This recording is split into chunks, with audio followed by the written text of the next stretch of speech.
This is the sub sound.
Hello, everybody, and welcome back to another disco stream.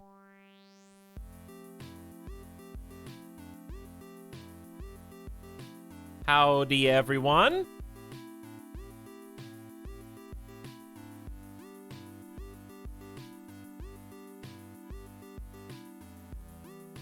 Snide kerfuffle, that was a -2. But, hey, Dandy Kitten! Etal 2-shot the boss. Account created March 10th, 2021. Not surprised. What's up, Botap, Jason, New Curry, Worm Dungeon, welcome. Hey, Try Way Too Hard. Hey, Evanito, Falcris, and Secret Warrior. Hummus, Zed, Illustra, and everybody else that's arriving on the scene. We're going to be continuing Disco Elysium Storytime today, which I'm very excited about. Feels like an eternity when we last played this, even though it was only a couple days ago. But that kind of segues into the notion that the longer I wait between playing this game, the more plot points I'm going to forget, because, man, it is dense. Absolutely thick with characters and, like, side plots as the ball of yarn unravels.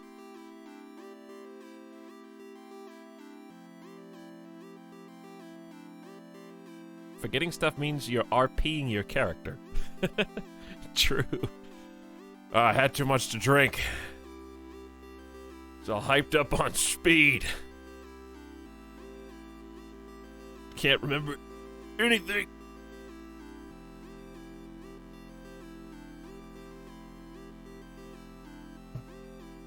But anyways, hope you guys are having a good one. It's Friday. Welcome to the weekend.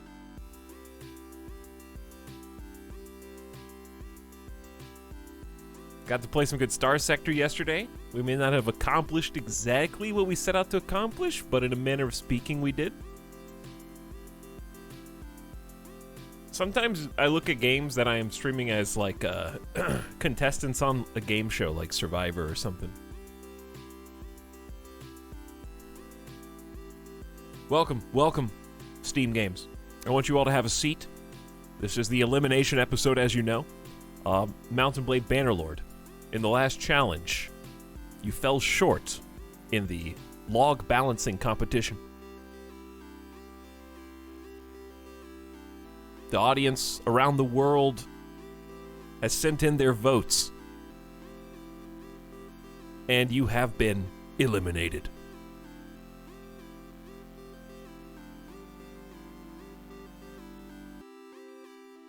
And then we give like the little metal necklace. All right, Star Sector, come here. I'm going to put this around your neck. It symbolizes immunity going through the next round.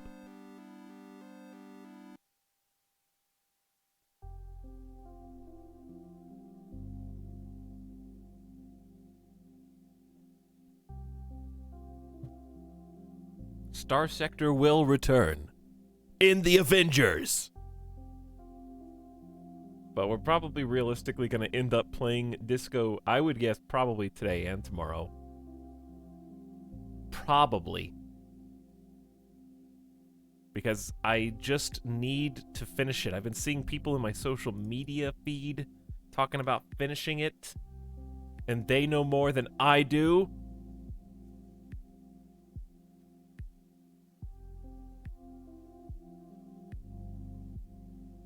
Splattercat said, almost done with Disco Elysium. I think it may have ruined CRPGs for me forever. 2D Kiri just finished Disco Elysium. They're too far. Simcopter just started the Disco Elysium yesterday. I'm losing pole position here.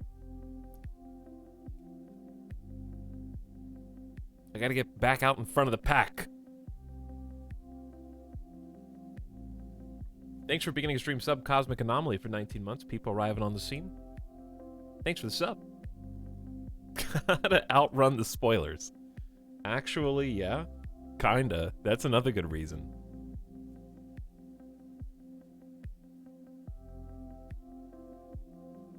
Gotta stay ahead of that. Why, hello. Forgot to buy it when it was on sale. How much does Disco Elysium go on sale for? Its normal price is what? 40?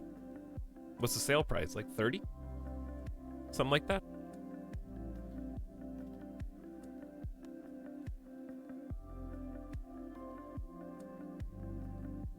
$10 to 20% off?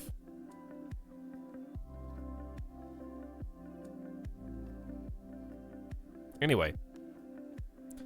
We're gonna do, I guess, a short recap. More for me than for you. Once we get into the actual game. Kind of just take a look at the oh! I gotta hook up the thing. The, extension. Let's get that going right now. No smart clicks today. I don't think you can have two overlays at the same time. Oh no, I just uninstalled it. Oh. That's not the same as deactivating it. Apparently. So I accidentally just removed click maps forever. It's gone. Okay, it's back. Disco Elysium Companion activate. Check.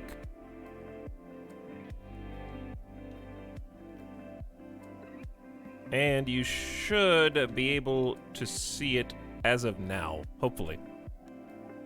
Or you should be able to see something. Either way, it's there. Hey, Yocarps. Etal, you ever encounter people in offline Vegas life that recognize you? Not since the plague hit. But pre-COVID, yeah. A couple times. I think, there were some photos tweeted.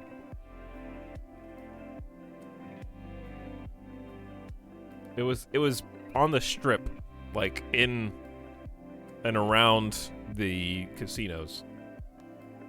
A couple people randomly came up.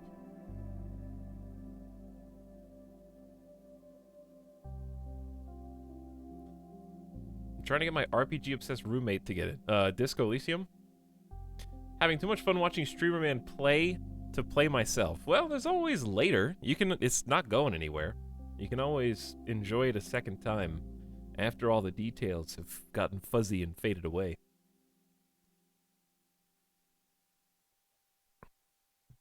As they do. As they do. Anyways, let's jump over to this screen. Jump over to this.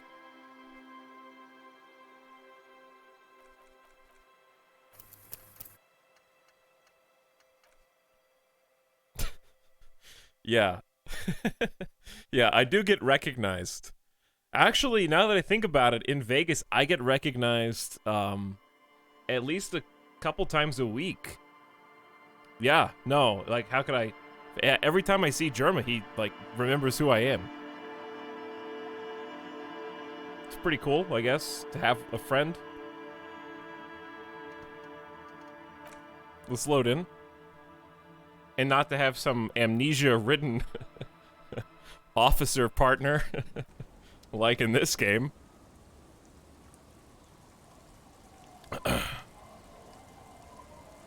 But who could forget somebody who looked like this? Maybe I just need a little bit more style in my life. The green froggy hat, a crowbar in my left hand, and a bag of cans and bottles in my primary. Perhaps a bow tie. I believe we also have a cool t-shirt.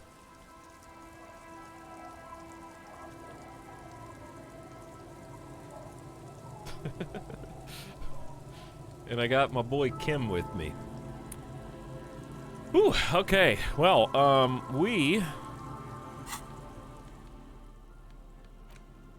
yeah, the man from Helmdall. Of course. How could I forget? We kind of got a lot to do today. I mean, we have a lot to do every day we play Disc Elysium, but especially today, because we just got to a new area. We just got to a new zone, and we're going to be exploring that zone thoroughly. So let's take a look at the journal real quick and see. Okay, the most so it is day 3 still. We should see the end of day 3 today. Ask the scab leader about the tattoos. Okay, yeah, we got some intel from, I think, Joyce pertaining to the tattoos, because we basically deduced after talking to Joyce that the company that she works for had sent mercenaries and muscle into the city to kind of do a internal investigation. They're conducting their own investigation to find out who is guilty of the hanging. And it's now apparently a race against the clock for us to find someone to pin the blame on, I guess, effectively. They're kind of presenting what appears to be a scenario wherein if we fail to effectively pin the blame on someone, innocence will also possibly be rounded up and executed, with the potential for a small-scale civil war looming on the horizon. It would be a very weirdly small civil war, basically featuring 3 mecha soldiers versus a city of people who don't have guns. Well, someone's got a gun, wherever my gun ended up, I guess. And also, we have found the weird stash of rifles, but I think the power armor, like the ceramic armor, is capable of shrugging off such caliber bullets. So we got... They've definitely planted a couple seeds there for us to think about. So anyways, the scab leader, we're basically, it's an aggressive quest to ask him about the tattoos, because we deduced the location of the other mercenaries. The man who was hanged was apparently one of the mercenaries, and the union workers found out about that. So we deduced the other scab, the guy shouting in the street in front of the harbor is another mercenary, and we think there's a third mercenary with a high-up position where he can basically spot and have good visibility. So I don't know if we found him yet. We may have found him and just not realized who he was. Call station and tell them about my medical issues. We could have gotten this quest like day 1, but I never really came forward to Kim about the issue. But now we know that our radio may be hacked by the Union, who's got this like lorry that has really advanced radio system that neither I nor Kim had heard of before. Prove your authority to Titus. Basically, we have to establish authority in order to get him to cooperate with the investigation. We have to decorate the wall as art comp. Find the armored gloves. There's a little girl in the fishing village, which we may be in right now, who knows something about the armored gloves, so we can pursue that. We gotta go talk to the smoker on the balcony after 2100, so that's gonna be soon. We need to go revisit the body and actually perceive what's going on with it, but I failed every check, like 3 or 4 in a row, and it almost kills me every single time. Morel is apparently around in this area, looking for fantastic beasts. And you find them in this zone, apparently. Missing, that's the lady in the hotel, who we tripped over after doing middle finger to the owner. Her husband, I think. Find speed and sniff it. Self-explanatory, I think. Find out the tattoo's meanings. Kind of tied in with the aforementioned. Investigate the Doom commercial area. We need to go report back to Plaisance. We found the novelty dice maker, who apparently still works in the rundown building where all the failed businesses operate near. Buy pants from Kuno. I don't think that's ever gonna happen, but it's there anyways.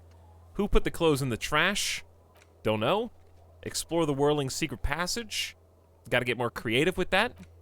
Who made the call reporting the crime? Still searching for leads. And get a hold of a sad song on tape so we can sing karaoke and fulfill Drama's desire. Those are all of our current missions.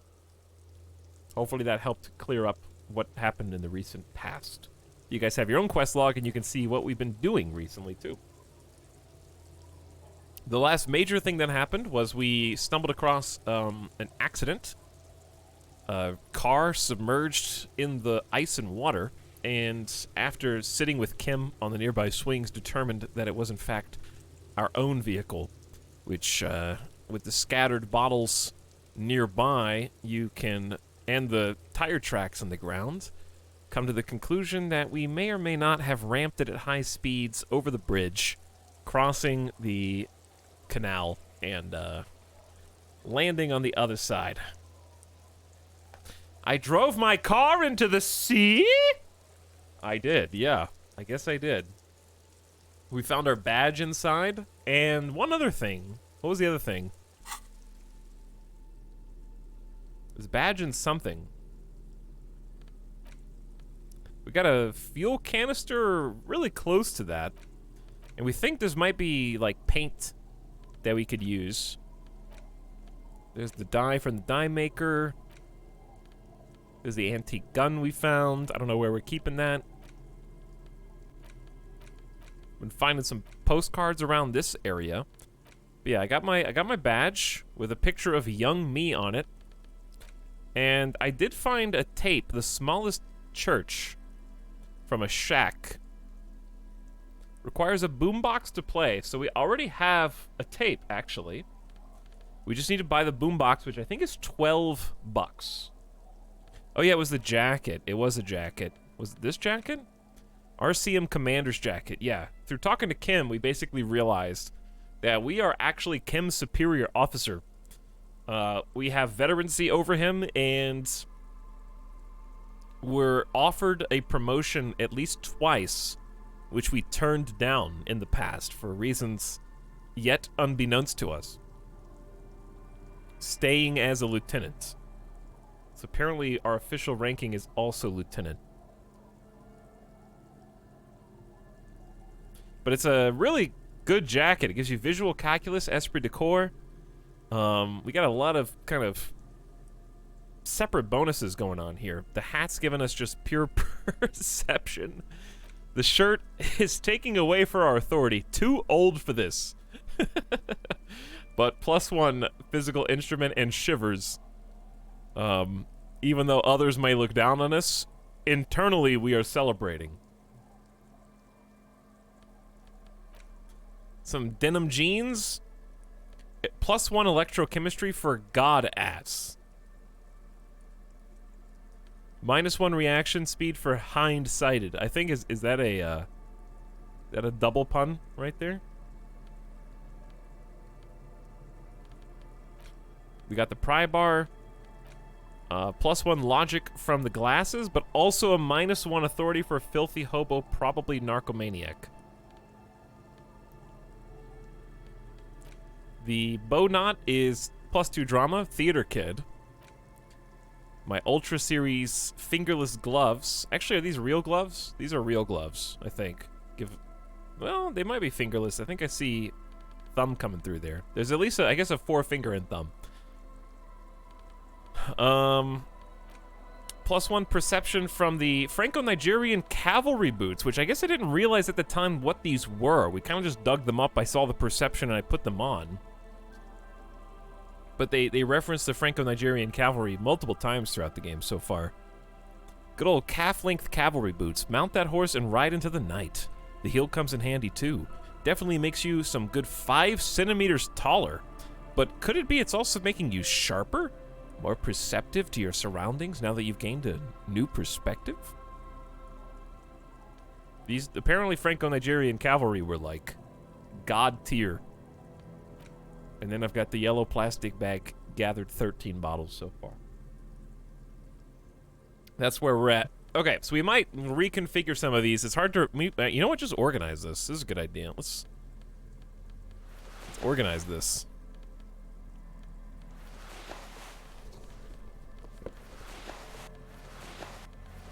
Little inventory management. Never hurt anybody, right?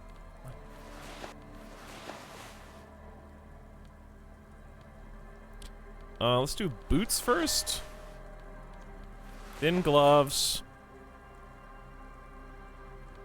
This is a hat. Glasses, tie, shoes.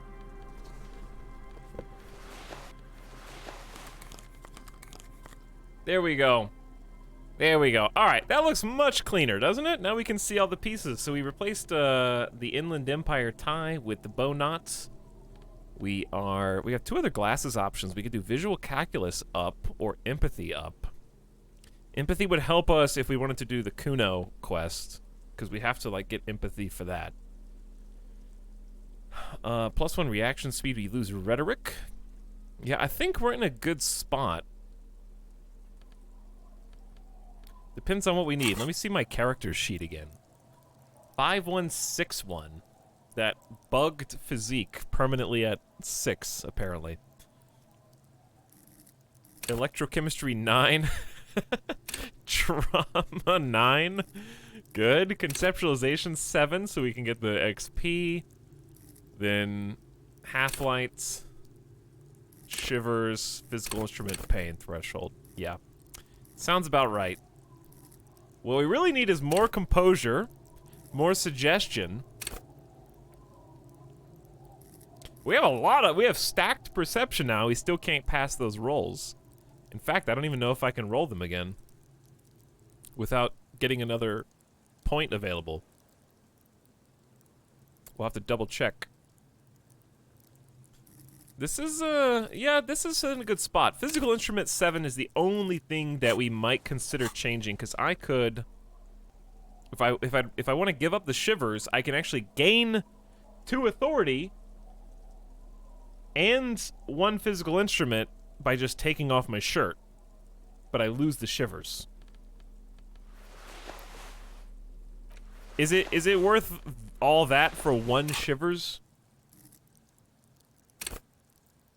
Shivers is cool, but like, why not just put a point in shivers?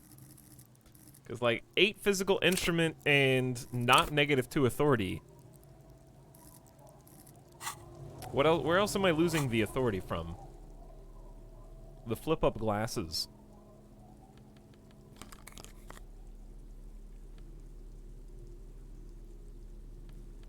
So yeah, I mean, I could just go without glasses and have one authority. I'm gonna have to do this at some point because I have to establish authority over the dudes. But yeah, we can change this as needed, basically. We can swap this around as needed. It's okay for now. It's fine. Thought process-wise, we basically tripled down on Detective Cousteau. I am Raphael Ambrosius Cousteau. Even though I know my true name, this was my choice to be Detective Cousteau. We get +1 savoir-faire and +1 esprit de corps. How much savoir-faire do we have now? 2! Better than 0. I want more.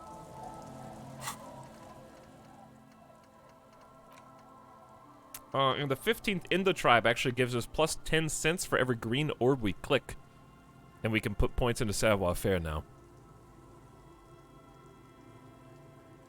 It's pretty interesting. I guess you get the 10 cents because when you were kids, with the rest of your friends calling yourself the 15th Indo tribe, you would hide scents under rocks, steal clothes off clotheslines, and sometimes even the copper wiring off phone lines. So I get the impression we're getting 10 cents, not from thin air, but we're actually just looking at things and then stealing small scraps from them. What's a green orb? Like a inspect point. Something to look at. Like to click on and comment on. Or maybe we're just finding money on the ground, I don't know. But it's directly tied to savoir-faire, which is interesting. Okay. I think that's pretty good. Any questions, chat? What do you guys think? Besides music loud.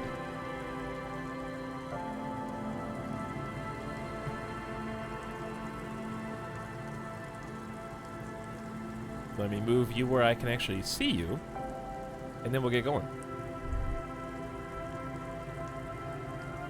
But music, good though. I could turn the music down just slightly, like 1 notch. I think just a couple songs are allowed. Alright. Where to begin? Where to begin? Oh, I could put my Ledger of Failure and Hatred in hand. If we don't need the authority, then I can gain the Inland Empire and Empathy back.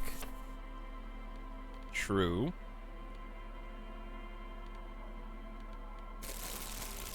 And we have 3 cigarette uses, so maybe put cigarettes in the other hand. Tank Authority. Yep, -4! Woo!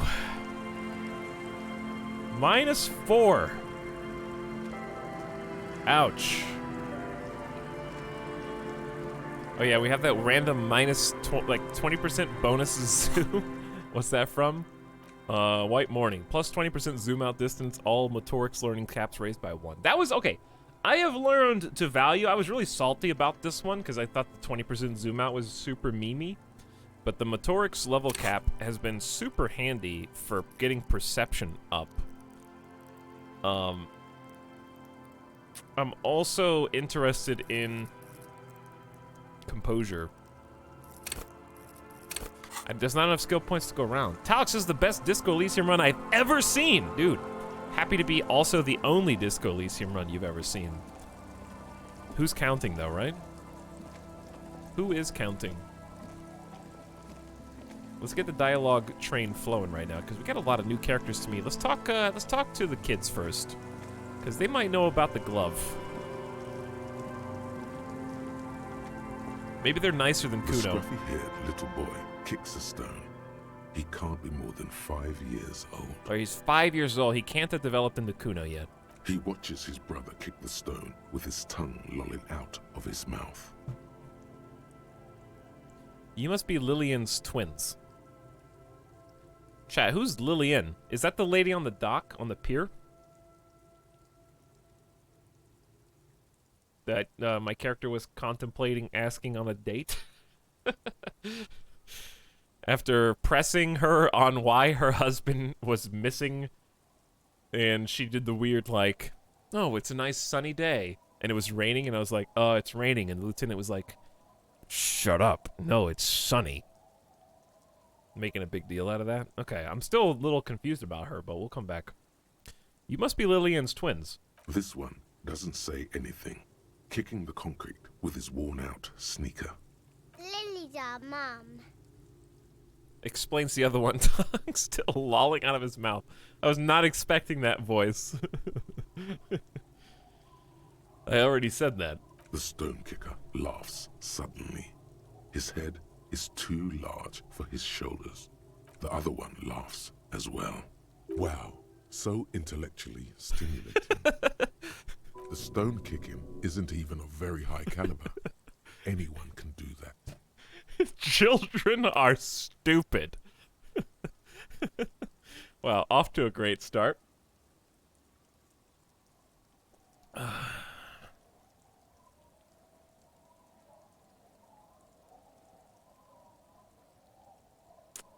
You guys look identical. The stone-kicking one becomes frantic all of a sudden, as if that's something to be scared of. The obvious fact that you just stated. He looks just like me. Yeah, I said that. The boy doesn't answer. His brother throws another rock. Both of their hair is covered in some kind of dirt. You're bad with kids. The lieutenant remarks with evident glee. I am, yes. And what are you, Kidmaster General? It's impossible to be good with kids. They're too stupid.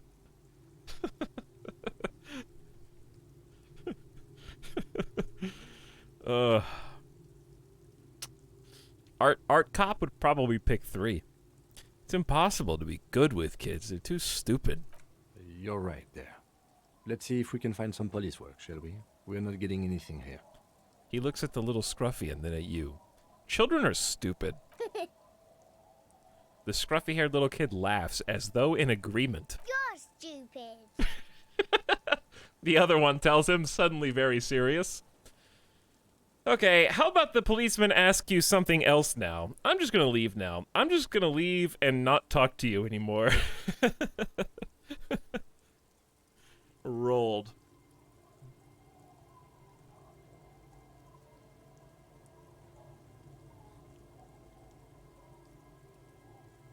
Okay, how about the policeman asks you something else now? Okay. Okay. Alright, these are not the children I'm looking for. I don't have any questions for you yet, but I will. Ooh, 10 cents. A flower trough where nothing really grows. Maybe in the spring. We can go in the house. Let's talk to the people outside first.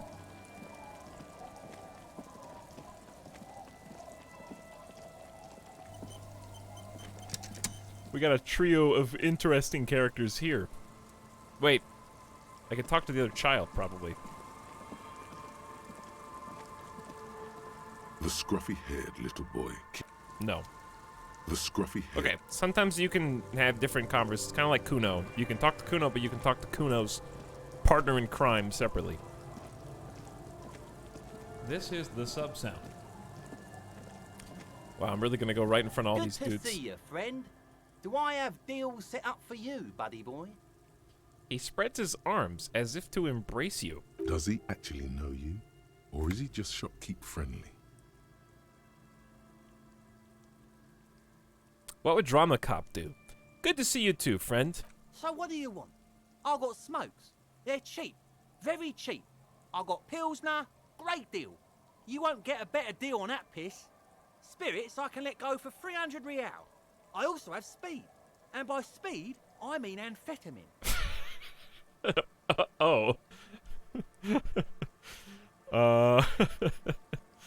Quite the business venture you've set up here.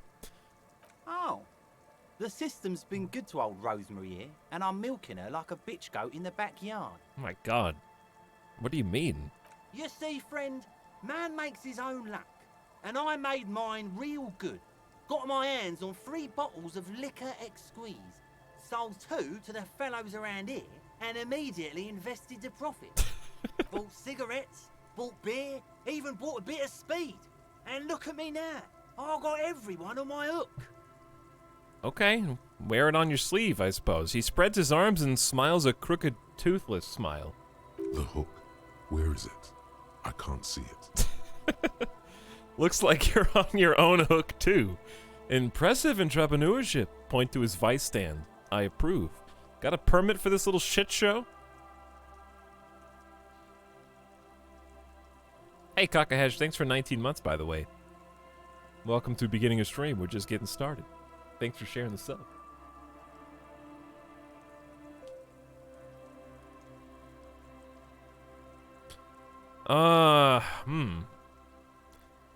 How? I guess We were gonna do, dude, I want to do so many of these. We were gonna do the indirect mode of taxation thing, so if we're gonna really follow through with that, probably just go impressive entrepreneurship. I approve. Mm-hmm. Hook 'em and cook 'em, huh? You want to buy something? Let's keep it moving. Why did the bottle of spirits cost 300 real? See, friend, it's real valuable. Worth every real, if you catch my drift. Got it from a bit of a business venture. I'll just have the spirits and not the story today, thank you. No one can buy spirits for 300 real, that's crazy. Nod and let him speak. You know, it's funny, actually. He bursts out laughing, then takes 3 gulps of his pilsner and stares at you intently. He's finding it difficult to focus his watery gaze. What is? What? Keep him talking. What do you mean by what? What do you think was funny earlier? This guy. He says and shakes his index finger at you. Where'd you get the bottle of spirits from? Okay, can I just get the spirits? You know what? I don't even want the spirits anymore. No, where'd you get the bottle from? Oh, this is medicinal spirits. The good stuff. Got it from the doctor's office. I got one of those scientific ampoules a few months ago. Torpedo, they call it. It's supposed to keep a man from taking a drink. He spits a nasty yellow clot on the ground before you. Didn't stop me for shit, that's for sure. 5 lemons with half a pack of butter and you're good to go. That's a good tip. I should remember that. It really isn't. In a week, the goddamn kidneys started giving me all kinds of hell. Finally, the missus took me to a private doctor's office. Not a charity, the real thing. Those arseholes charged me 4 real to remove the damn thing. But I came out on top after all. Have they no shame taking money for a service they provide? Maybe we just agree and play along with him and just keep him talking and see where it ends up.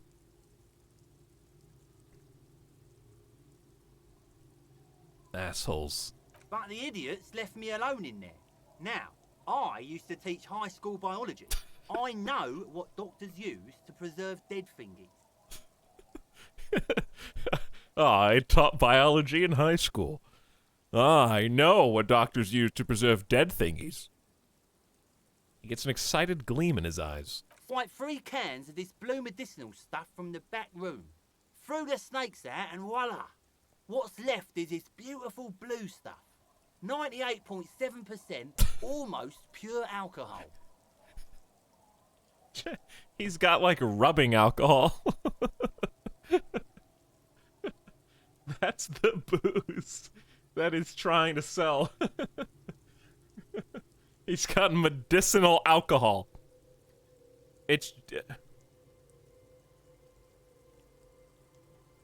And it's blue.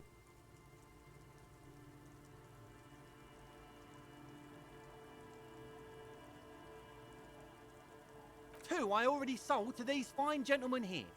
But this last one is yours for 3 real, if you want it. 3? I thought it was 300.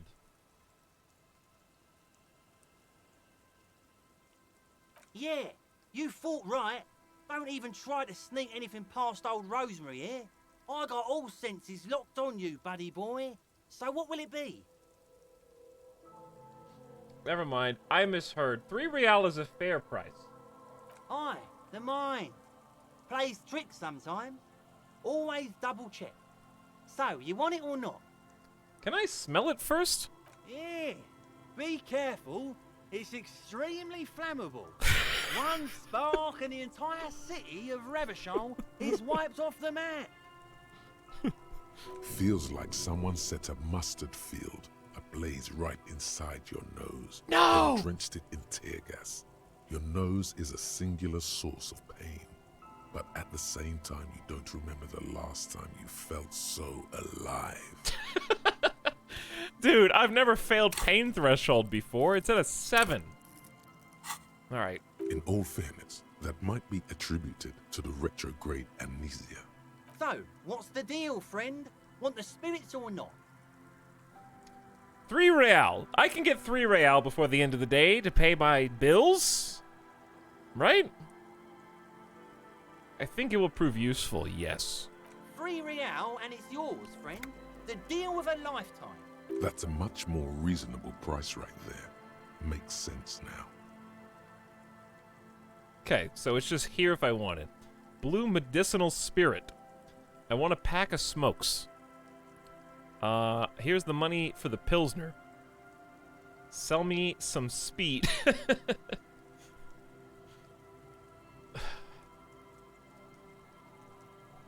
It's $15, dude. I can't afford 15 bucks for the speed bottle.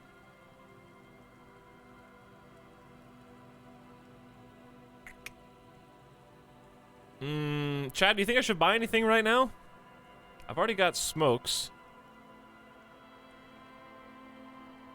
I could buy some Pilsner. It's pretty cheap booze. I think it's cheaper than the shop, if I'm not mistaken. So I should definitely buy the Pilsner at least. Bottoms up, Captain. He hands you an ugly brown bottle.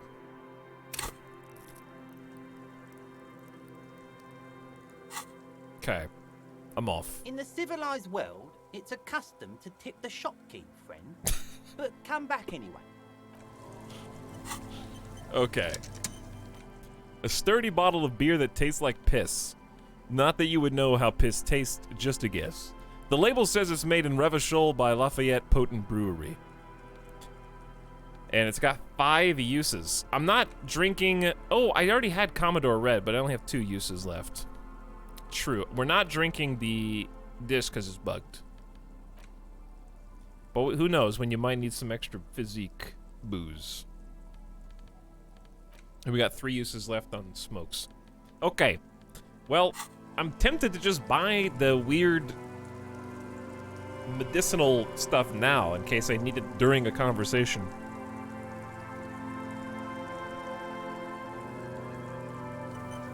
No, I failed the pain threshold check on the bottle of blue medicinal alcohol, not the Pilsner.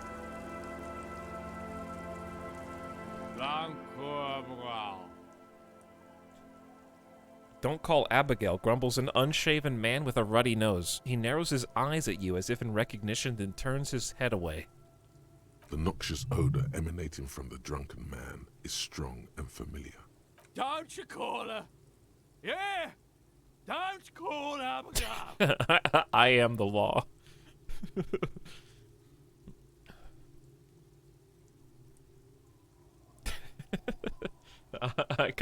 I haven't picked I am the law the entire game. I kind of want to just pick it now. I haven't picked it once.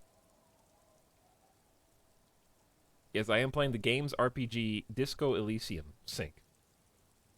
That is true. I am the law. Abigail. Oh, Abigail. He mutters while trying to brush something off his extremely dirty trousers. His movements are slow and awkward. Who is Abigail? Abigail. Don't you fucking call Abigail. He waves a finger in your general direction. You're not going to get anything out of this guy. He's too drunk. Never thought you'd see such a thing in your life. But this guy's a little too drunk.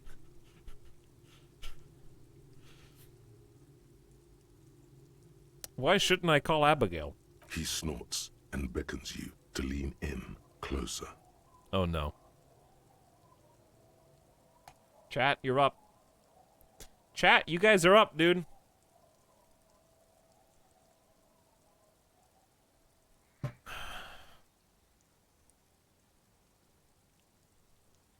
The law compels you. Yeah, Superstar Art Cop. Very much the law. Lean in, I guess. Don't call Abigail. Don't call Abigail. He waves his hand as if shooing you away. His breath smells like a harsh, toxic swamp as he whispers. Tell me about your friends. Who are you? What's your name? Don't call Abigail. His eyes move around erratically. Where am I? The man hiccups, then mumbles something unintelligible. Tell me about your friends. Don't you fucking call her! Hear me? Abigail? His voice trembles with every word, becoming ever weaker. Don't call Abigail. He whimpers softly, his voice trailing into nothingness. Okay. Hey, tequila! A 30-something man clad in a two-piece Licratium tracksuit puts down his Pilsner and extends his hand in greeting. Good to see you. How's business? How's the whole reality situation treating you? Idiot Doom Spiral. Why is that his name? Shake his hand or don't shake his hand.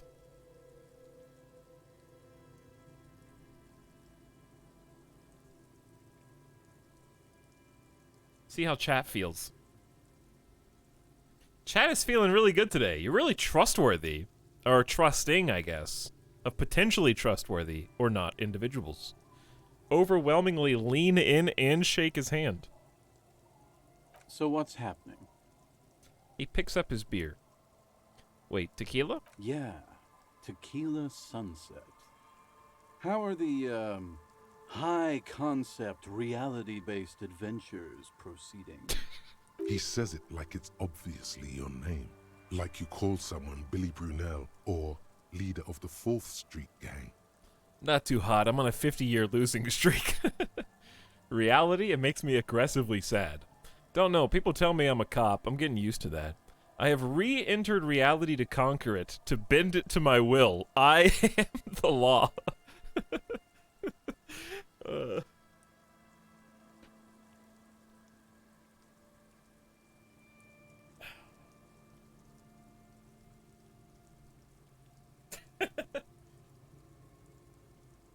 Is it 3 or 4?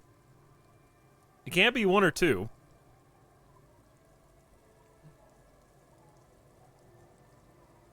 Three is very honest. I guess I'll do 4. I don't want to go down the full I am the law cop, though.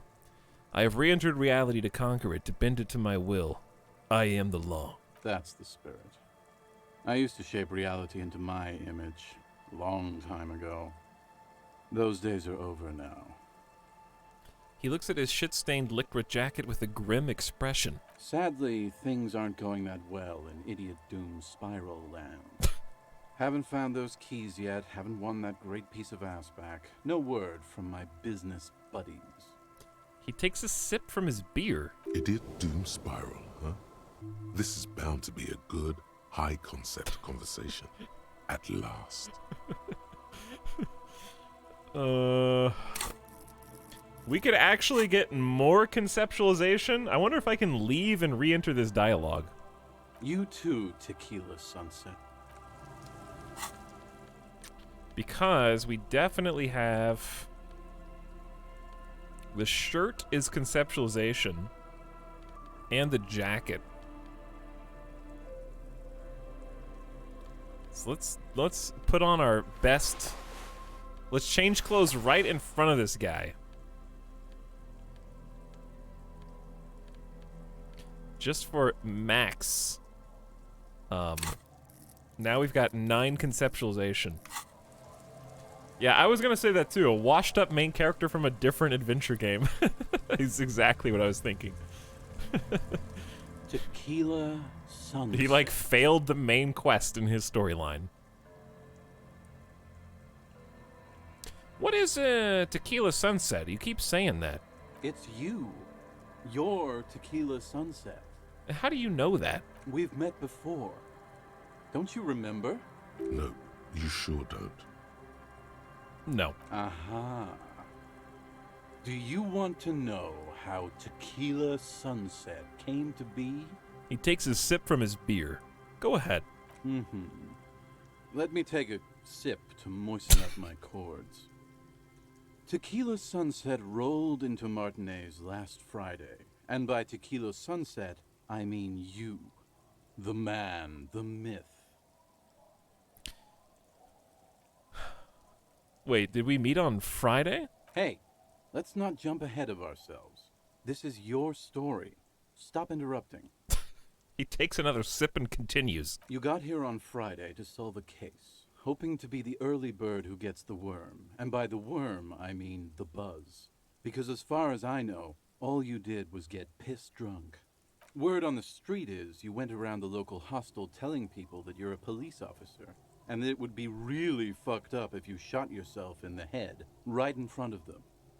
That's pretty high concept, if you ask me. It is.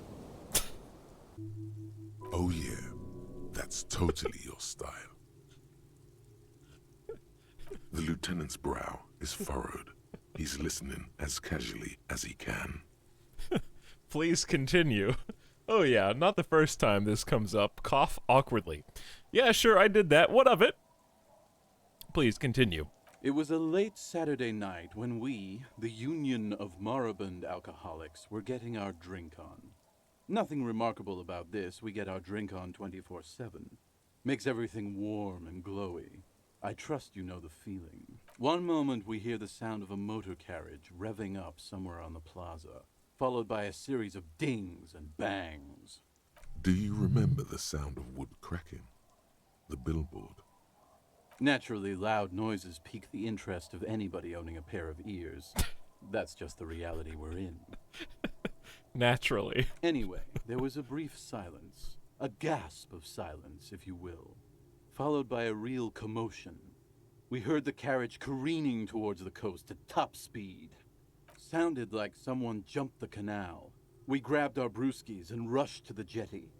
Never underestimate the speed of an alcoholic. We grabbed our brewskis. Never underestimate the speed of an alcoholic. This is the gift sub sound. Trial. This is an interesting conversation that we're having here. 3 men are standing on a wooden platform extending out from the shore of a dilapidated fishing village.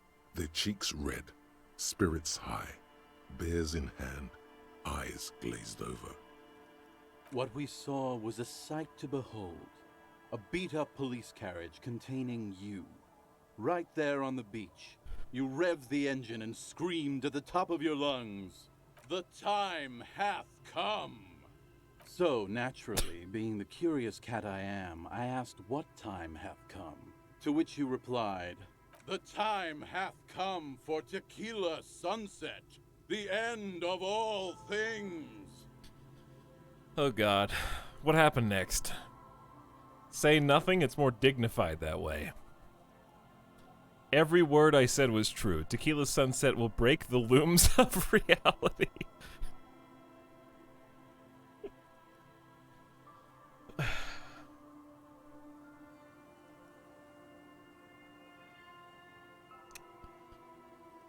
Oh god.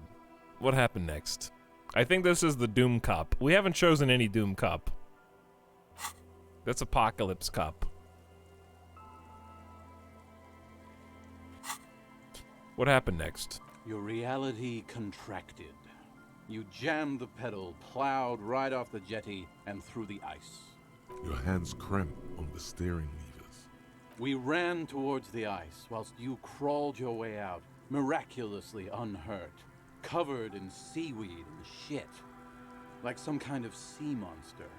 When we finally got there, you were sitting on the beach crying. You said that your badge and uniform were in the car.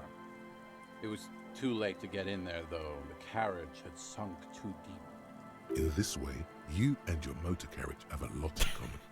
It sunk. We sunk too deep. Recognizing a brother in need, we offered our condolences and invited you to party with us, which you naturally agreed to. What else was there to do? Thank you, brothers, for your helping hand.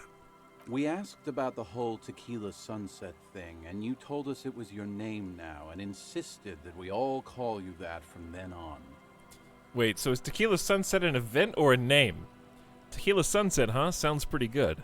That's not my name. I'm Raphael Ambrosius Cousteau. That's what you should call me. My real name is Harry.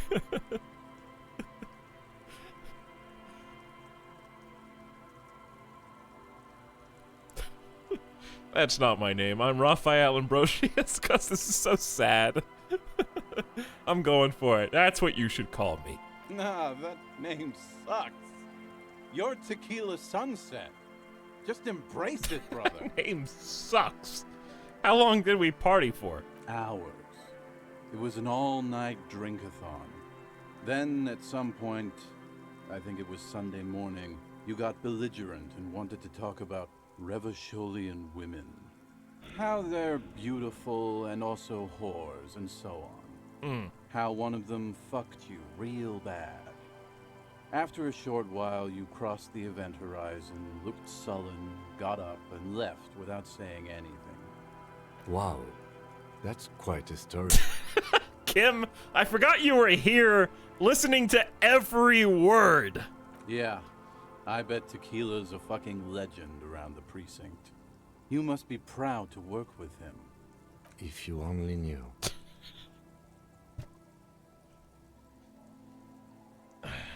Did I tell you anything specific about this person that quote-unquote fucked me?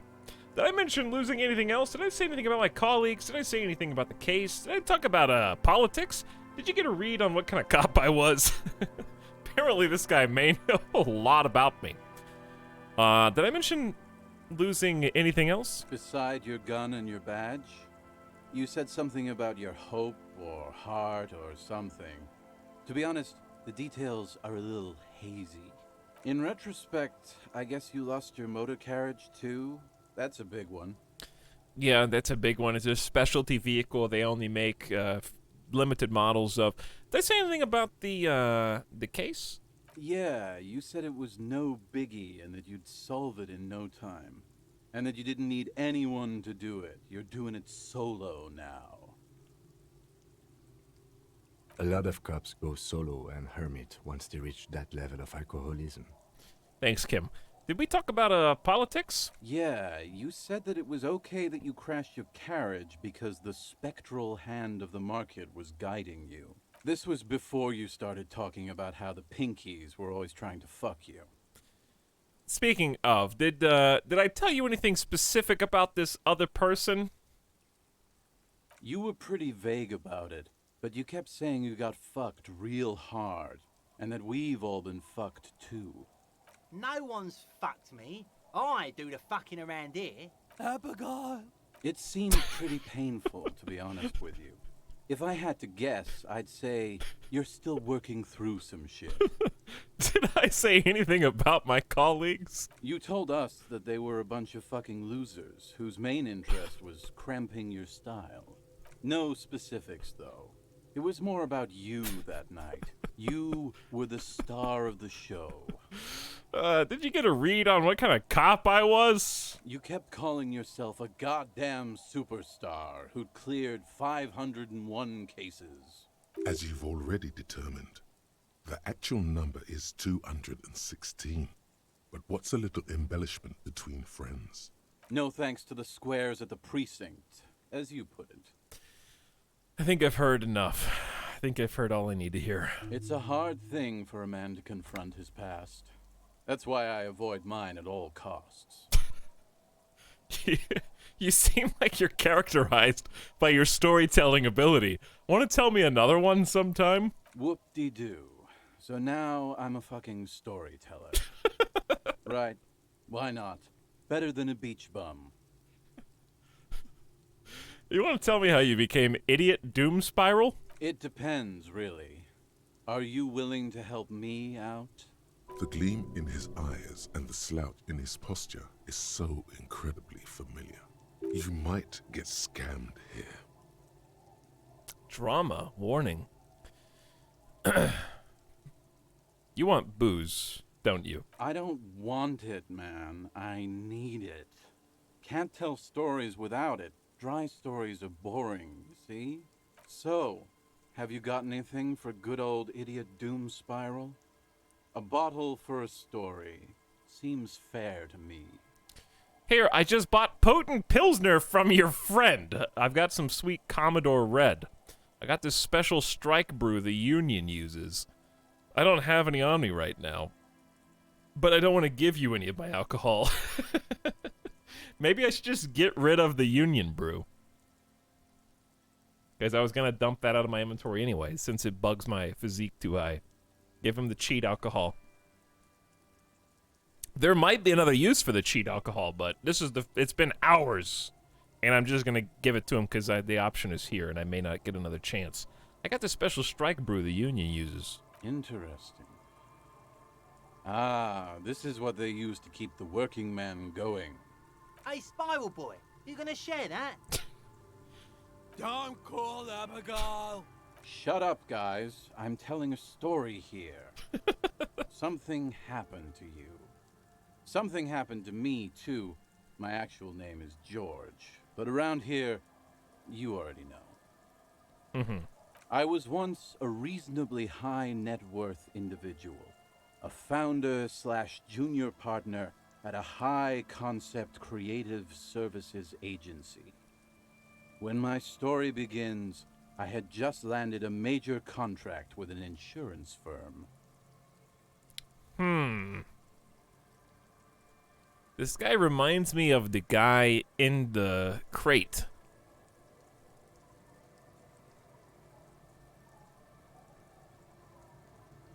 Go on. I used the profits from my agency to finance what I called a cultural incubator.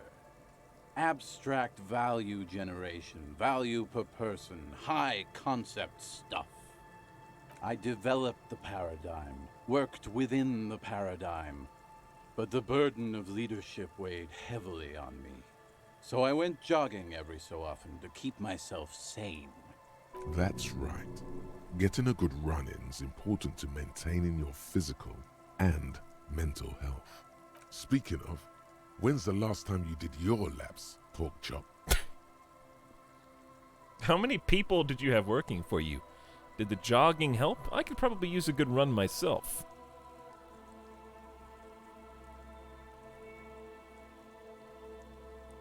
I could probably use a good run myself. It helped, truly.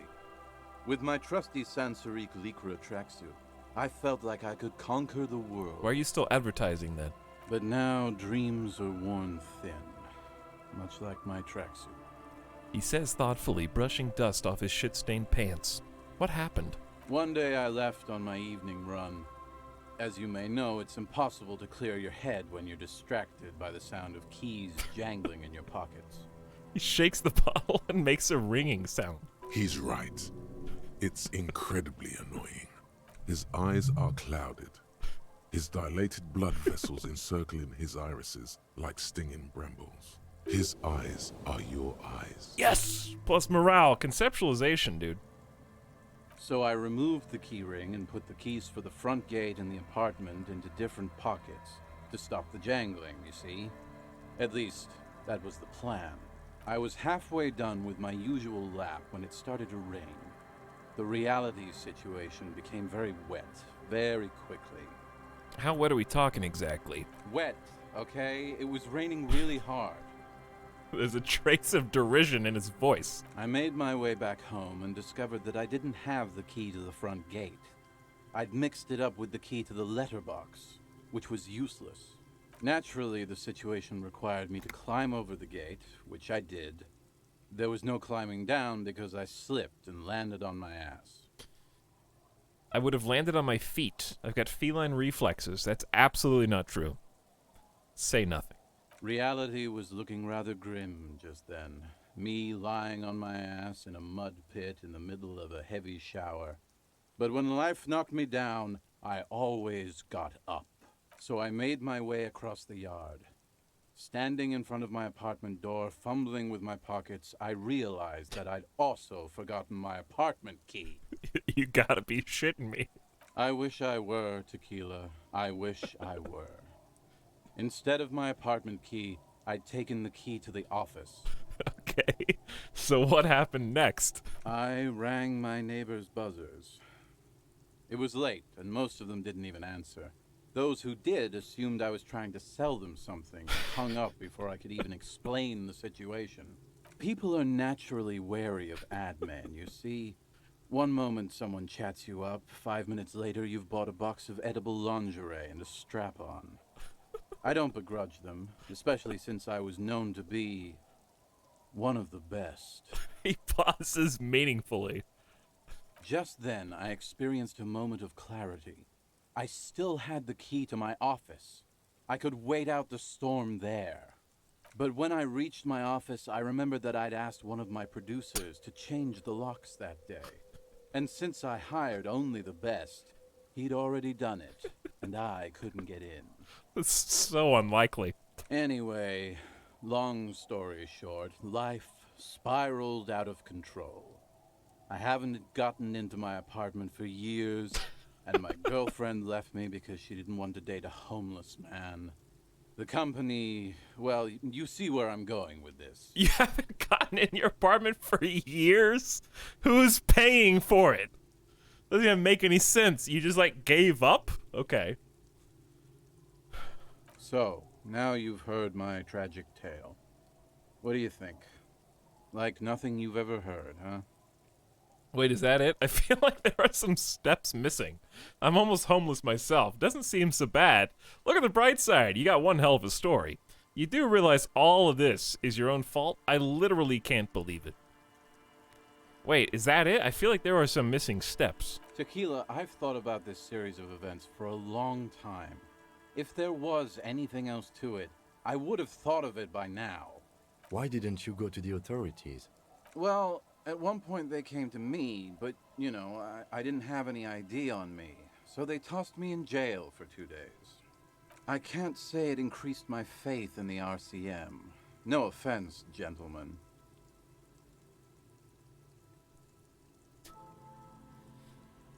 I'm almost homeless myself. It doesn't seem so bad. The hobo lifestyle definitely has some perks. Not having to pay rent, first and foremost. Not being responsible for 20 other people is nice too.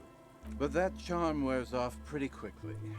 Before you know it, you're wearing a shit-stained tracksuit and spending your days picking tear. Have you seen what clothes I'm wearing? Why do you keep losing all your stuff? Good fucking question, Tequila.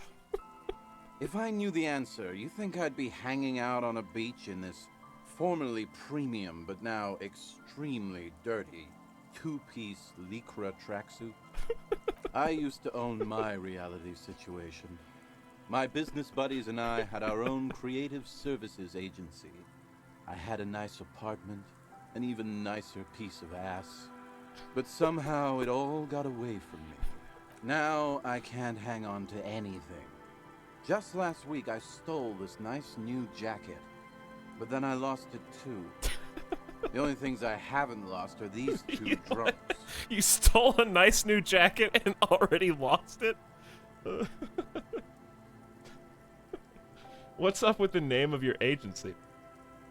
What's up with the tracksuit? What about the drunks? What's this about a lost jacket? What's up with the tracksuit, man? What? You've never seen 100% Lycra before? Go on, feel that primo material. The man extends his arm. You really shouldn't touch it. Half-Light says I shouldn't touch it.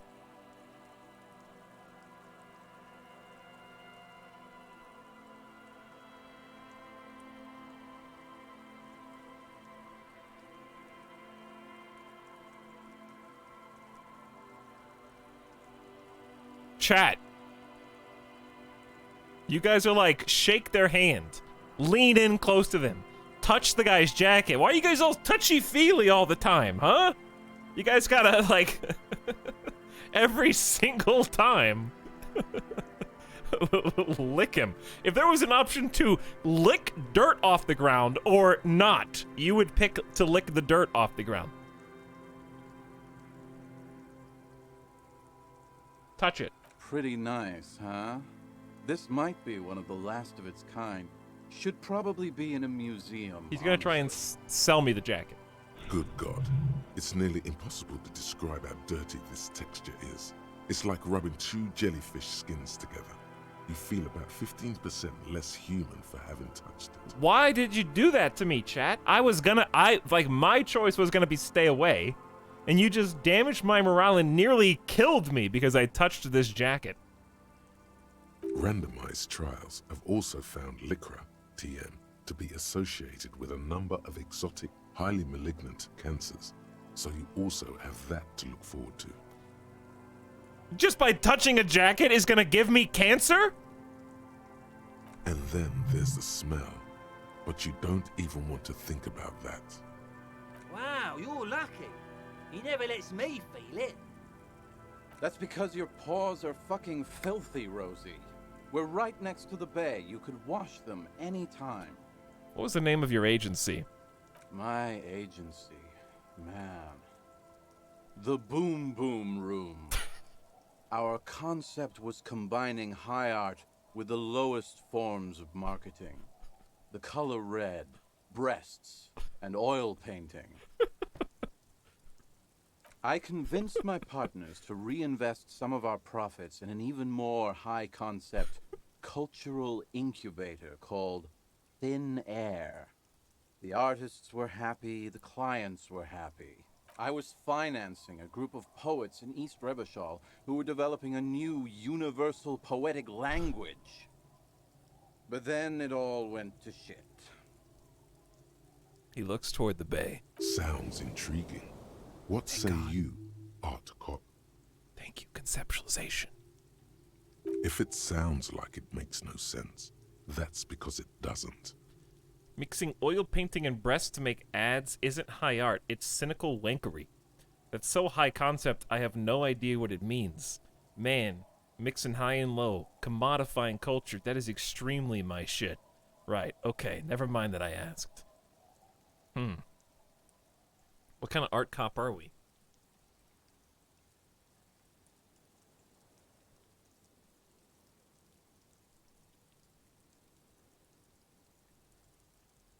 Are we art critic cop?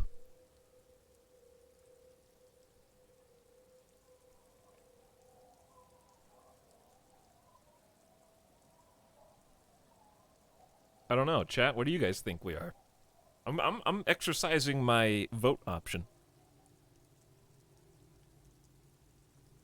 And we'll see.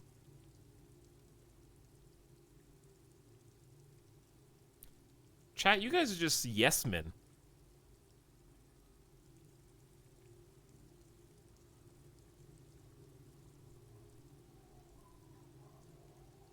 You guys are all... Sure am. There's no reason to be mean to this man. Why not? You guys are in a good mood. Yeah, I guess so. Man, mixing high and low, commodifying culture, that is extremely my shit. I know.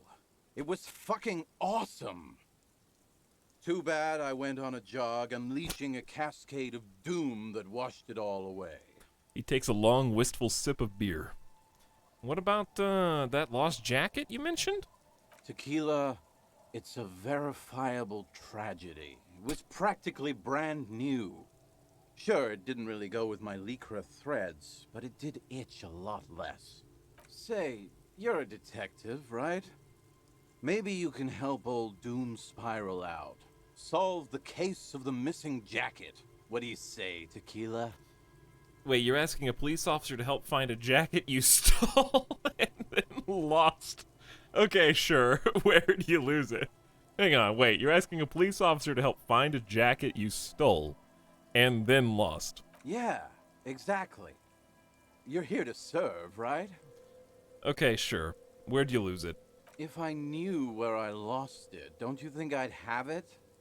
I mean, maybe I was up by the boardwalk, or walking along the beach, or checking out the abandoned fish market. That's a lot of places. Somewhere north of here, that's for sure. You could ask around, see if anyone's seen it. And what of the other drunks? My fellow members of the Union of Moribund Alcoholics? They're exactly what they look like. Hey, Tequila! You want to buy some speed? Shut the fuck up, Rosemary. He's a cop, remember? I thought he was a cool cop. Don't call Abigail. And this is Abs. So yeah, that's basically us. We drink together. Let me ask you something else. I'm all ears, Tequila.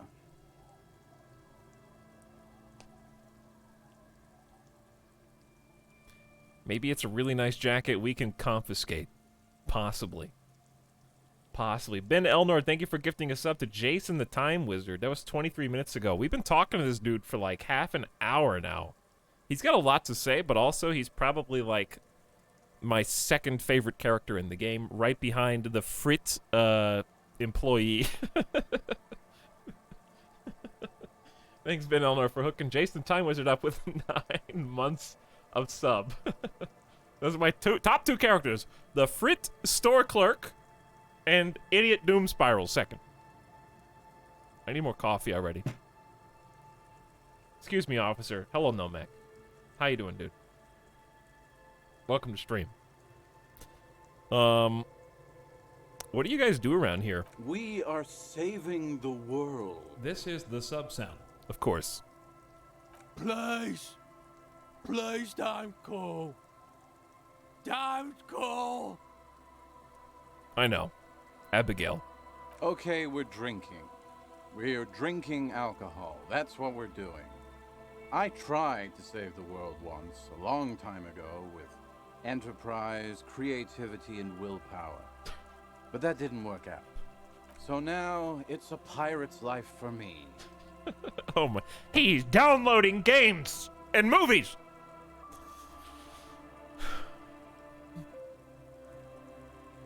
We gotta do a character tier list after this game. It's actually a good idea, yeah. Thanks for consistently amazing content and being a generally awesome dude. I am nothing if not generally mostly awesome. No, Meg. Don't ask about the smaller percentage of my being. Don't worry about that. Thanks for 10 months, man. Appreciate it, and hope the stream's been going well recently. What have you been playing after Nomac Sky?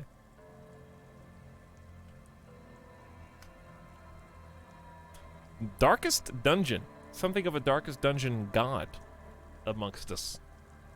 What's your new goal now that you have accomplished the world first? And also, how much are you going to cry when Darkest Dungeon 2 finally releases? I'm really excited for it. I want to hear any more stories? I do. But as you can see, my fuel tank is running quite low. If you catch my drift. He spins the bottle in his hand. Not a single drop of liquid remains. Geez, I already gave you some. I don't want to keep doing that. Don't do it now. Then I can't keep on telling the stories. Hey, sorry for being a buzzkill. I'll supply the booze if you supply the stories. Be seeing you. A drink per story. Alright, we'll be back. We'll be back to talk to you. Attempting all bosses, Blood Moon, no deaths. Whew.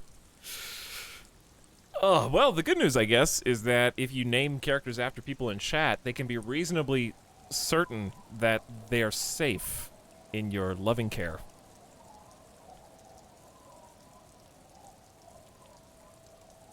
Deathless Run. That's good value for channel points. If you do channel points. Alright, we actually leveled up. Find Idiot Doom Spiral's jacket somewhere. We have to decide if we want to unlock another internalized thought or if we want to save the points. Let's take a look at our checks and see what we need to do. I really want to do perception, but I can't put another point in perception. So we gotta just try and wiggle our way around that, I guess. This is the sub sound. We just got really unlucky last time. Same for the pile of Eternite.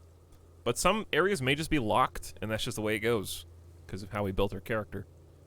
And that's fine, as long as we don't get soft-locked. We can do suggestion, again, for Annette and Lena. Encyclopedia to find the source of the expression. Volition for the ghost doorbell. That was really interesting to me, because it was like a voice from like 100 years ago or something. Talking to us. Kuno needs empathy. We don't really have any empathy. It's kind of tough. Man with sunglasses needs esprit de corps, which we could actually do, because now we actually have some esprit de corps buffs. So we could put 1 point into Esper Decor to unlock that. Don't need these. Don't need these. I do need Ice Cream Maker, but we don't have the right tool yet. Yeah, Perception is the one thing we need, but I can't get. And I don't want cheats from chat. I'm sure there's a thought that increases Perception, but I don't want to know what it is. Suggestion would also help us with Lillian. So we could do 3 options with Suggestion and boost our character at the same time. Possibly. Hi, Toxin Chat. What's up, Zap Guy? Crichton, thanks for the 12 months of sub. Happy 1 year, dude. Thanks for sticking around so long. Much appreciated. That being said, as much as I want to do Suggestion, I'm really curious about the internalized thoughts. The thoughts are loot boxes. A skill point is a skill point, but an internalized thought could be anything, even a skill point.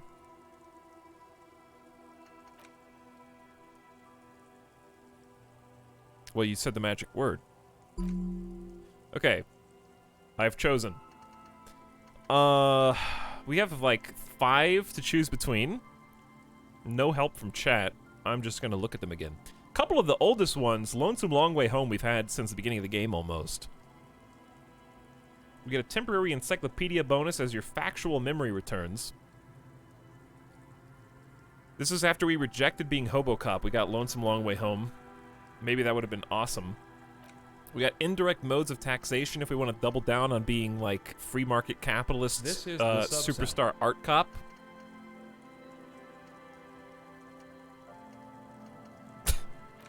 The Bow Collector is directly related to our hidden backstory.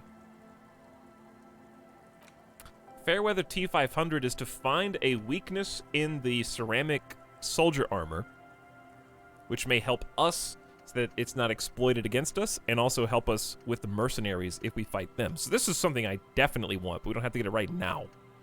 It's also not a long research. Precarious World is been here for a middling amount of time. Temporary bonus, all red checks fail. Whew, for 4 hours. Don't do red check. Seems like the point of this game is victory, the absence of defeat on all fronts. Victory in business, ventures, and creative undertakings. Victory in love and over other people. Political victory, ideological victory, hell, even sexual victory. Definitely a lot of object-based victories too, having things and not losing them.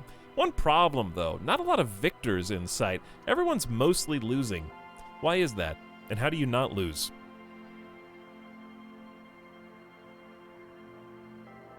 I think my top 2 at this exact moment are Precarious World, because that red checks fail is so scary, I want to see what's on the other side of it, and indirect modes of taxation. Temporary bonus of -2 empathy, cold-blooded. Those are the 2 I'm most interested in at this moment. So chat, 1 in chat for indirect mode of taxation. I'll read this one. Hang on. Don't type yet. I'll read both of them. Give them fair. First, if you have a side bitch ideology cooking somewhere, don't sweat it. Fight an indirect taxation for the Gossamer State's compatible with all creeds. It's cool like that. You're a cool anarchist now. Unless you don't want to be an anarchist. Whatever. Stuff this meal ticket in your eye socket and let's see if we can steal some love back from the robber barons at the Customs Agency and the banditos at the Insulindian Financial Oversight and Competition Committee. 1 for indirect mode of taxation, 2 for Precarious World.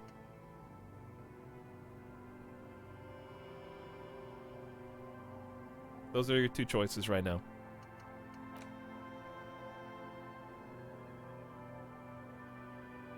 The 2s were early risers. The 1s came out of the woodwork. Alright, we'll do a poll.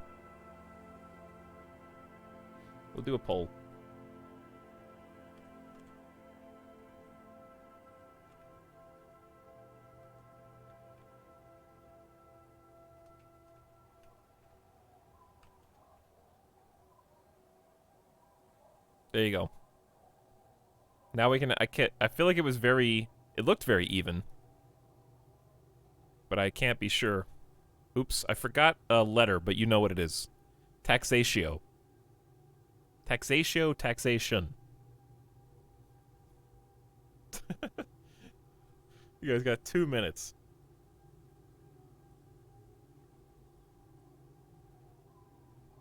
Ones are astroturfed. Wow. The lurkers do really want to, apparently. I'd be happy with either one, I guess. Alright, well, you guys are doing that. Let me change my clothes back. We don't need all that conceptualization anymore, I guess. So we lose the conceptualization. We also lose a bunch of... we're like -4 authority, but we get physical instrument and shivers back. And then... I guess the esprit de corps and visual calculus is what we did before. It's kind of just balanced. This is like the balanced build. Esprit de corps at a 3. Visual calculus at a 6. Conceptualization still a 7. I'd like to get that to 8. Drama at a nice 9. Physical instrument could be higher, but bring shivers up.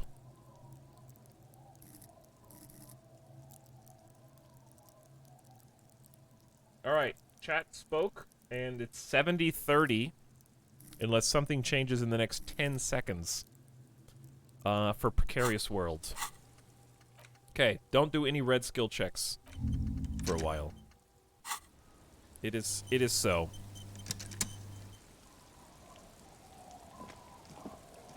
The victor. You have chosen. Hopefully you have chosen well. Let's talk to you next. Inside you hear the cozy sound of some kind of heater sputtering.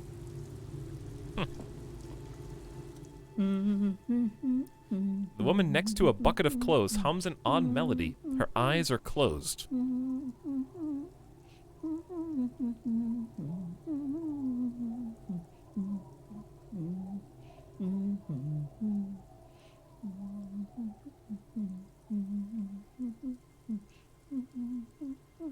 Think we all recognize that?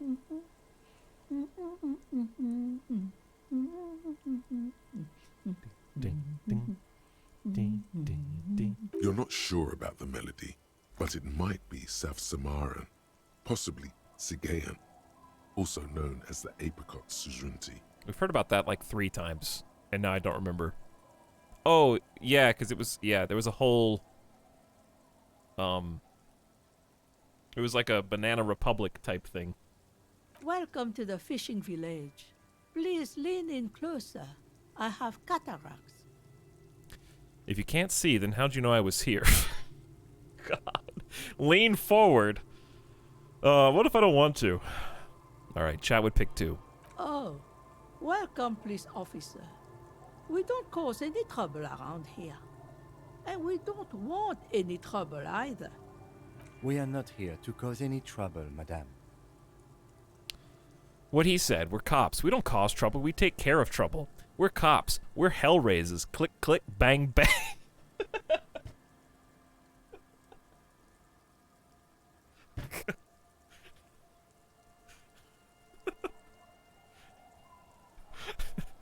Dude.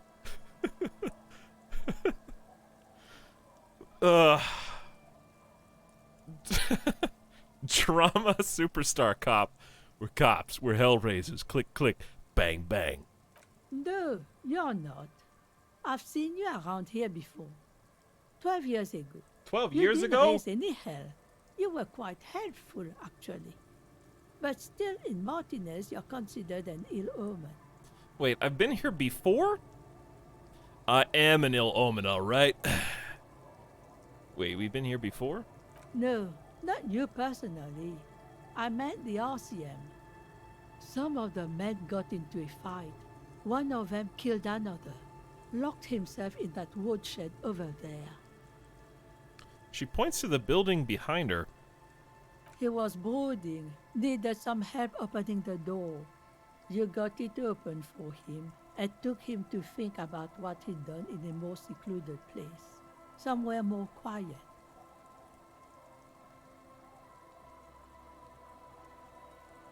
Wait, I wasn't here before personally. She meant the RCM, but I got it open for him and took him to think about what he'd done in more... Getting, like, mixed messaging already from her. Somewhere more quiet. She says it as if he was on some kind of spiritual retreat. What kind of ill omen we talking about? Oh, the usual. Dark tidings. Black hound. Oh yeah, you as the Okay, I got it. So, some of the men got into a fight, one killed another, locked himself in the woodshed, and the RCM got the door open for him and took him to think about what he did in a more quiet place. I am an ill omen, alright. You're not. No one around here considers us an ill omen. People would have told us. Maybe they are afraid. Why? Because you're an ill omen. But you're still welcome here. As long as men with guns aren't chasing you. And maybe even then. Because that's the kind of fishing village we've built. I'm sorry there's not a lot of room to park the motor carriage. And not a lot of houses. Or a lot of people. My kids are long gone, searching for treasure. So are others. Ah, look at me ramble on. What brings you to us? Where could someone stay around here? What is in this fishing village? What's further down the coast? Tell me about yourself. Me? No one. Just an old washerwoman. Mother called me Isabel, if that's what you're asking. And my married name is Sadie. Now it's your turn, Mr. Lieutenant W. Freda Harrier Dubois. My name is Raphael Ambrosius Cousteau, parentheses, Psy. You can call me Tequila Sunset. Just take on the art cop name instead. Even the game, like the developers themselves, are getting tired of writing Raphael Ambrosius Cousteau in the options.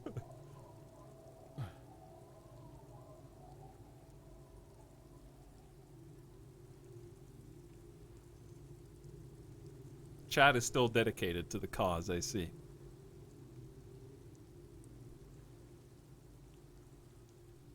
%69% of the vote, 68%. This is the sub sound. My name is Raphael Ambrosius Cousteau. Your parents must have had big plans for you. Wonder if you measured them. She pauses, measuring you up and down. The question must be prompted by your sloppy posture. Straighten your back, man. Damn, composure. I only have an 8. I only have 2 points in composure with this gear.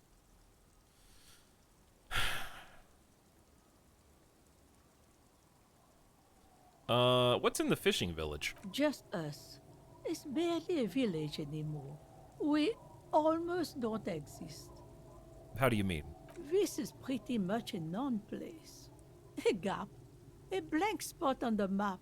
Just a cluster of nameless shacks on a nameless street. The place is so pornographically poor, it's not even funny. This place is pornographically poor. There's gotta be something here. Tell me. Who else lives in this village? That means it's like so poor that it's gratuitous. Like, it's explicitly poor.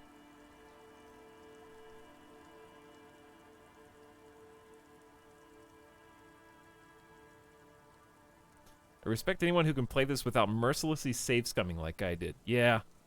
This is the part where I shame you for save scumming. I feel like Art Cop would probably say that, though. I mean, she just slammed me about my posture. I gotta strike back. This place is pornographically poor. The lack of wealth is the one thing we've got in abundance. The woman smiles cryptically. Riddles. Fits with the general ambiance here. The lieutenant marks dryly and looks around. Sometimes it's as though I'm also gotten lost inside this Nameless nothing. I'm a little lost, too. Oh, it seems to be a common theme these days. Her expression betrays curiosity. I think I'm in the process of finding myself again. Maybe I should stay lost, just move here and disappear completely. I'd really rather go back to talking about the village.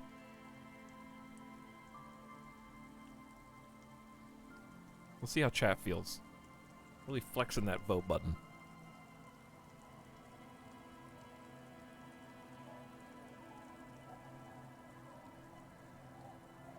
Don't let the needs of streamers who play in a completely alien way to entertain their views influence how you want to play the game for yourself. Nah, screw you. If you save Scum Disco Elysium, you're playing it wrong. Just get good and let your story unfold, because Disco Elysium as a game is an exploration of the human character in many different forms. And to save Scum that to achieve perfection is to miss the point of the game itself. That we have to deal with our failures, whether we remember them or not in the case of our main character. And on a micro scale, those are the dice rolls that we do on a challenge basis, and on the macro scale, that is the things that happen before we even took control of the character.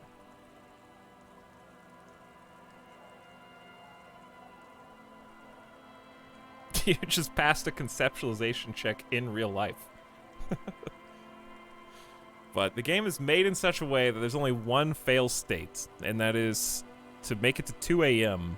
without having a place to sleep, I think.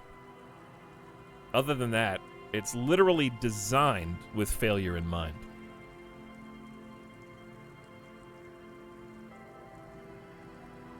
Also, the failure options are really funny. Yes. That too. Chat said, I think I'm in the process of finding myself again. Yeah, slowly. Isn't that what people always think when they are lost? Something I can do for you to find your way, officer? Isn't that what people always think when they're lost? She's cheeky.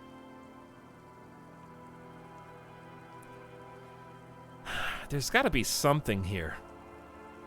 Over there, you can find more of the same. Shacks and trees growing wild. That's the pox. Between here and Jamrock, a dusty sea of old trees, all covered in industrial soot. Small houses under them, an overgrown park. An old military hospital and its surroundings. Or it used to be, during the time of the suzerain. So, an overgrown park, shacks and trees growing wild. They call it the Pox. The buildings to the south used to be an old military hospital. After the war, it was turned into a goodwill hospital for shell-shock veterans and folks looking for some quiet in the old sanatorium gardens. Now the area is crisscrossed with nameless streets and makeshift cinderblock houses. Shacks as far as the eye can see. What happened to the hospital? The goodwill ran out. The staff left and the place was shut down. It's long gone by now. The goodwill ran out. She's got a way with words. Who else lives here in this village? Well, there's Lillian and her kids. A few new folks live in the house to the east, but they are away right now.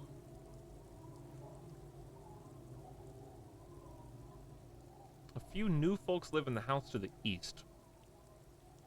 And then there's the drunks. Not a pretty sight, but there's little we can do about it. Home is home, even for them. I met Lillian and her twins already. I really like that the game has kind of not circumstantial, reactive dialogue, where we had the option to talk to her first. Like, we walked in here and I chose the order of operations, right? I wasn't forced to talk to one person, then the next, and the next, and the next. But because I talked to Lillian, talked to her kids, avoided this woman for some reason, just mentally, and even talked to the drunks to the southwest. Like, each of those things came with a separate, unique dialogue for having talked to them. So right now, like, I can reference meeting Lillian and her twins already. I got the Tequila Sunrise name, which I only knew because I talked to the drunks first before talking to her. So that wouldn't have even been an option if I talked to her first. So, there's this... Anyway, moving on. I met them already. Lillian is tough. Tougher than the men here, at least. If it wasn't for her and the kids, this place wouldn't have a spark of life left. I think I also met the drunks. I'm sure you did. Nature keeps them in rotation. A new face pops up every now and an old one disappears and is forgotten. This is who we are. She's very wise. Is there a way to make a little money around here? Here? For you? No, officer. The only money we have here is some coins the drunks tried hiding from their women and then forgot about. All right, there's something else I'd like to discuss. She nods, rinsing another piece of cloth. What's further down the coast? Not much. There's the abandoned church, the DeLorean Church of Humanity. It's been there since before my time, even. Why is it abandoned? Some things just don't fly, officer. Look around. Who'd go to church here? They built it 300 years ago. Must have been nicer then. She smiles a gap-toothed smile and smells the air. So, they don't hold services there anymore? The Ecclesiastes? No, we've tried, but things just keep happening. Crime, accidents, other things. The place never stays open. It's a pity. It used to be such a nice church. Anything else down the coast? Before you get to the church, there's some ruins, an apartment complex, or some kind of electrical plant. Run-down bunch of houses, empty. Which is it then, apartments or electrical plant? That's kind of mean. Anything else of note? Of note? The old fish market up on the boardwalk, but it's closed. That's it? There's got to be more along the coast. Who'd want to come to a fish market here? No one. That's why it's closed. I knew you were going to say that. It was once a bustling place, back when I was young, and so was everyone else. Now, what catch we do bring in goes straight into a lorry for the Delta or somewhere else. There's got to be something else along the coast. We're here. What? You're one of those real estate people with big plans? If you want a development opportunity, you can check out the abandoned building over at Land's End. Used to be a supply depot, we think, sending goods and ammo across the bay. It's jammed shut though. We tried to get in, see if there was anything to sell or scavenge, but it's impossible. A supply depot that hasn't even been opened yet. And now you know everything there is to know about this coast. She drops a bar of soap into the bucket with a splash. Do you know where someone could stay around here so I don't have to pay $20 to that jackass in the hotel? Stay? Most people here are trying to leave. That said, if lodgings is what you're looking for, I've got a free room in the shack. Her soapy thumb points to the building behind her. This is the sub-sound. How much is it? I won't charge you for it. Take it as a gesture of goodwill from the village to the RCM. Wait, hold on. You're just giving it to me? I'm not sure it's appropriate for the RCM to accept free accommodation. There's this guy, Gart, who makes me give him money every night, just so I don't die out in the cold.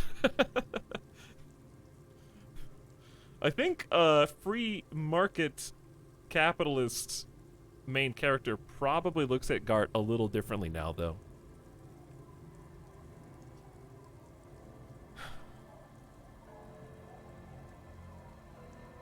The struggle of the artists, yes. Gart gave you a free dumpster. True. Thanks for the 3 months of sub, by the way. Nachinis for 3 months. Welcome back with the tier 1. Much appreciated. Roguy, people arriving. Hello, Etel and chat. Don't mean to brag, but I got vaccinated today. Nice. Well done. Thanks for 16 months, Roguy. I hope it went smoothly. And Jacob, also almost a year. Alien Please ×2 and Pog ×2. Eon Gogo, half a year. What up, dude? Sorry I missed you a few minutes ago. Welcome back to stream. Thanks for supporting. And Crichton, I think I got you, but thanks again for the year, dude. Appreciate all of you. Hold on, you're just giving it to me? No one is using it, and God knows it's not much anyway. You can stay there. Well, on the one hand, I have no empathy. On the other, I haven't yet internalized the free market capitalist, so... Chat chose not to, in fact. So because of that, I think I can still RP and say, shit talk Gart. This is guy, Gart, who makes me give him money every night just so I don't die out in the cold. That's exactly how we get ya. That's why we built our own cinder block houses on the seaside. So we don't have to give money to those crooks. We might not look like much, but they are ours. One more time, I can just have the room. You got yourself a tenant. Get keys to your new home. No, I don't want a free room. It's not proper. Stay at Whirling and Rags. Man, they really get you with the 20 bucks a night. It's so much money. Why isn't anyone using the room? My kids grew up and left like they do. The house is long empty now. I live in the small side attachment.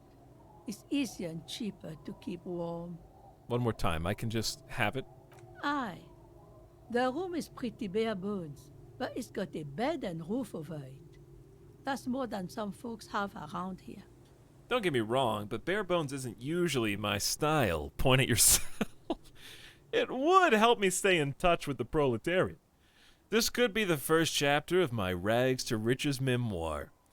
Now this is real Revacholian hospitality. That Gart... Oh, I must be racist. Unfortunate that incremental development hasn't elevated this neighborhood yet. I can see potential here. I don't need much. This sounds just fine.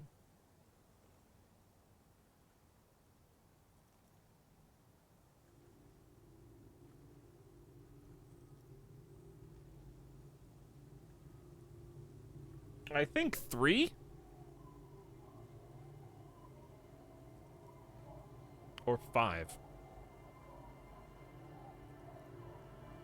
I mean, one's pretty superstar.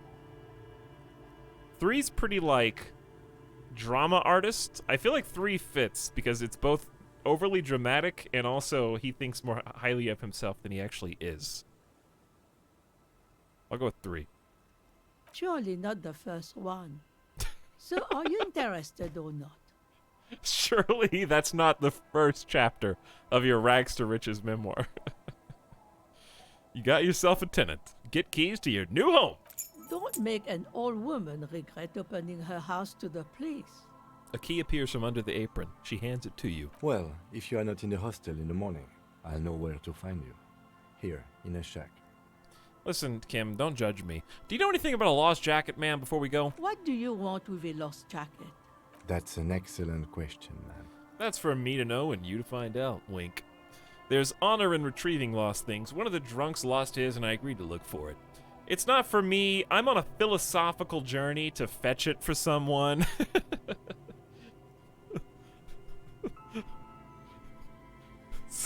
Conceited art cop. Not for me. I'm on a philosophical journey to fetch it for someone. Like a smart dog, yes? Are you getting a reward for it at least?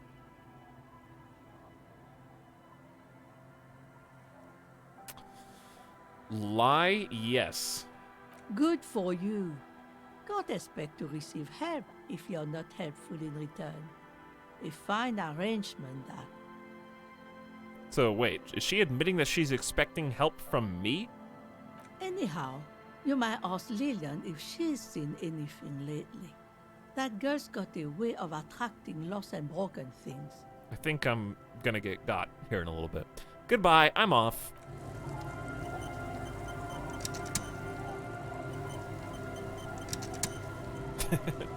The jacket itself is metaphorical. Ruve, how dare you call me a pretentious asshole? Who do you think I'm role-playing as? Brynjar Bjorn, welcome back. The old lady's planning a crime. I think there's definitely going to be a gotcha. But also, Martinez itself has made me suspicious of literally everyone. So even if she's totally innocent, the game has programmed me into doubting that fact. Alright, I was told to ask you about the lost jacket. I'm sure this will go really well. Aye, the sea's gonna calm down soon. I can feel it. The wind is turning southeast. What's on your mind, officer? That's my motor carriage in the sea, by the way. Idiot Doom Spiral over there needs his jacket. Have you seen it? I'm looking for someone else, actually. All three of these. I'm looking for somebody. Oh? Oh, never mind. Who? Well, how can I assist you then, I thought officer? I was. Idiot Doom Spiral needs his jacket. Have you seen it? Remarkable. That one already lost everything else, and now his jacket too. It's a good thing, too, that he has an actual police officer looking for it. Good old Doom Spiral. Upper management to the core. Yeah, he is making me do his dirty work. That's odd. Is she actually impressed? I'm just trying to help out a stranger in need. No one plays Johnny Jacket. I find it, I keep it. I'm collecting evidence to charge him with petty theft. I don't really know why I do things. Everything just happens to me. This is tough, actually.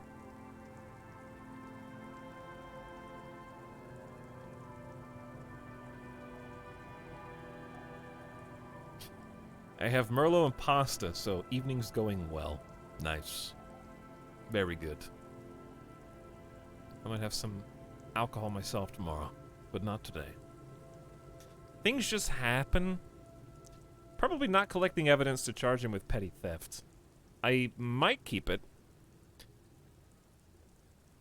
I'm just trying to help out a stranger in need. It's kind of a lie. But I do have 2 empathy now that I did not have before, so we could use it as a growing opportunity. This is our first baby step. I'm just trying to help out a stranger in need. How sweet of you. It really is. I check around the abandoned fish market on the boardwalk. Drunks are inexplicably drawn to markets. Might be why they have such trouble staying in business. A phenomenon that the spectral hand theory of the market fails to account for. If one of them lost something, that's as good a place to start looking as any. 2 empathy, that's more than 0. Also, that's my motor carriage in the sea, by the way. Oh. That's good to know, I guess. Why is it in the sea? It's an installation. Very conceptual. I wasn't feeling it. It was an accident. I'm sorry. I got drunk and apparently drove it in the sea. An official investigation has been launched by me to determine just that.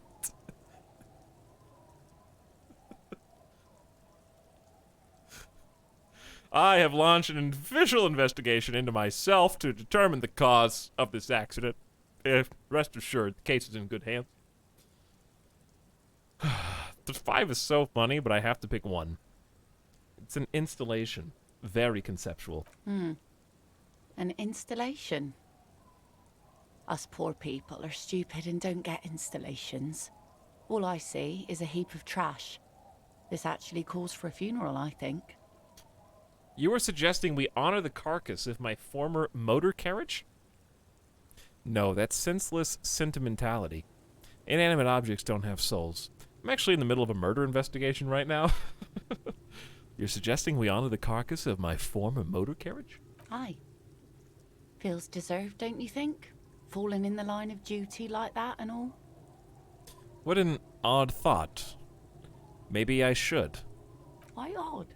Our things are a part of our life world. They're made with our human sweat and they share human history. We should care about them as we care about humans. To some extent, at least. That's very high concept, Chad. Life world. Someone's been reading up on last century Gotvaldian philosophers. Play it cool now. Play it cool.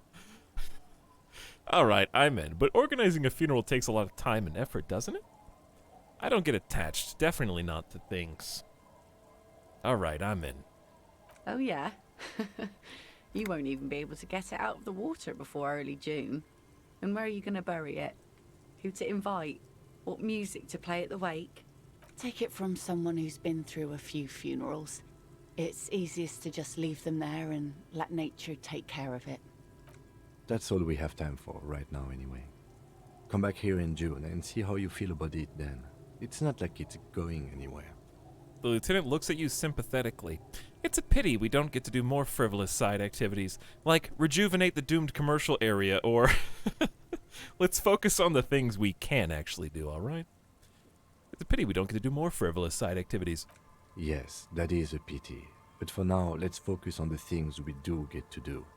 Like the murder investigation, for example. Quite, Kim. You said it best. What murder investigation? I have no idea what you're talking about, as it happens. Let's try... Is this my new house? Is this my quaint... The door has seen better days. The layer of paint has started to peel off due to the salt and wind from the sea. Even the lock looks slightly rusted. Unlock the shack door with the key. I'll wait outside to give you some time and privacy to check out your new living arrangement. But just so you know, after we are done with the day, I'll still be staying in the Whirling in Rags for the night. We'll meet in front of the shack in the morning. The key turns with a satisfying click. You can enter the shack now. Let's see where we're staying.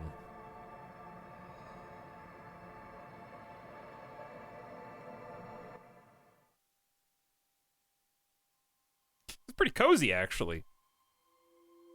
I thought it was a room. This is like a whole building, dude. The floorboards creak under your step. We're also getting money. The intricate heat engine hums quietly, giving out pleasant warmth. Old science fiction magazines, books about birdwatching, an almanac from '39. A brisk coastal wind still howls against the window of the shack.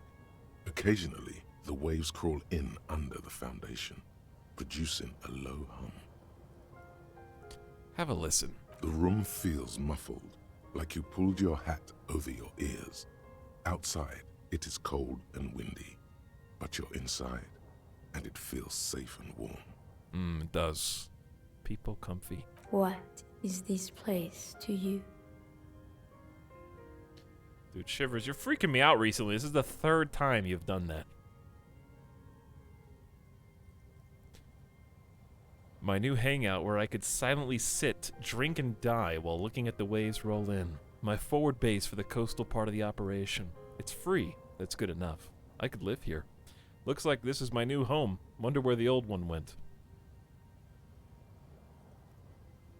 My new hangout where I could silently sit, drink, and die while looking at the waves roll in. Behind the half-built cinder block house at the other end of the village, there are 3 people drinking. Your new crew. You don't need the old crew.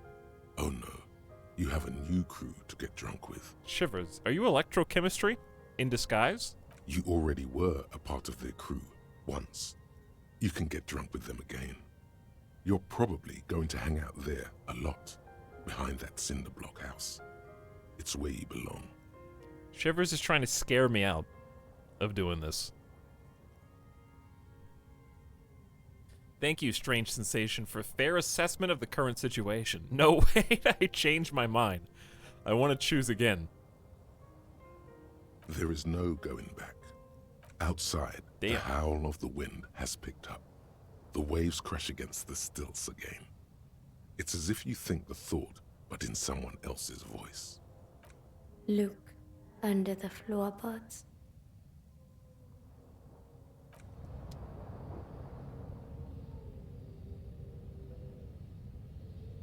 Monka.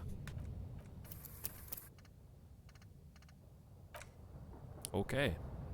I guess I will. On the table, you see a bowl of water, a rough soap, and next to it, a small hand mirror. A straight razor soaks inside the wash basin. Oh no! A straight razor? With zero hand-eye coordination, dude? Is shaving the right call? The water reflects back a vague image of your face. Nose bulbous and red, hair unkempt, wrinkles lining the eyes and forehead. The stash is gigantic. You'll be looking like a pansy without the chops. A fucking pansy.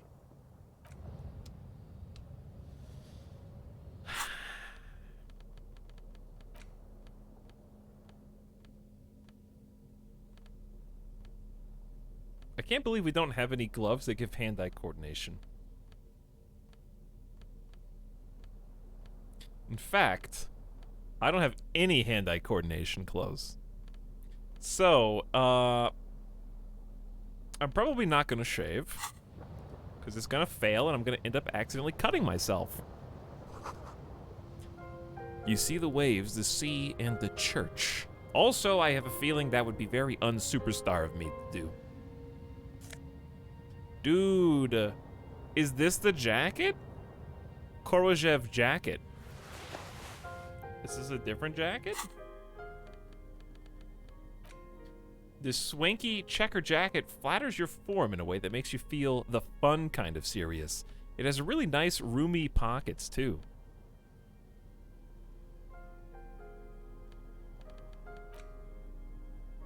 +1 logic, checkmate. I could drop esprit de corps and visual calculus for the logic. We only have 5 logic. Yeah. But 5 is kind of enough, I think. It's kind of enough. What is this, calendar? An old mirror hangs on the wall.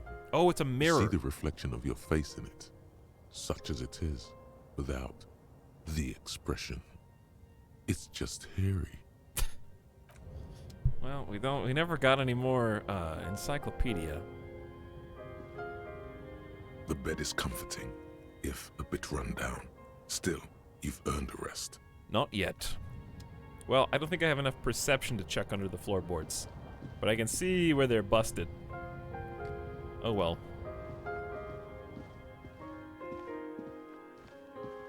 Or we might be able to go around the back and underneath it.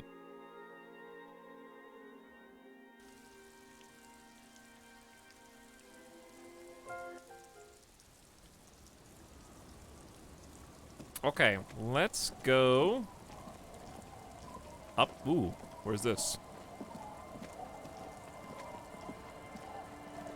Also, let me tuck Midas in real quick.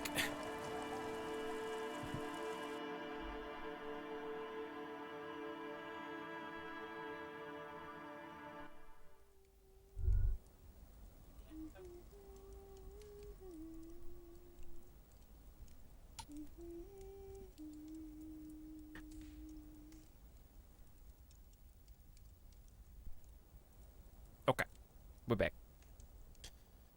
Who's in here? Feels safe and warm in here, not like the outside. Yeah, this place is much nicer than where I was. Ruffed grouse taxidermy. I'm just gonna steal that. Mine now. The dead body of a grouse stuffed with some unknown material. From a distance, it might just pass off as the real thing. The bird itself looks extremely ruffled and slightly grumpy. Ruffled and slightly grumpy. It's a mood. Industrial coal pellets burn with an orange glow. Hello, mister. A young girl, barely 4 or 5 years old, sits on the sofa. She's looking at you with frank curiosity. She clutches a small stuffed animal. Occasionally, she twirls it around. I heard there was... Oh, the girl! I heard there was a girl here who has armored gloves. Is that you? What's this? Show her the stuffed bird you took from the ceiling. I heard there was a girl here who had armored gloves. Is that you? Oh, I had gloves. Very big ones. Heavy, too. Where did you get these gloves? Found them when Lemmy and I were playing hide and seek. In an empty house. Where no one lives. I think someone hid them there. She doesn't want you to think she stole them. And where are the gloves now? I hid them. The twins were gonna take them. They're stupid. She lifts her stuffed toy up and looks into its one remaining eye, as though searching for confirmation. We are going to need those gloves. It's for important police business. Oh. She doesn't seem to understand, but the lieutenant's tone has conveyed to her the important part. They're in my sandcastle. Behind our house. Under the sand. You can break the castle. It's not very good. They're in my sandcastle. Are the twins outside your brothers? Yes. They don't want to play with me. They're older and play outside. They look the same. Sometimes I can't tell them apart. They look identical, right? I said the same thing. They look identical. She processes the word. Are you Lillian's daughter? Yes, I am. Little Lily. You know my mom? Yes, we met earlier. Not really, but I'd like to. You could. The inflection really changes to's meaning. Not really, but I'd like to. Not really, but I'd like to. Yeah, we met earlier. That's nice. My mom is great. She's never angry or anything. What is this stuffed bird from the ceiling? It's a grouse. She yelps, smiling broadly. You might be able to get on Gart's good side if you replace the broken skewer you almost certainly broke. Yes, but what's it for? I don't know. Can I have it? I know someone who really likes stuffed birds. Sure. I mean, you already took it. I don't like it anyway. It looks angry. What's that thing you're holding? It's Lammy. He's my friend. Sort of. Like... She holds the fuzzy beast up to demonstrate. Lambie is a stuffed lamb that, admittedly, has seen better days. One of the eye buttons is missing, and the fur is tattered in several parts. Lammy looks soft. Yes. Very soft. Suddenly, she pushes the stuffed animal toward your face. I don't deserve it. I am scum. Press your cheek against Lammy. Chat.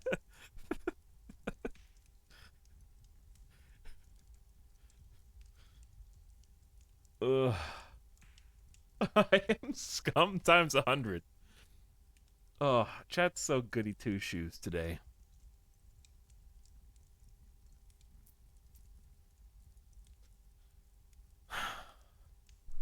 You guys are so happy and full of joy. Be nice to the child. I do have 2 empathy now. I guess. Press your... I am scum is maybe too much self-awareness for my character anyway. Press your cheek against Lammy. Isn't he soft?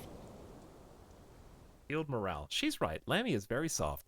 She rubs the white fur against your cheek, then returns the lamb into her lap, cuddling it. Goodbye. Bye. The girl's large, curious eyes remain fixed on you.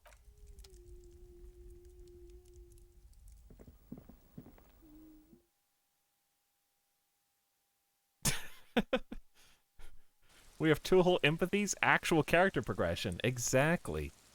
There's been a little bit of character progression, especially since we discovered that the car...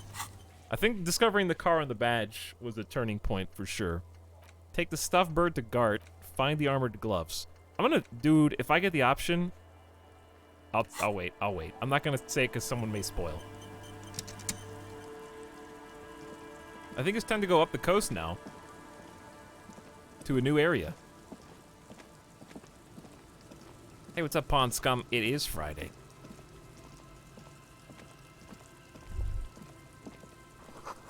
A little black swallow circles above you. You hear it chirp.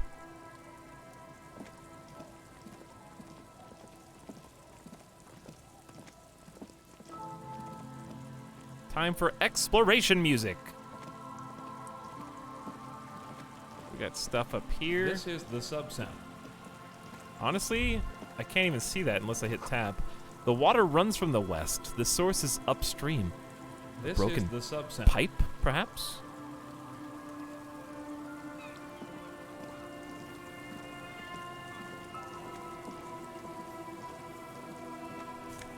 Money! Secret money! Well, we don't have to... Okay, that one vanished into the ether. Don't know what that said. The rear tire of a motor carriage adorns the reeds.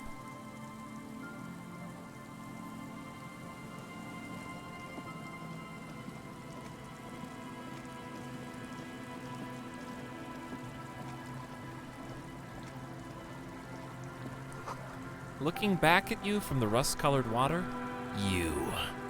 Ew! Get that guy away from me!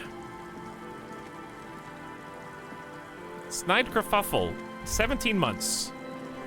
You should come back here when it snows. A strange feeling, it passes quickly.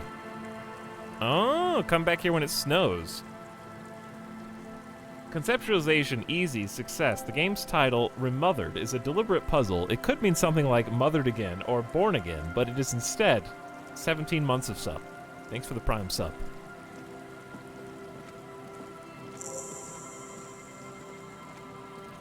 Quick travel unlocked. A kick drum pulse. The music is coming from somewhere on the ice. If we tell him about the double clicking to run, is that backseating? 1, yes. 2, I've been playing for 40 hours. I already know how to run. You're just impatient.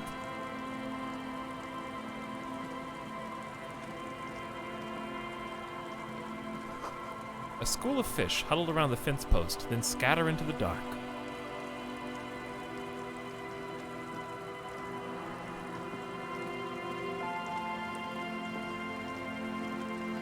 I said 40 hours as an offhanded exaggeration, but then I did my Steam, and I've apparently had the game open for 40 hours.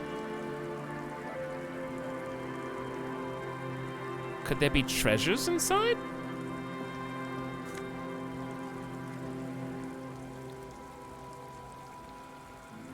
Three, Sneezeburger, this is your first comment in my channel since November of last year.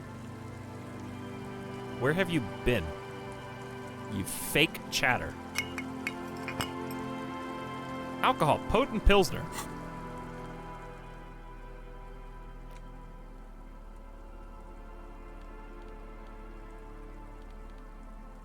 Ten uses! Hold on. Does that mean I purchased one that was already half drank? The other one had 5. This one has 10 sips? Dude, I found beer in here. I think, oh, they merged. That makes sense. Magnesium? We got so much magnesium now. Oh, it's a shortcut. Dark Souls, baby. Perception yellow highlight means we couldn't see these without perception.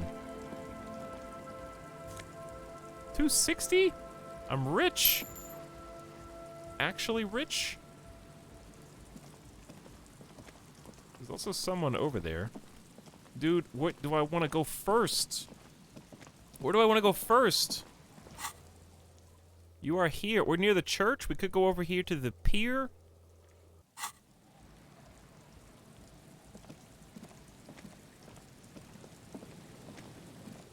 Got money in the corner. You feel the shadow of a very large sub-building fall on you. Dusty pews in the shadows, many seem to be missing. There's a ladder over here.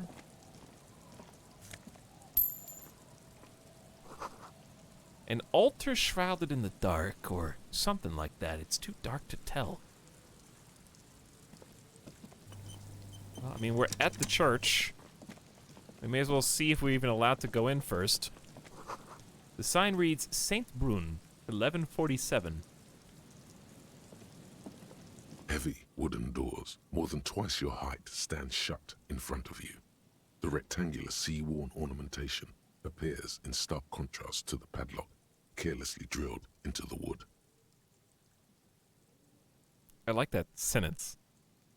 Steensberger felt guilty and subscribed for 2 months. Don't worry, you are here at the church. I've absolved you of your absent sins.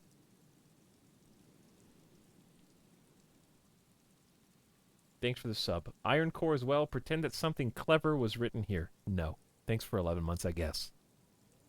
Almost a year. Much appreciated. Inspect the carpentry. The carving on the door is block-like and angular, like the church itself.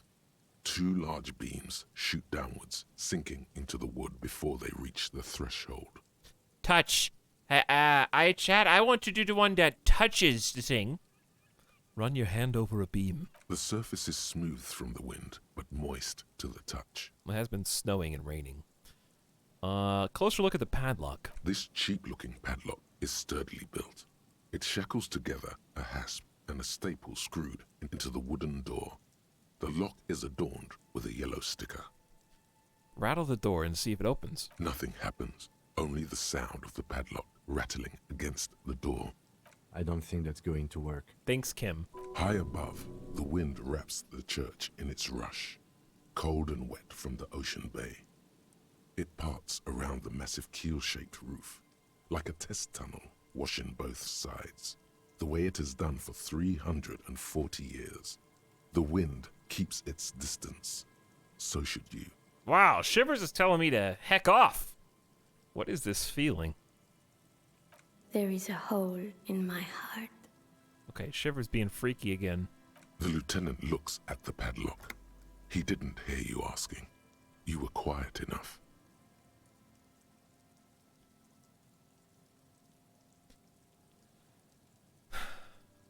Look at the sticker. You see a yellow circle with 2 X's and a big curve below them that looks like a mouth. You're pretty sure you haven't seen it before, but what the symbol depicts is clear enough. A smiling dead guy.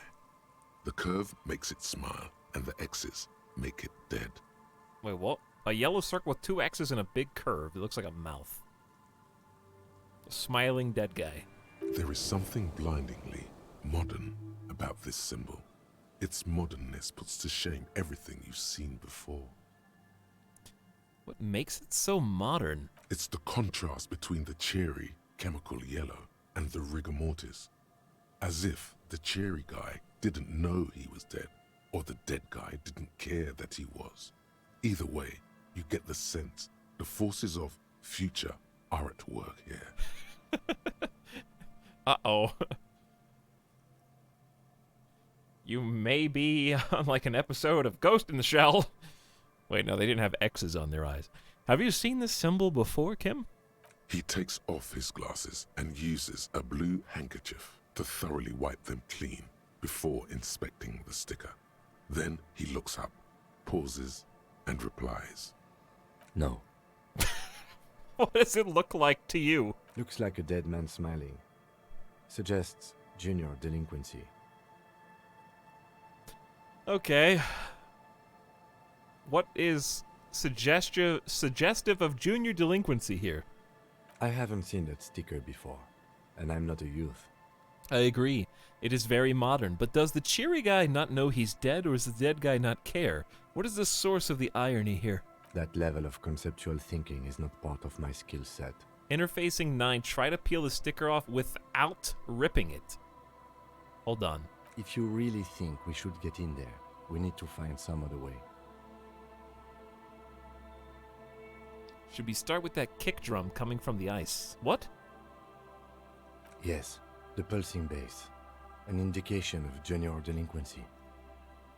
Oh, there's a sound. But first...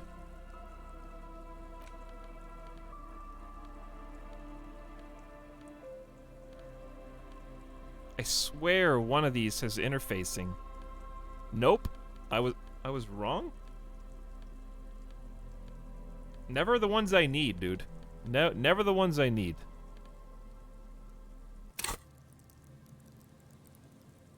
It says a white check and I can retry it, though. Heavy wooden doors, more than twice your height, All right, stand chat. shut in front of you. The rectangular sea-worn ornamentation appears in stark contrast to the padlock, carelessly drilled. Here we into the go, wood. baby!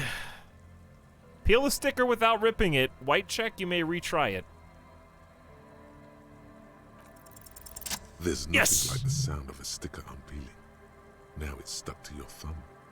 Put the sticker in your ledger after the last entry where it belongs. Put the sticker on your ledger, right on the cover.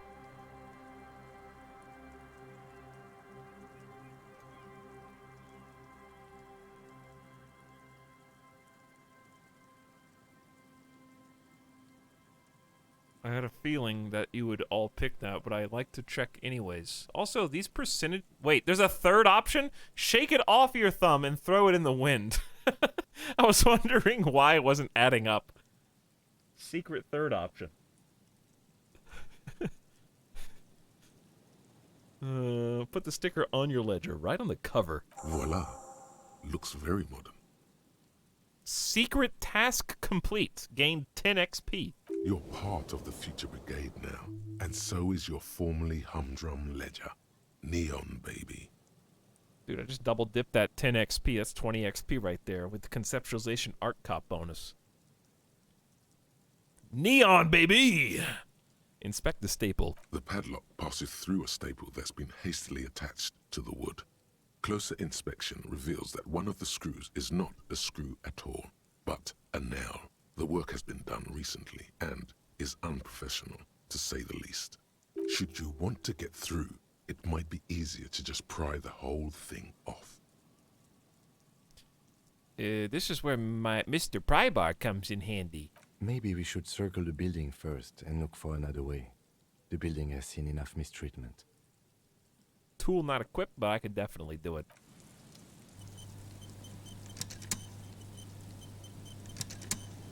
Okay, we got a lot of things.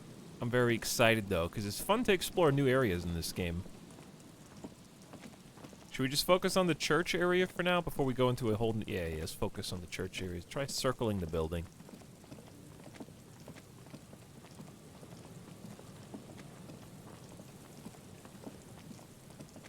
Got the whole dock.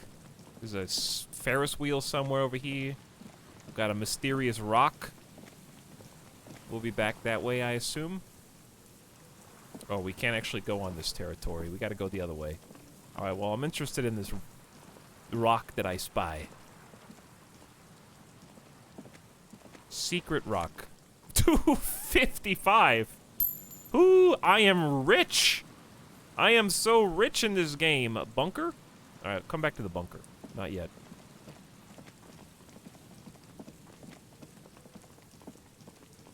$27, dude. Day 3 is apparently where all the money's at. We were scrounging on day 2.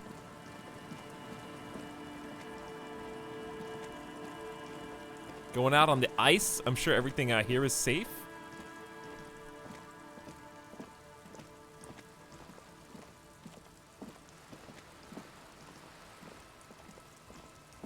Finding money here too. It must have taken a lot of patience to do this. Careful, I found 10 cents in those rocks.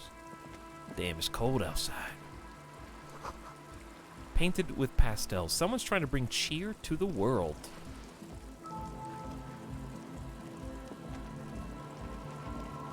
Multiple sources of music in here. Don't mind me, kid. More tribalistic markings. This post is covered in little humanoids.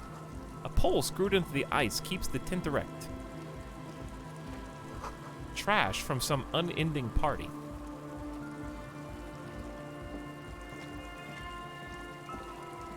A pane of Eternite has been planted into the snow. 2 poles are holding it up. What's this? It looks like a makeshift bridge. Could be convenient. Push it over. The pane falls into the icy snow with a soft thunk. It's a pretty heavy thunk. We should ask that girl on the ice what's going on here. The lieutenant gestures toward the young woman next to the tent. Yeah, we kind of just walked right past her, huh? Kind of just took our own route. A shaggy-looking girl in her late teens or early 20s kneels on the ice with an electronic contraption in her hand. Hearing you approach, she looks up. Oh, hello there. Everyone knows drugs make you invulnerable to cold. You bet this one likes to party. Dear child, it is freezing. Where's your hat? So, you want to party? What? Say it again louder. She might not have heard you over the wind. Do you want to party? Yeah, I heard you. What do you mean by party? Yes. What do you mean? I mean, we get drinks, come back here, sit on the frozen sea ice, and drink until we start talking about fucked up emotional stuff. The worst. I mean, we buy drinks, and right there in the liquor store, we get those bad boys in us, and then you tell me what you mean when you say party. I mean, we get drinks, and we also get drugs.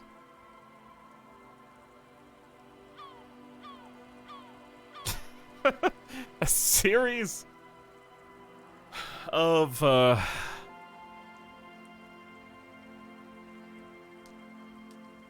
wonderful options. Why Etal? I don't know! That's just the way it went.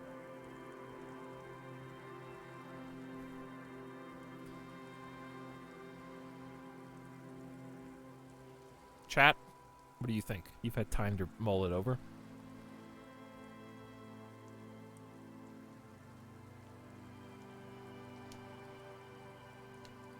What say you? Chat says, overwhelmingly, number one. We get drinks, come back here, sit on the frozen sea ice, and drink till we start talking about emotional stuff. The worst. You know, that sounds kinda nice. No, it doesn't. You, if you were intending to use an unorthodox questioning technique for this branch of the investigation, which by the way is tangential at best, you should have let me in on it. As it stands, I'm going to have to thwart your plan by explaining to the woman that we are police officers. Thanks. Oh, of course. She doesn't sound surprised. We have some questions for you. She's waiting. What's your name? Estelle. Her hair is dyed blonde, with dark roots showing. There's a coarseness to her features, some masculinity below that timidness. Estelle who? I'm not a young suitor. This is official police Okay, it's Berger. A very common name.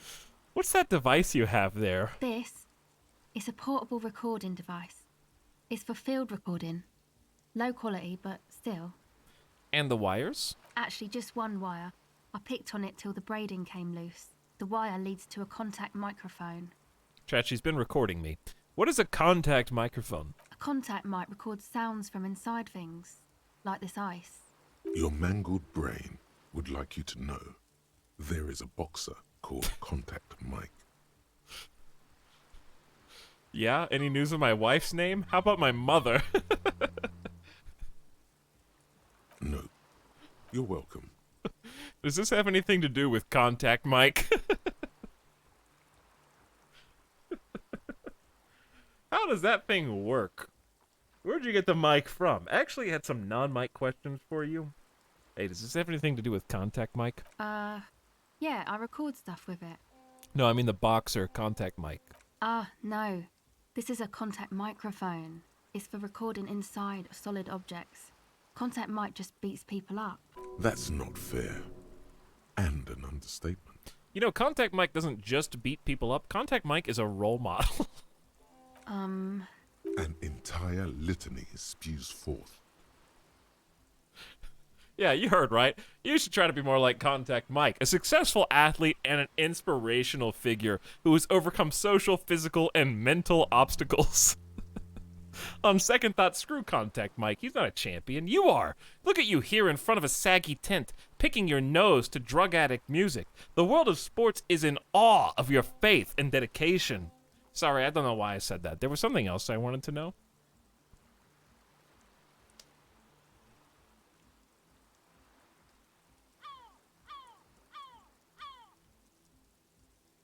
tough call here. Tough call between 1 and 2 here. Am I on Contact Mike's side or am I not? Is 2 actually like a turning point in the character? This is, Chad, is this high concept what she's doing? She's literally recording the sounds that come from inside of ice. Is that not art cop written all over that?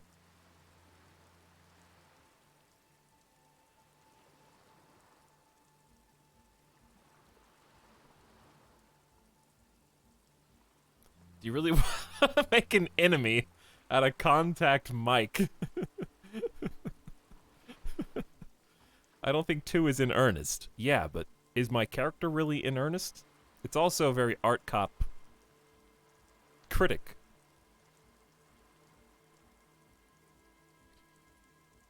On second thought, screw Contact Mike. He's not a champion, you are. Look at you here in front of a saggy tent, picking your nose to drug addict music. The world of sports is in awe of your faith and dedication. Man, you are one weird cop. This isn't about me. This is about your lack of respect for one of boxing's greats and for yourself. I'd say I'm just about normal. Now that Mike, not Mike, Mike.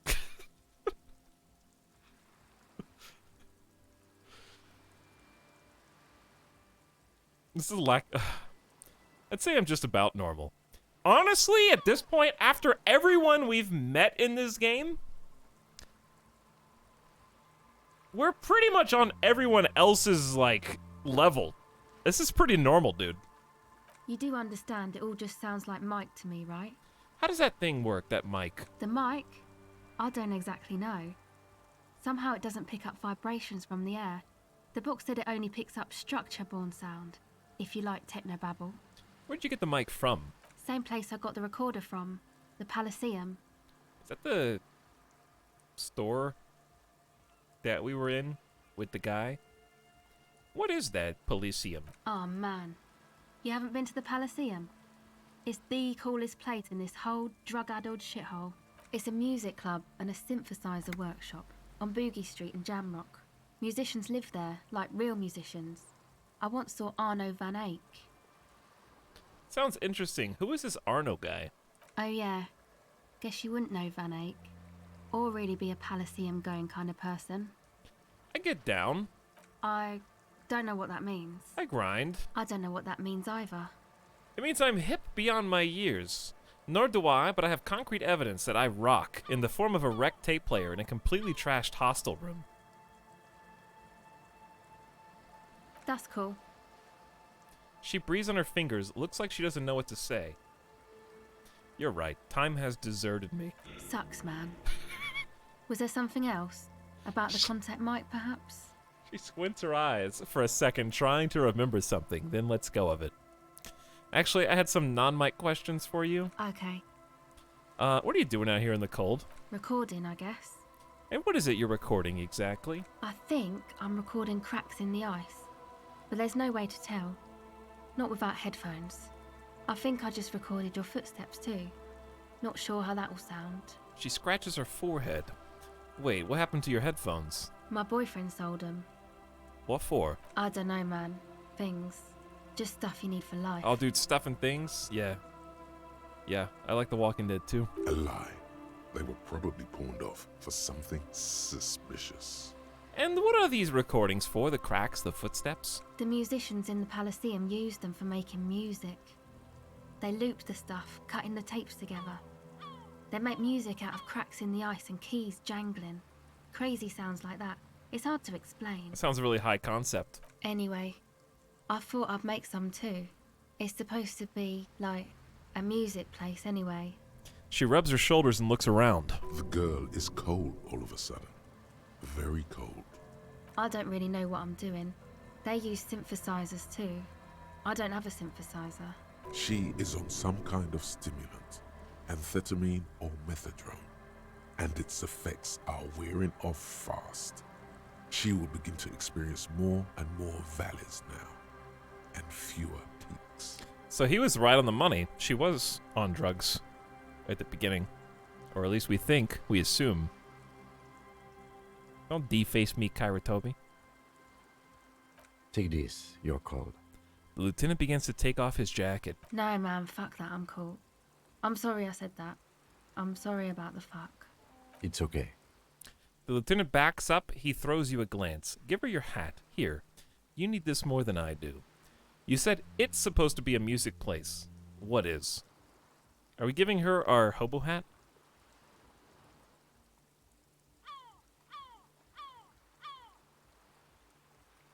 Speaking of D-faces.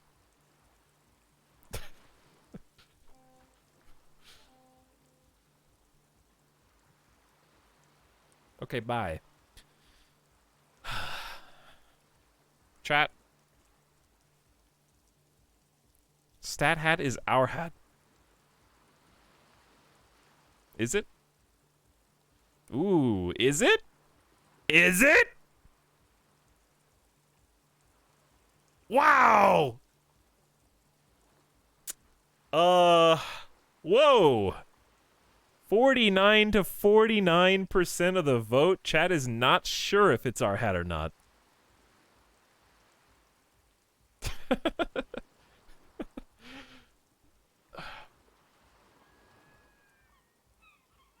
What if I give her the hat I'm wearing right now? That's worse. I need the frog hat to do my job. He throws you a glance. If I had more esprit de corps, he's telling me to do something right now. You said it's supposed to be a music place. What is? That? The boys think it could be a place, like the Palaceum or something. Stupid. It's really not going to be a Palaceum, that's for sure. They think the church is going to be like a hotspot. The boys? Yeah. Andre and the guys, they're inside, in the tent. There's like multiple people in the tent right behind us? And why is that? Why are you freezing out here while the boys are inside? They got too much stuff crammed in there. No room. Like? Music stuff, mostly. Like this tape recorder, but bigger. And there's piles of it. You mean like those headphones your boyfriend sold? Yep. They were pretty. I'm sorry we sold those. Why not just leave some of it outside so you don't freeze? That stuff is more expensive than I am. More expensive than any of us, really. Doesn't matter. I can take the cold. Yeah, the snow's been picking up while we've been in this conversation, actually, interestingly enough. Also, okay, on the one hand, I want to try giving her the hat, but this hat doesn't have any warmth. It's literally, goes around my head. I want to give her the hobo hat. But I can't give you my froggy hat. I had some other questions. Go ahead. Empathy, legendary. The tape recorder lies on the ice like a discarded toy. Pick it up.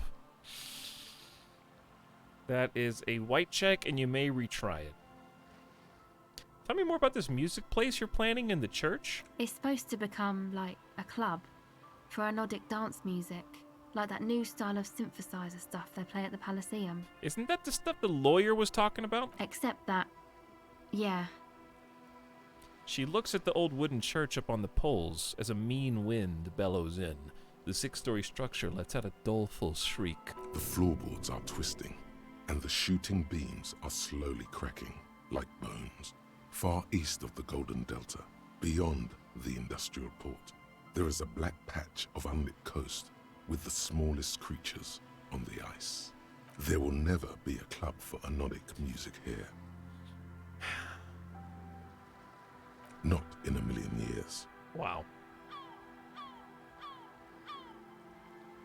So you want to turn the church into a club? I know. It's not my idea. Andre and the boys found the place.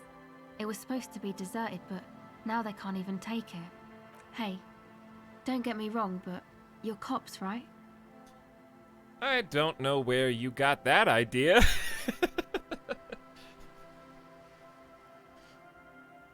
Why do I want to be sassy? I do want to be sassy, but what stat is sassy? Drama's kind of sassy, I guess. I could just do it. I don't know where you got that idea. Come on, man. Don't mess around. Maybe you could talk to Andre and the guys, because there are some strange things going on in that church. If you're police, you should look into it, right? We'll see. I prefer to remain non-committal. I'll talk to him. They're inside that thing there. Would be cool if you did. Was there something else? Did you put the padlock on the church door? No. No. Not really, no. Not really. She's trying to get out of a direct lie with semantic tricks. She personally didn't put the padlock on the door. Show her the sticker on your ledger. So, this isn't yours? It's Noid's.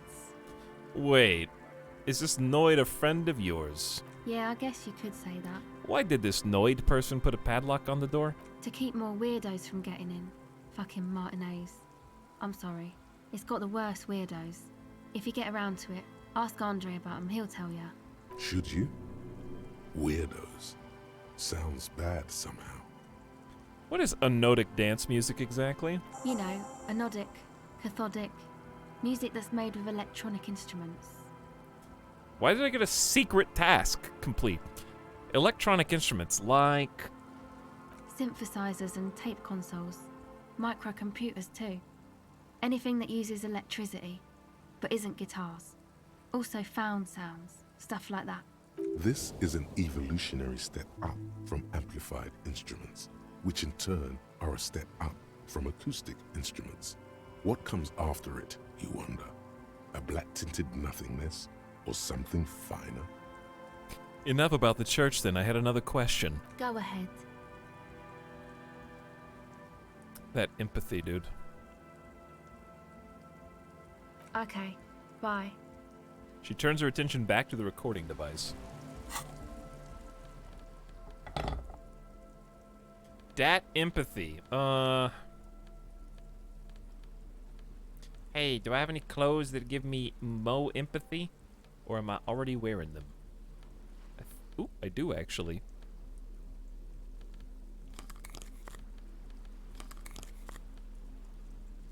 These Jamrock Biker Cop Sunnies. All right, let's give this a try with...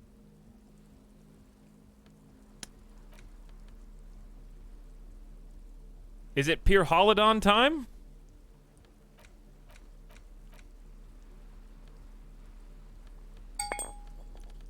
We've got 9 uses left. Psyche and health down. Oh, wait. We can't do this while we're holding the clipboard for some reason. I'm sure this will go exactly as planned. Take drugs to understand the youth. He just, like, in secret. Alright, we are feeling the psyche now, dude. Kim, don't look. Do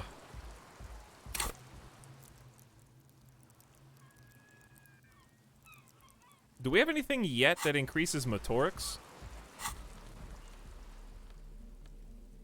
Not yet, but we may in time. That was a yes or no question, not a what question. We do not yet. I would assume speed probably does that, given its name. Alright. Hello again. The tape recorder lies on the ice like a discarded toy. Pick it up. 4 empathy. Icosahedral red dye. White check. The device is cold to the touch. An angular Omicron logo adorns the yellow plastic cover. Underneath you see a reel of tape rolling. You put the device back on the ice. That's it for now.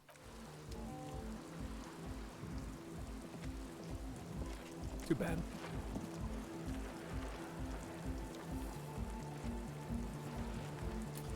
They're having some kind of jam sesh in here. Are we gonna stay empathetic? Or do we really care about that? Let's go back to being... Visual calculus?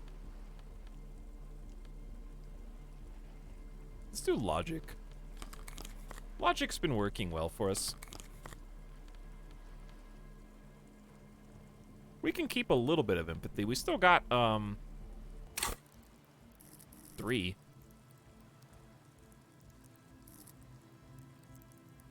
So what's the premise of this game?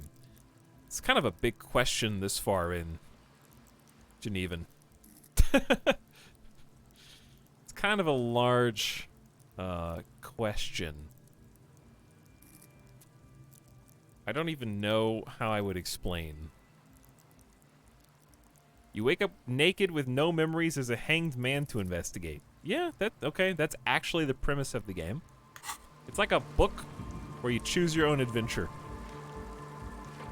and come to realizations about yourself with lots of internal monologue. The tent is just tarpaulin fabric covering a pile of stuff. The flap is open. Inside, 3 young men, all in forward-looking apparel, reminiscent of the sticker on the padlock, are listening to some new form of music. This is the sub-sound. It's like nothing you've ever heard. One of them looks at you. Come on, get in and close the flap behind you. The warm stuff's getting out. Is this young Rick from Rick and Mortimus? I knew that was going to be the first comment in chat as soon as it was coming out of my lips. Chube Noble wrote it. Detrival, thank you for the 13 months of sub, by the way. Much appreciated, dude. Thanks for returning. For the baker's dozen. Squeeze in. Let's go, baby. Sorry, we barely have room for one. He points his thumb at the lieutenant. You go ahead. I'm too old for this. I'm actually not, he thinks. I just dislike delinquents. I'm sure you will feel right at home. I'll keep watch. Kim, don't be mean, dude. Why are you being so mean?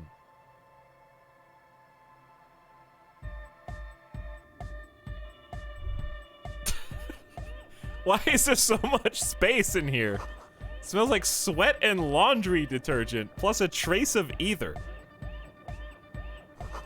Canisters filled with what appear to be water. The label says distilled. A speaker, the big kind they use for live music.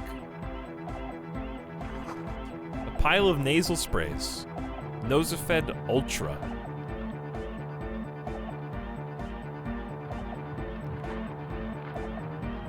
Alright, before we get ourselves in on this, I need to make it for sure an actual save. I have a feeling they're going to offer me some things. Alright, before we do this, chat, take a quick BRB. I'll play my own music. Midas is he's stirring. So I want to take care of him, take him outside, make sure he goes to the bathroom, because he's starting to get a little whiny and running around. So I'm going to go give him a snack, come back, and then see what these cowboy boot fellas have to say. The dude in the back looks like Sephiroth. Or something. Like a skull, like a rib cage. Anyway, be back in just 2 minutes. Thanks again, Need Some Toast here for 8 months. Good BRB sub. Detriful again. Thanks both of you. And welcome. Hang tight. Be right back.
All right. I'm actually really enjoying this new zone.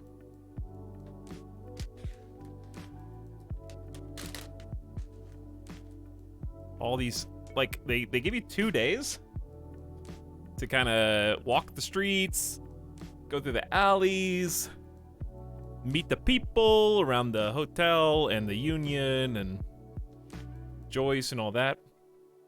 And then you start to get comfortable. And then, day 3, they're like, by the way, you ain't done. What, you think you're done? They do a good job of adding new threads. It never really feels too overwhelming.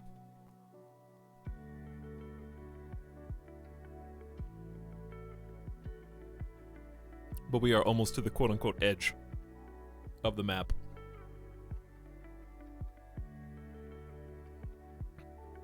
And you get to do a lot each day as well.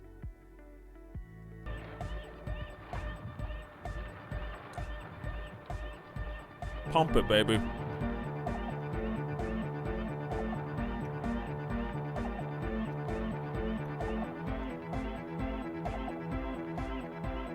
We'll go for you first.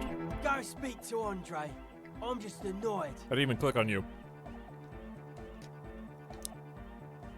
What if I want to speak to you first? I suck at socialising, man. If you go speak to Andre, I'll have time to tune in. Get a reading on your sign. Before he's finished talking, he's already turned back to his tools. The young man picks up a thin metal saw blade and nods.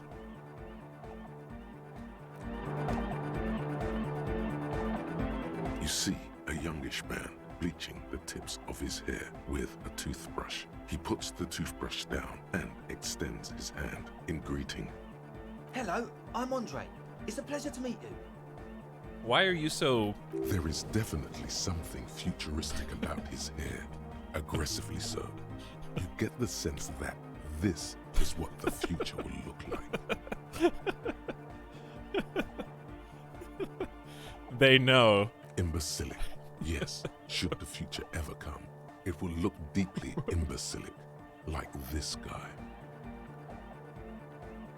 Shake his hand. Don't shake it. Chat, once again, I turn to you.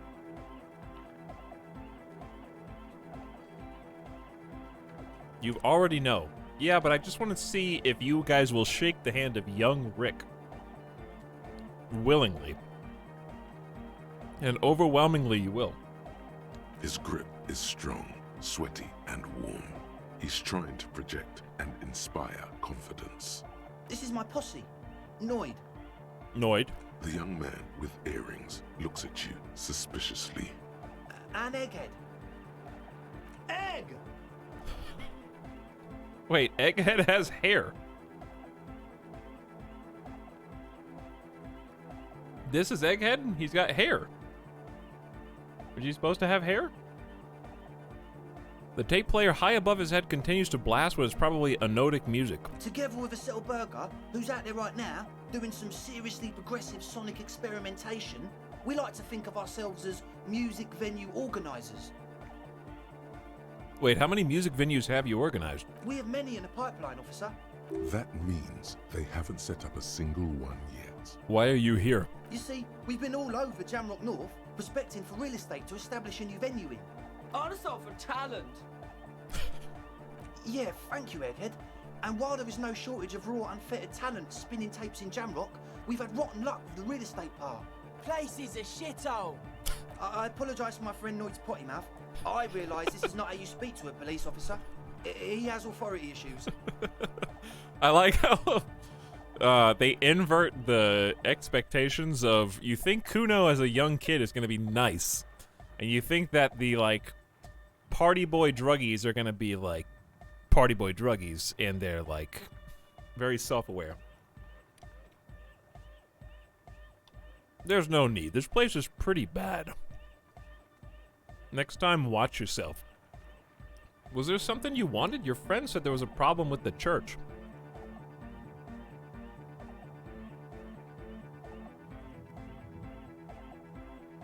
When it says the place is pretty bad, does it mean like really bad or like good bad?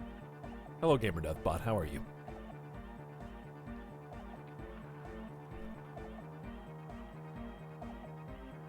What kind of bad are we talking about?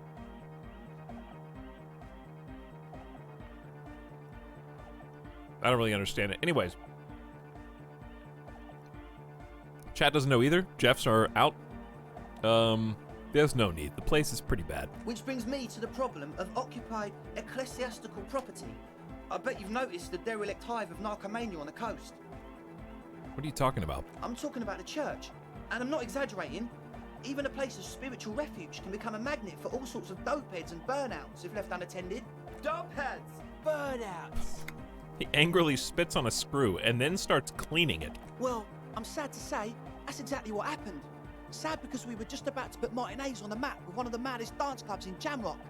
Nah, strike that, in Revachol. Strike that! The world! And sadder yet, because the dopeheads and burnouts holed up in there are the worst kind.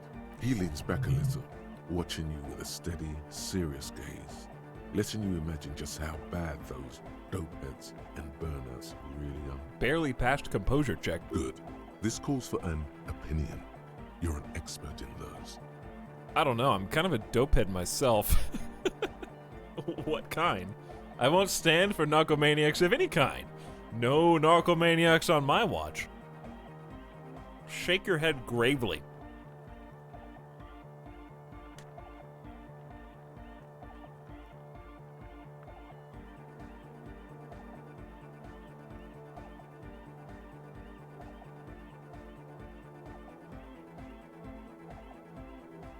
Chat.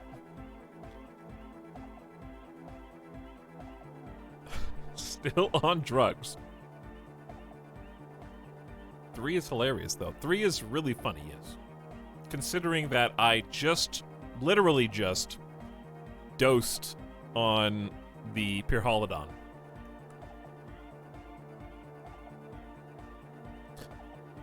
I'm overriding you, chat, because this one's funnier. I won't stand for narcomaniacs of any kind. No narcomaniacs on my watch. Yes. And the worst part is, they're also spooky. What exactly do you mean, spooky? I was hoping you would be the judge of that, officer. All I can say is, their spookiness is the kind that keeps us from restoring this church into a community centre and a place of spiritual refuge. Also, they don't eat or clean the building. Shit's gonna collapse. People just want to spin tapes without them spooking it up. Place has bad signs. No one can dance like that. Thank you, Egghead. So you're gonna look into it, right? It should be a police matter. Getting them out. Whatever spooky stuff they're doing, I'm sure it's not what the Ecclesiastes meant their property for. I'll look into it. Tell me more. I'll make up my mind later. I have questions for you first. I'll look into it. Tell me more. All right, man. He claps his hands enthusiastically. Andre's obviously very happy you took him seriously. The whole tent is. The boys exchanged giddy looks. They're gonna help us now! We've agreed to look into their little problem, so now maybe we can get some answers.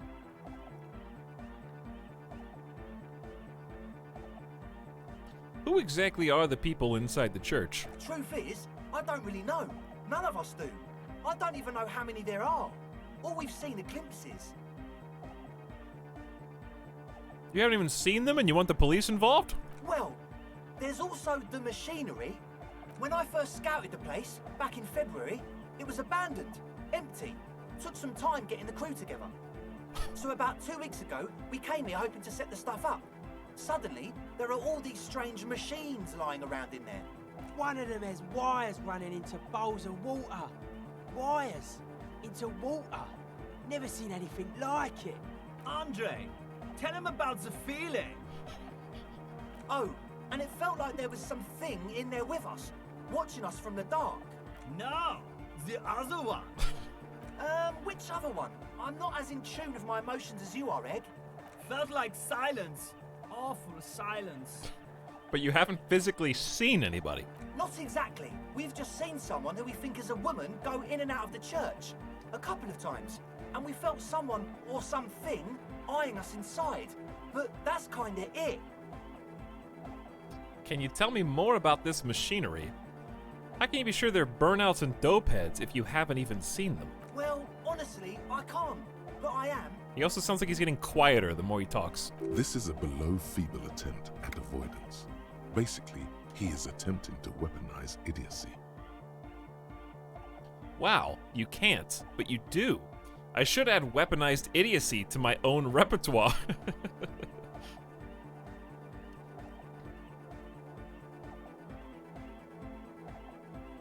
I don't see a single thing wrong with that argument.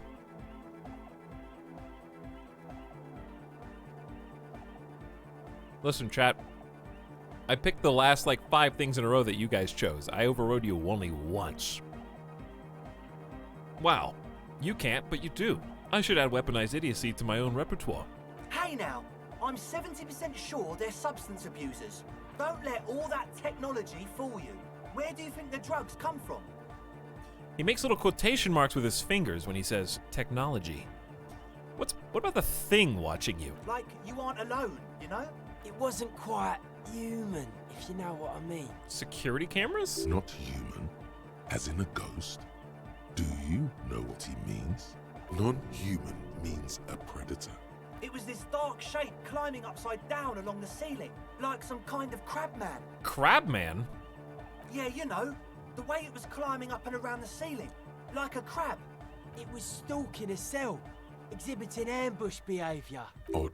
Crabs are usually marine creatures, and not known for climbing walls. Ambush behavior. Nod. Crabman. Crabman!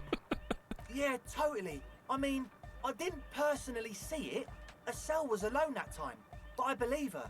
If she comes out running and says there's a crab in there, there's a crab in there. You should ask her about it, but be nice. Don't tell her you don't believe in the crab. There probably is no crab man. Don't let them draw you in with this nonsense. Tell me about the machinery. You should talk to Noid about that. I just got a distinct burnout and dopehead sign from them. Probably jacked up to some snuff station too. Probably, very likely. With a small surge of PEA, alertness fills you, as if to say, this is a dark corner. Look behind it. Jacked up to some snuff station? It means like one of those rich boy private radio stations, where you can listen to people getting killed on, then jerk off to it. Sick shit. Not that we would know anything about that. Noid just likes to relay stuff. He appears sincere enough, sire. You could, of course, be wrong. We're getting derailed here. In short, you can tell to Noid about the machines. He'll tell you more. All right, let's talk about something else. Sure. What?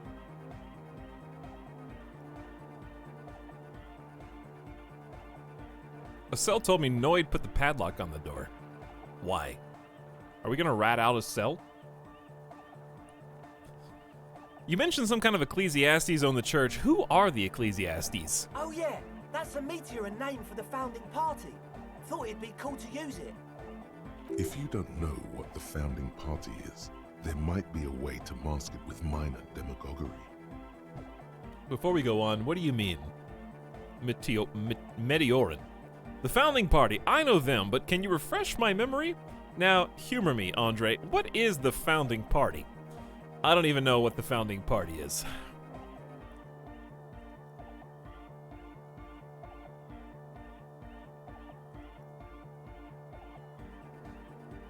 Chat.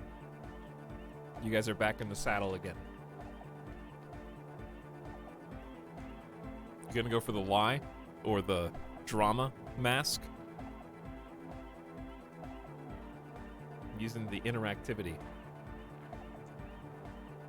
Humor me, Andre. What is the founding party? Come to think of it, I've never really looked them up, you know? I can't give you a precise definition, but they're a very powerful religious organization.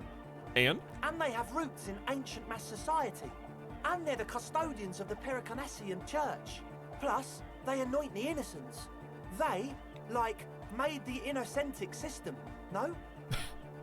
Now, Andre, in your opinion, would this ancient religious organization who anoints the innocents want a club for anotic music in one of their churches? Totally. There isn't a trace of doubt in his voice. The Paracanassian church is about love, and Nordic music is about love. I got love for my Paracanassian posse. Love is the relay out of death. We dance!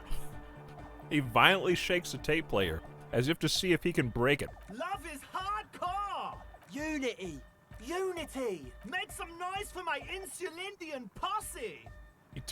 He turns the volume up, then looks at you with a knowing nod, as if it's obvious you will now break out into dance. You feel it. The anodes and the cathodes coursing through you. Your big toe starts tapping along to the bass, as if testing the waters. No words, enjoy the beat. I don't quite understand what you're talking about. What's a posse? I guess love can be pretty hardcore. I now understand it was lame of me to suggest otherwise. No words, enjoy the beat. Feels good. I guess love can be pretty hardcore. Oh yeah, it can. He's coming around. You're getting it. He nods at his friend and turns to you with a mischievous grin. I now understand it was lame of me to suggest otherwise. Enotic music is about love, and so is the Paracanassian church. Yeah! Yakokata! The place to be! Do it for the masses. Do it for the crew. His friend forms a fist with a screwdriver still in his hand, approvingly so. I didn't want to say it, but it was pretty lame of you to imply otherwise. Anyway, you got more questions? The one with the large head is still looking at you, nodding his head, waiting for your body to start moving. I wanted to ask about this tent full of equipment. Yes. What? I see you brought your own water. Yeah. Good to have, bitch to carry. When I first scouted the place, I did some reconnaissance. I'm not sure the church even has running water. And it's distilled. Oh. He doesn't know what to say. It's the one they sell at the fuel station. It's like he's lying to you, my liege. But he's slippery enough that there's nothing for you to grab hold of. Hate to tell you, but it reeks of sweat in here. It does, doesn't it? Told you we have a smell problem. He picks up a piece of telephone cord and inspects it. Wait, I also smell ether. Why? Ether? I don't smell ether. Do you, Noid? No. It's mixed with a peculiar chemical scent, like laundry detergent. He sniffs the air, then shrugs. It doesn't take a forensic scientist to guess it's drug-related. They look and act like the kind of guys who've done their fair share. Unlike the girl outside, however, the boy's breathing is regular. Their jaws stay put and their pupils aren't dilated, so they're not under the influence currently. At least not under the influence of stimulants. That doesn't rule out hallucinogens, benzos, some depressants. How do you know all this? What's with all the nosophed? By the way, chat, if you do those purple drugs, they have a health hit. The what now? He leans in to hear you better. Point at the bottle of nasal spray in the corner, the Nosophed Ultra. You've got a lot of it lying around. Oh, the old Ultra. He's like an actor, looking to the souffleur for his line. I have a major sinus infection, stuffy nose. We all do. Shit's all blasted up. Winter. Can't even breathe. You sound fine to me. Yes, that's all Nosoped's doing. Without the Noser, I'd be drowning in shit right now. Nosophed is the shit. Good. Now, on to the next thing. Can I have some? I have some nose problems, too. I've already got 2 charges, but I could use one right now, unless I find an object to punch in the near future. Can I have some? I have some nose problems, too. Sure. Here you go, officer. The Noser. Blast away. He picks up one from the corner and hands it to you. All right, enough of this. He nods enthusiastically, no doubt a little relieved. Just take it now. Logic? Godly. Maybe everything isn't quite as you've been told, Take a moment to analyze. Narcomania is a plague, -1. A cell was high, unexplained either, unexplained nosafed, headphones were sold. Let's do the top one first. A cell told me Noid put the padlock on the door. Why? Oh, so you met her? Good. I did ask Noid to install a measure against more drifters wandering in. It's a temporary fix, just something to contain the situation. I had to do it in a hurry. Not my best work, but it should hold for a while. How long have those people been locked in there? Not long, like a week maybe? This is cool. Taking initiative like this is proper citizen behavior, and I endorse it.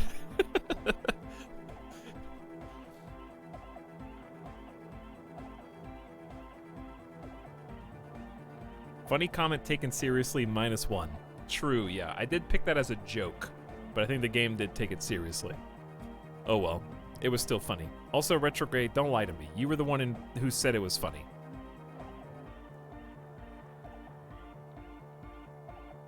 You said 3 is hilarious, though.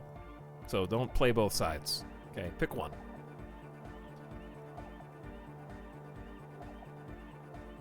Speaking of pick one, chat.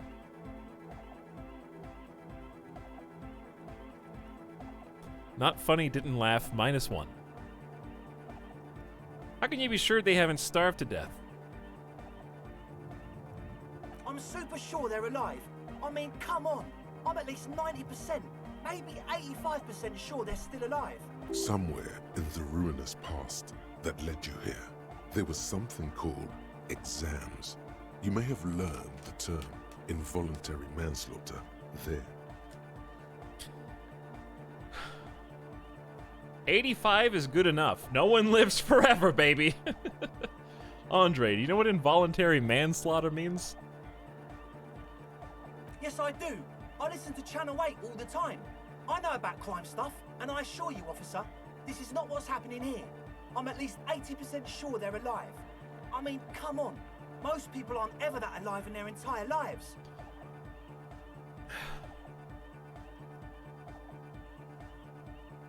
Yeah, I catch your drift. I knew you'd get it. You're one smart cop.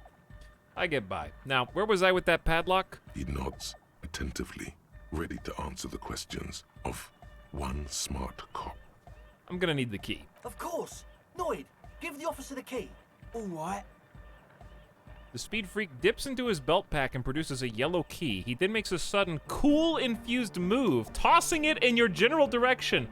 Be the cool cop, catch the key as it flies toward you, 17%, and also it's a red check, which by the way automatically fails. While we are, even if I had more than a 17%, it's actually 0. So while Precarious World is still being internalized, I will let it fall to the ground, then pick it up like a normal adult person, or pick the red check anyways.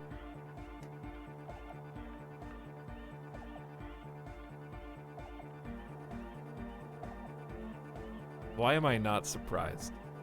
Like, even when you have literally a guaranteed 0% chance at reaction speed, you're still gonna pick the dice roll. Okay. It's as if time is frozen somehow. You think you can sense the key moving in the air. Yeah, this is going to be way cool. Don't ruin the cool by overdoing it. Raise your hand in front of your face with minimum effort. Blam! Straight in the eye. Straight in the old eye orb. In the looking ball. Man up. It's nothing. Pick the goddamn key up. Put it in your pocket and move on. In my eye. Hello, false lobster. Ouch! Goddamn asshole. What is wrong with you? Can't you see I'm in pain? With your hand on your eye, pick up the keys. I'm getting too old for this. Where were we? Well, chat, you picked this. I wouldn't have picked this, so you have to pick your way out of it now. This is all you now. This is not the way I was gonna go. But also, I'm along for the ride, too. Oh, now you want to be an old man. Okay, you guys are changing the tune real fast. With your hand on your eye, pick up the keys. I'm getting too old for this. Where were we? My bad. As always, we'll be right here. waiting patiently for the news. Yeah.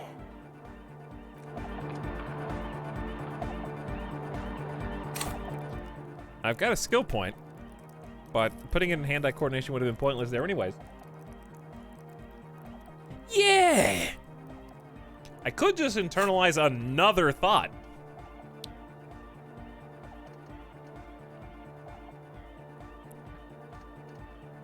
But that's too greedy. We should save this point and or put it in suggestion. Or empathy. We should probably actually use this point. So you had a talk with Andre, and now you want to discuss things with Noid?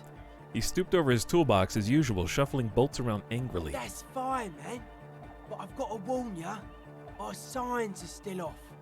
It'll take some time for me to get my sign on. I thought we'd be okay now, sign-wise. I'm doing what I can. He continues to rearrange his tools. It's not easy for him. It probably took him years to get used to Andre. He looks like a well-thought-out individual. The synchronization might be worth it in the long run. I saw a sticker on the padlock. Can you tell me anything about it? A sticker? You mean the yellow one? Can you describe it to me? It sounds like you just described it. Interesting. He wants you to describe it, though he already knows what it looks like. Okay, it's a yellow circle, the human face with X's for eyes and a smile underneath. I think the X's mean the guy is dead. Or show him the sticker on the ledger. Conceptualization, I'm with you. Let's go for 3. Good, good. What did you want to know? Was I right? Is it a dead guy smiling? Yes, you're the 23rd person to get it right. And I've asked 23 people. Looks like it's a dead guy smiling to the entire human race. Why do you think that's so? We're all the same. Same eyes, same smiles, same death. Okay, but what does it mean? He defeated history. We are living in the age of history, and in the eyes of history, we are always already dead. How can we ever smile then? Because history is a lie, and so are its deaths. The present moment and life are the hardcore. The hardcore expels death. Or maybe he's not dead. Maybe he's just really ecstatic about the beats. Or drugged out of his mind, come to think of it. I'm thinking we should sell this. He could also be drugged out of his mind.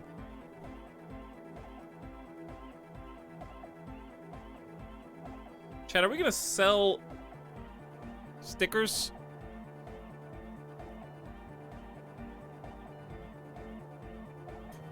I'm thinking we should sell this. It should be sold, but not by us. What?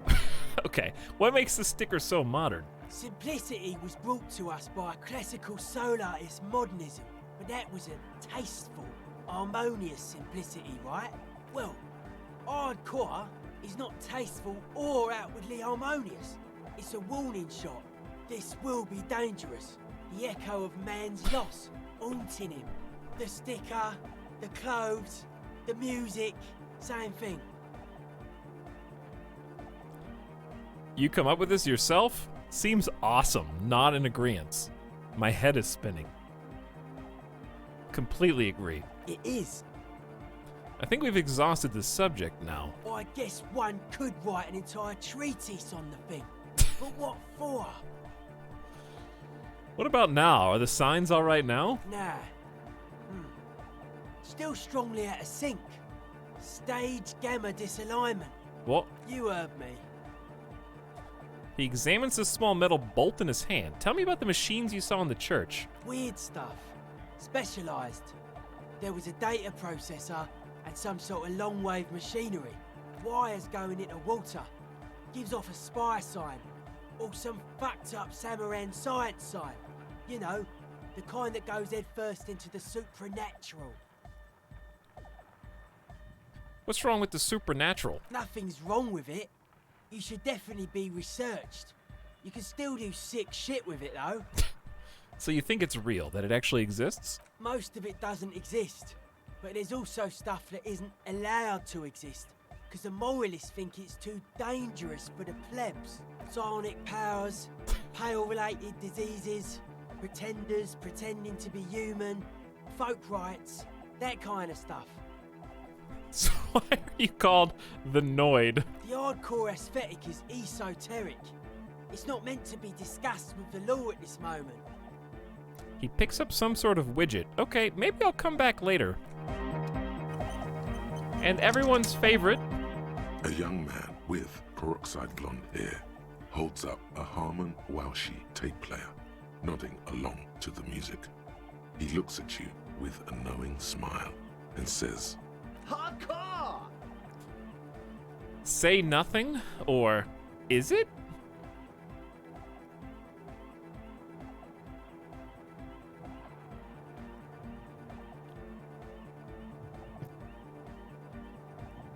You guys are a little more even split on this.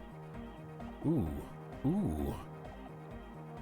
51-49. Say nothing. Hardcore!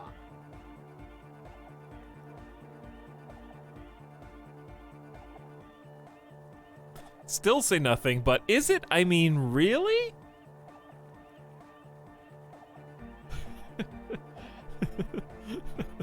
Okay, still say nothing. Hardcore to the mega! Say nothing or all right. All right! There was some doubt there. You guys are almost ready to break. I can feel it. The tide is changing. Internally coherent. Still say nothing. I was wondering if you knew who killed the mercenary hanging behind the Whirling in Rags hostel.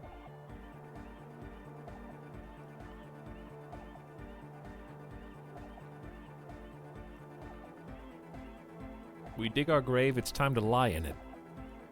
Still nothing. Encore! All right! Yeah! Say nothing, or please tell me, what exactly are you doing?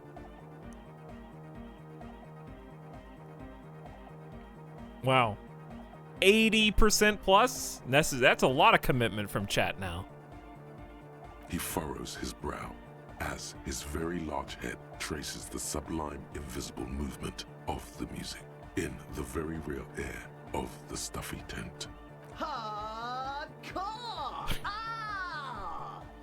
He lets out an agonized roar over the feeblish, obviously not too hardcore beat below. So hardcore! No, but seriously, I'm a little worried it isn't.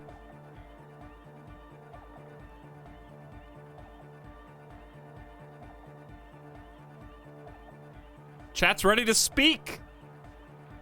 Release! So hardcore! Is it though? He stops dead in his tracks, tilting his head to the side. It is! I was just thinking that a moment ago. Look what you've done, chat. You got super baited. Are you gonna double down?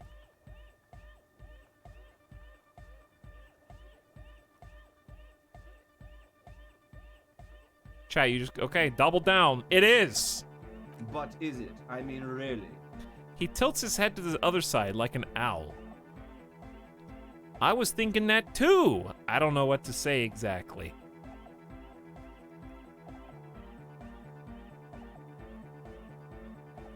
Oh, you were thinking that. Really? Were you? When you had 4 or 5 opportunities to doubt whether it was hardcore?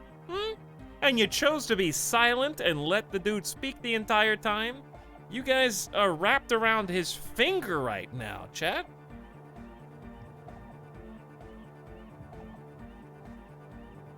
I was thinking that too. I am the mic enforcer. I am the chicks checker. Yeah! Could there have been a right way out of this garden of forking paths, you think? You guys actually failed miserably. The young man with the tape recorder acknowledges your return. When he looks at you, he squints as though you were the setting sun. Solve the egghead puzzle. There has to be some way to talk to this person. What if you just try again, find your way out of this maze of things to say? You failed the egg puzzle, chat. This is hardcore. Hardcore! Hardcore to the mega! All right. Here comes the night! Back to the heavy hardcore! Brute forces conversation. Is it? It's hardcore! You're just gonna keep saying it's hardcore, aren't you? Skibber-dee, skibber-danger. I am the rearranger. We're close. We're close, says the young man with the tape player and the large boyadero boots. Lung-shaped trees sprout on his silver belt buckle. True, hard, full, car. It's hardcore. I don't know. Skibber-dee, skibber-danger. I am the rearranger. We're close. Not so easy, is it? I'm just trying to hear all the extra dialogue, chat. All right, I'm gonna win this time. True, hard, full, car. This is it. Watch. Say nothing. Hardcore. But is it really? Yeah! This young man adds a capital G before the H in his yeags and args. This produces a guttural, Gutwaldian accent and makes him sound more animal, more in it. Or maybe it's not Gutwaldian. Maybe it's Oranese. Probably an homage to Oranje, where Arno van Eyck is from, judging by his name. Could you be listening to an Arno van Eyck creation right now? Probably, but yeah! The Y to the E to the A to the A to the A to the A to the A to the G to the H to the exclamation mark. Yeah! He missed one A. You missed an A there. I yelled mine was 6 A's, so you have to yell it was 6 too. I'm the hard rhymer, the track attacker, the mic enforcer, the sixth checker. I am the law. We're close. True, hard, full, car. I just had to be that guy. Hardcore! Yeah! This young man, or maybe it's not Gutwaldian. Maybe it's This is the famous Van Eyck I'm hearing. You know about him? He moves his mouth, but sound doesn't come out. His eyes are the size of saucers. Looks like you've rendered him speechless. You know Van Eyck? Yeah, I'm a major egghead.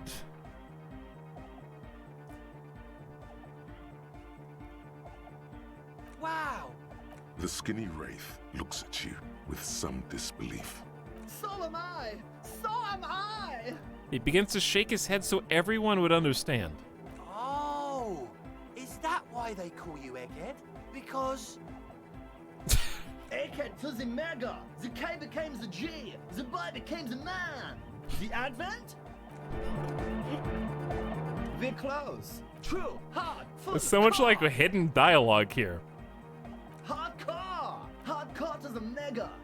Internally coherent. I was wondering if you knew who killed the mercenary hanging behind the whirling in rags hostel. Good morning, yeah! 1, 2, 3, Yakokata, the place to be! You said that before. Why is this Yakokata the place to be? What does that mean? Yakokata is a hardcore place! An intricate system of irrigation networks pockmarking the earth. Intermittent seas of phosphorus mud, ripped tarpaulin fluttering in the wind. A pair of molten rubber boots also comes to mind. All in all, a truly hardcore place. Encyclopedia can confirm. We're close. True, hard, full, car. Is it? It's hardcore. Skibber-dee. Okay, what have I not done? We're true, hard, full, hardcore. I may not be able to yet. Yeah! This young man, or maybe The Y, yeah! he missed one A. You missed an A there, but that's okay. I'm a pretty lenient cop. It's nice to be important, but it's important to be nice. We're close. True, hard, hardcore. Hardcore to the mega. Here comes the... I think I've done all available options. Hard, full, car. It's hardcore. Skibber... Hold on. Focus. Vic, true, hard, full, car. Say nothing. Hardcore. Say nothing. To the mega. Say Internally nothing. coherent. Still say nothing. Tell me, what are you doing? Gotta get the people going. I see. Yeah, request. I want everybody as close to the stage as possible. It's gonna be the last thing I pick, isn't it? Hardcoreism, internally coherent. All car. Gotta get the people going. I'm the party boy. It's my job. What is a party boy? Hardcore party 25/7 beyond the winter's orbit style. There is a place far away in Cutler, beyond a certain latitude, known as Winter's Orbit, where there are 25 hours in a day. It is a tremendously cold place, abandoned to drunks and failed rock stars, full of Eternite, depression, and half-finished ski-flying hills. The Suru live there. Thanks, Encyclopedia. I can't internalize any of this information. There's a place far away in Katla. There's a 25-hour day, winter's orbit, tremendously cold, full of Eternite, depression, and half-finished ski hills. One more time! True, hardcore, internally coherent. All car, all right. Gotta get the people going. I'm the party boy. It's my job. I think I'm also a party boy. 2 on a track. Watch your back. Watch out for the heart attack. True, hardcore, internally all car. He furrows his brow as his very large head traces the sublime invisible movement of the music in the very real air of the stuffy tent. Hardcore! Ah! No, but seriously, I'm a little worried it isn't. The question is, what is the question? That would have been good if I had asked you a question, but I didn't. Now it's just idiotic.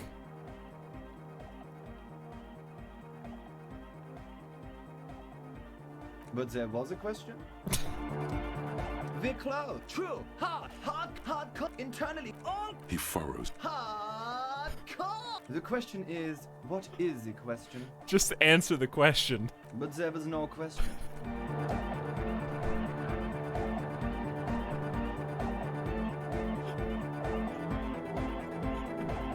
Dude. We're close. True. Hardcore. Internally coherent. All. He furrowed. Hardcore. Is it though? I was just thinking that a moment ago. One mind, one spirit. There's no other world. There's no other life. We're close. True. It's hardcore. Skipper deep.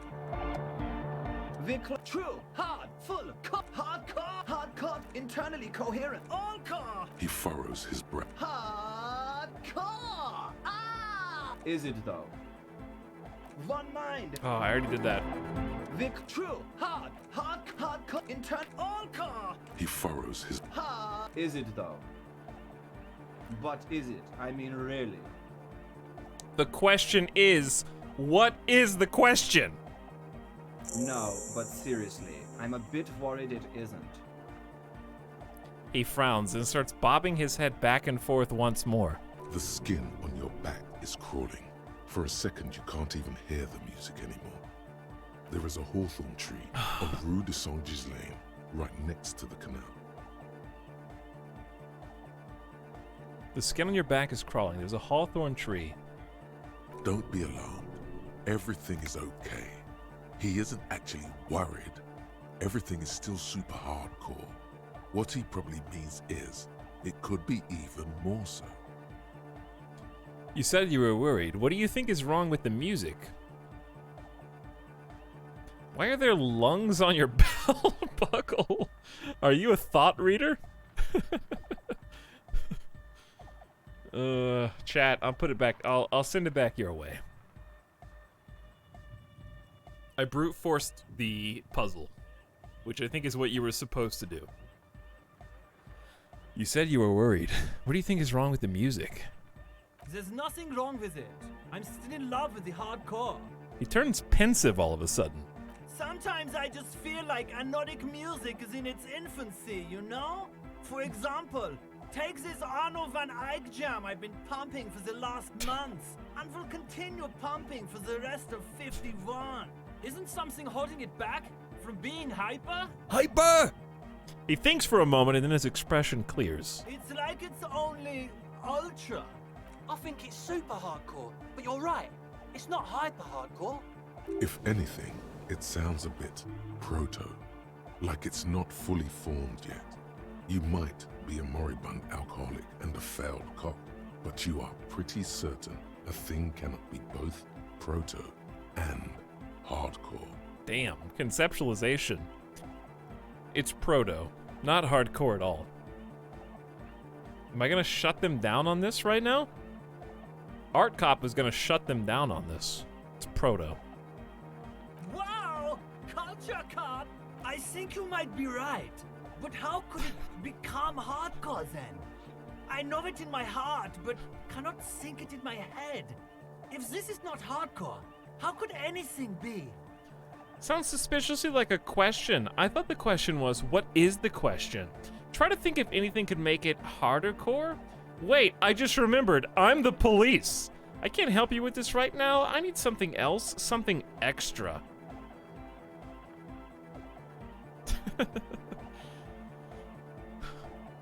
This is a thought, not a quote. So I can click this one internally.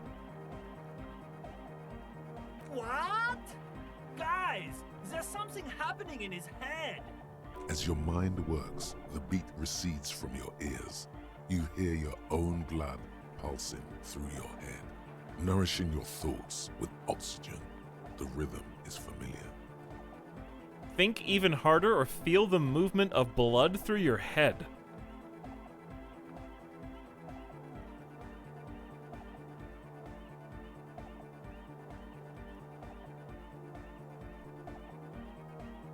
Did he just read your mind? I think so. Wow. Almost 68% feel the movement of blood through your head. The abstract shapes swelling in the foreground have done so in vain. This is a core matter. The answer in the double kick that moves the milliliters through your mind. The dark thud is the source of all rhythm. The inspiration behind mathematics. I should heal. Endurance is popping up right now. I've just barely passed that medium success. The hardcore.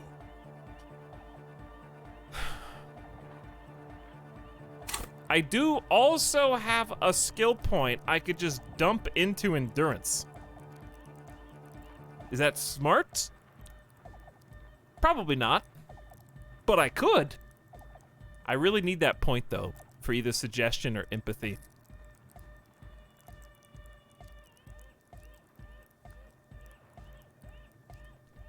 But it's tempting. All right, think even harder. Oh yeah! He's doing it! But you're not. This is almost certainly a matter that surpasses the limits of reason. What?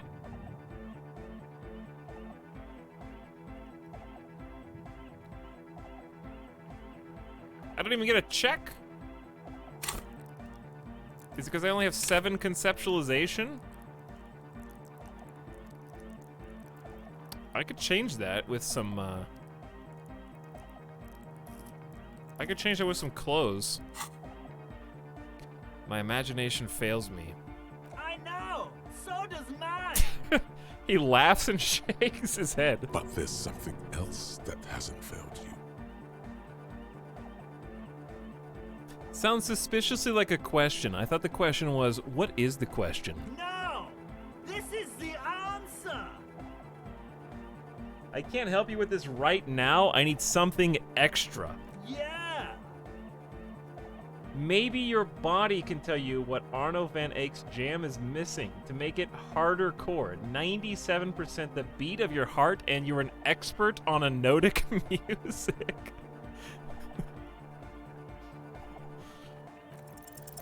You know it in your lungs where the pressure should vibrate, in your heart that's alone, and in your solar plexus where the hits should land. So does every chordate animal. It needs more bass. What? The young man makes a sudden move like he's about to turn the volume down, but that would be ridiculous. And a melody. A good melody is what makes the song really stick, so that you can't get it out of your head anymore. Point to your head. Wow, okay. We should start with the melody. But where would we get that stuff from? I don't know. I was thinking you would know. Nowhere. I'm not going to become some sort of anodic cop too. I've got enough copotypes already. I don't know. I was thinking you would know. I'm sorry. I don't know anything about Nordic music. I'm just the party boy. I get the people going and say it's hardcore. Okay, I'll look into it. In an official capacity, it's up to the police to make the beats go harder. Alright, I'll see if I can come up with something on my own. A citizen investigation. Take the task. No, I really don't have time for this.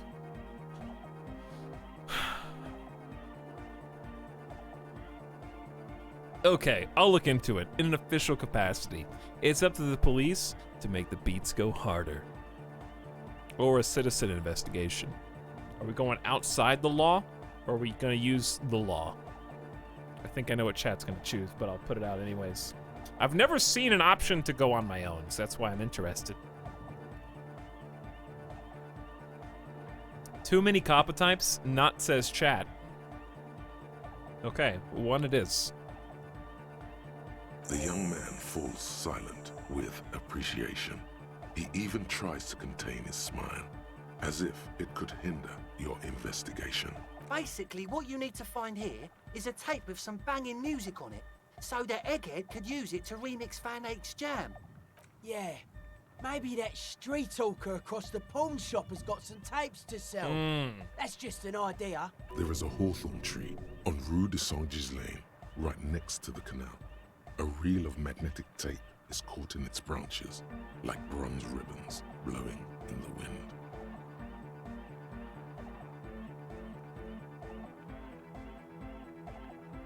It feels cold. I've been there. Shake it off. I've been there. Oh, I know! I know this! I can tell you where it is! St. G is the boulevard before the canal bridge. The one that takes you to the whirling in rags and the industrial harbour. It's got the lanterns and the... St. G is the boulevard before the canal bridge. I knew that! I could have said that! And the mosaic sidewalk. But it's all blocked with that stupid traffic jam right now. Anyway. Maybe the cars will clear. Mosaic sidewalk sounds important. But there's a hawthorn tree right next to the canal. A reel of magnetic tape is caught in the branches. Feels cold. Does it? Shake it off. Anyway, that's all yours to figure out, Copman. Copman! Hey, I have a tape with me. Whoa, I do. What tape? I don't even know what tape I have. I don't know if I want to give it to you yet. Are you a thought reader? No nation! The trans nation! No war! The class war! So... does that mean you're a thought reader? Don't be a lunatic. Of course he isn't. Jermaine here just yells random things. Odds are, sooner or later one of them will come off as thought reading. Yeah! Reversion imperative! Unless you were thinking Reversion imperative right now. Anyway, I've had a similar thing happen with eggs yelling. I know what you mean. Lie. But I was thinking Revachol imperative. You're right, I wasn't thinking that. Let me get a vibe check in chat. Sometimes you guys are goody two-shoes, and sometimes you just like to lie for fun. I can't really get a handle on you. I was gonna pick one as well. That's fucked up, man. Lying like that. And a cop, too. He knew. He must have high drama. So, you're not a thought reader, you're a communist? He's not a communist. It's just something he likes to yell. He picked it up from a tape jockey at the Elysium. She was a communist, though. Yeah! With the rebel yell! It's good you're not a communist anyway. You should be an ultra-liberal.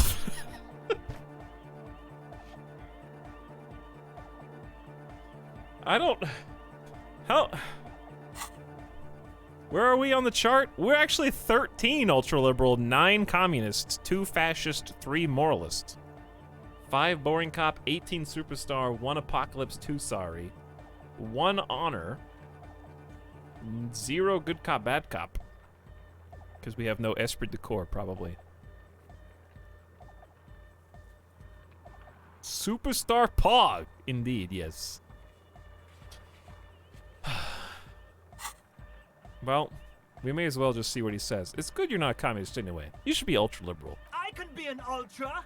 If you want that, do you want me to be an ultra? Please don't turn him into an ultra-liberal. Oh, jeez. Please don't do that. There's enough exploitation in the world. Be an ultra-liberal, Egghead. Capital needs your help. Don't be an ultra. Wait, what am I saying? Of course, be an ultra-liberal. That path is too hardcore.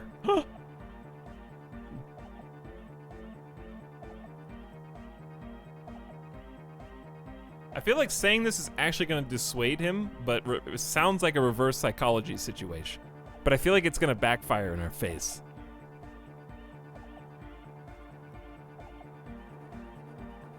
I'm going to let chat interact with this one too. I'm putting you guys through the hoops tonight.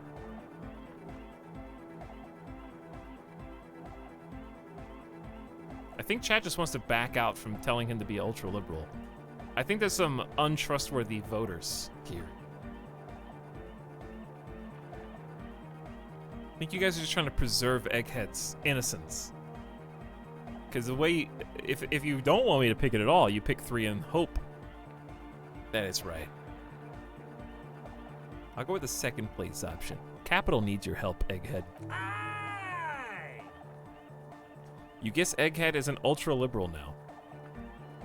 Tell me something else, Egghead. Capital rules the nation. He looks at you with an almost impossibly wide, shining grin, looking to see if you approve. Right on, Lord Rawbritta. Almost there. Could use a bit more consolidation, a tad less regulation. The market regulates itself.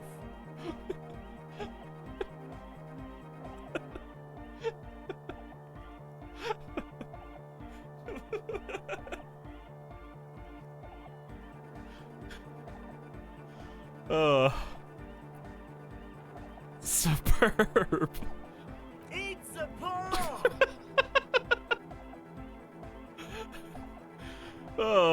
Is your real name Jermaine?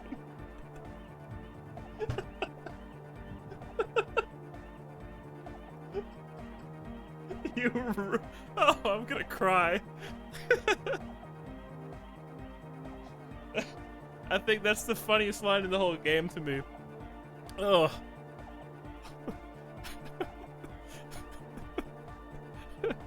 What? Is your real name Jermaine? Dark-hard hardcore! Jermaine Egghead! Basically, yes it is. Why are there lungs on your belt buckle? Lungs are for love! Why are lungs for love? When Dolores Day was anointed innocence, her lungs started glowing through her body. For the world loved her, and she loved it back. Yeah! Why wouldn't they be? Are the lungs not the place where you hold the breath of your soul? That's a good point, conceptualization. Oh yeah, that makes perfect sense. Love! In a woman's lungs. Lonely as I am, I'm not afraid. This strange, damaged feeling grows on and on. Cause I've never loved someone like you before. A dopamine surge accompanies the words. It feels like electricity flowing down your scalp, dissipating into your neck. Feels good. Like a spark of life in that moribund sponge you call your body. Alright, I might give you the tape, but like, I need to look at it first. Alright, Egghead. Alright! Here comes the night! That was probably my favorite dialogue sequence. The tape that we have is from a shack on the coast. The A-side has smallest church in St. Seiyan written on it, while the B-side is supposed to contain the instrumental. Requires a boombox. I want to wait just a little bit, because if I give it to him, I still need to do karaoke. And they wanted me to find a sad song for karaoke, and smallest church in St. Seiyan sounds sad, but I don't know. We need the boombox. I'm assuming we don't have it, because if this was the sad song, it probably would have crossed this one out. But I'm still gonna wait. We can come back. We gotta come back to these guys anyways. Huh?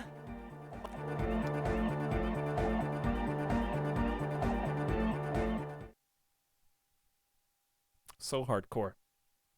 How do we think Kim's doing out there? I don't know how much time has passed. That was very hardcore, though. Hello, Kim. I have returned. Yes? Ooh! We were in there for a while. But that was... The shaggy-haired girl kneels on the sea ice. She looks up as you approach. So you talked to my associates, right? Are you going to help us? With the church, I mean. I'll help, all right. Great. Let us know if there's any progress, will ya? We've been waiting for weeks here. The others told me you went inside the church. What'd you see? Oh, that. You're not going to believe me. There's no point in me telling you. She's less prone to blurt it out, Crabman, than the others. We'll see. Go ahead and tell me. Okay. I went in and I saw a woman next to one of those machines there. Noid calls it a mainframe. She was dressed like someone who's been raised by their grandmother, you know, strange old clothes. Had this absent expression, didn't say anything, just stood still. Go on. And then, you know, right behind her, a man crawled down the wall. Upside down like a crab, down the church wall. I think the woman didn't even know he was there. He was completely silent. He stopped right before he got to the floor, then just hung there like that, looking at me. Right at me. I fucking turned around and walked out. End of story. Like a crab, you say? His face is stone. What did this crab man look like? It was too dark. I couldn't tell exactly. Come on. She obviously could. She already went into detail. Come on, quit stalling on me. What do he look like? He looked like a banger, okay? He was all muscular and stuff. Had a mesh tank top. I know it sounds ridiculous, but that only made it scarier in a way. A crab and a banger? The lieutenant raises an eyebrow. Yes, a banger. As in a mess gang member. I know what it sounds like, but that's what I saw. A gangster crab man. Yeah, I don't believe you. You were wrong. I do believe you. Why? Seems too ludicrous for a lie. Strange things happen. What would you stand to gain? Strange things do be happening. Okay then. They certainly do around me. I'd like to know more about your associates. My associates? I haven't got much to say about them. Just answer the questions, please. Sorry. I just don't tell people about my friends and who they are and so on. I don't provide information on them. To the cops. Aha, okay. Maybe I'll ask later about all this. How about you? Tell me something about yourself. Me? I'm a silver bird. High above and to the east, the cold winds blow over the feathers of an early songbird. She lands on the stone ledge of a tall building, her beak a silvery gray. Maybe I'll ask later about all this. Don't know what makes you think it'll be any different later, but... Well, we definitely got our work cut out for us, dude. Get Estelle to talk about her associates, make the jam harder core, help the nightclub start, and sync the signs with Noid. Whew! That just jam-packed the rest of our evening! Well, I did not expect this little area to be so stacked. It's a whole thing, dude.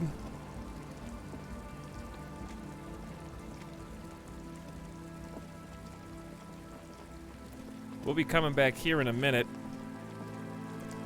because we got the church itself. I kind of want to hold off on that for a second. It's 5 p.m. This thing's got to be almost done. 83%.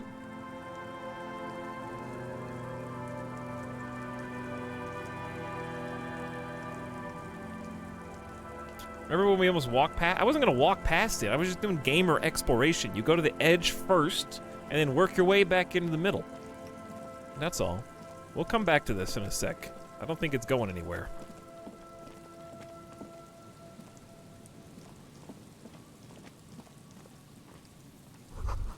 dead phone, a smashed receiver like someone hung up too hard. You can imagine why. Calls become terrible sometimes.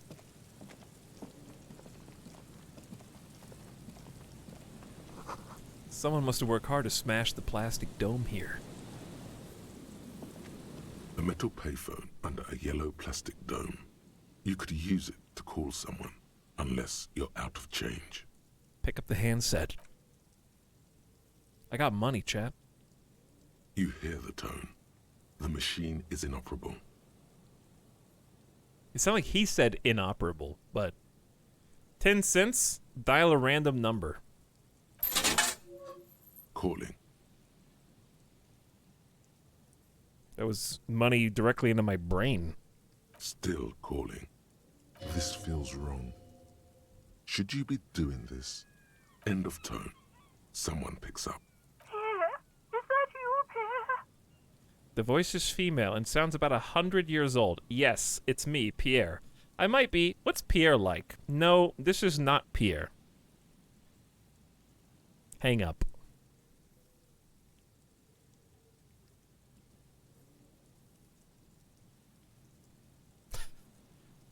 Mischievous chat is still online. I approve. Drama approves.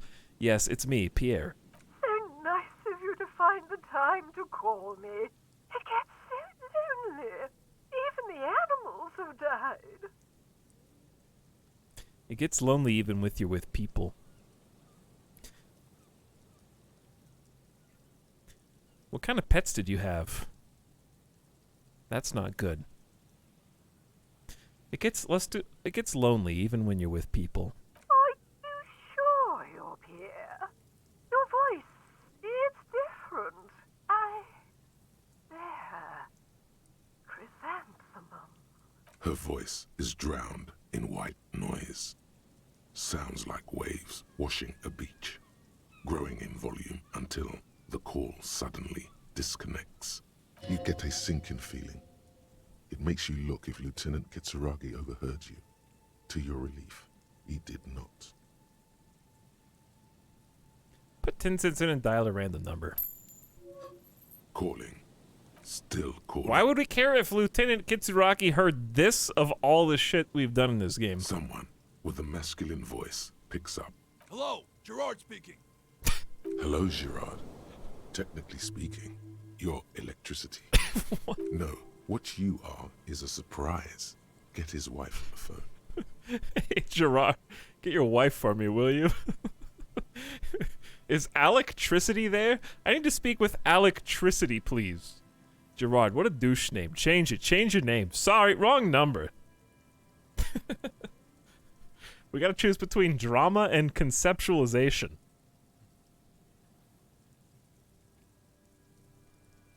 I wonder what chat will pick.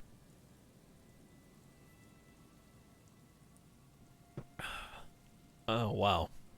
I have a suspicion that the reason chat always picks the worst options for me is because they didn't want to ruin their game. So they just want to see what'll happen in my playthrough. Is that true? You guys were probably all apologetic, sorry cops, goody two-shoes, always trying to, like, make everybody happy, full empathy, and now you want to see what this shit show looks like.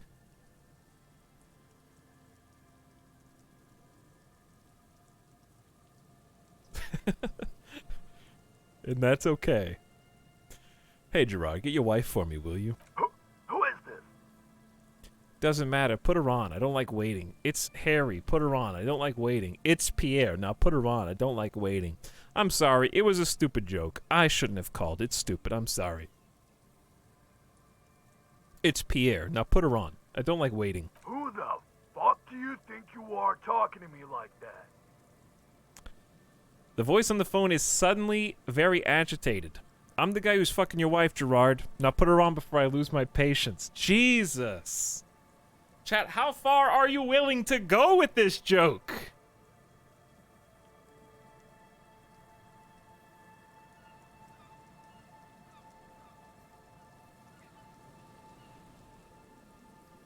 Wow, 87, 85%? You guys are You guys are literally trying to, like, home record this random family. This guy's gonna hang up and go, like, physically assault his wife for this. Sounds like a musclehead. I can't have that on my conscience, chat. I have 2 empathy.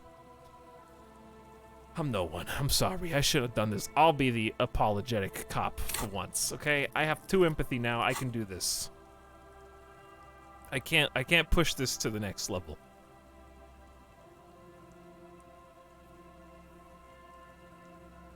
Coward, scammed. Character development.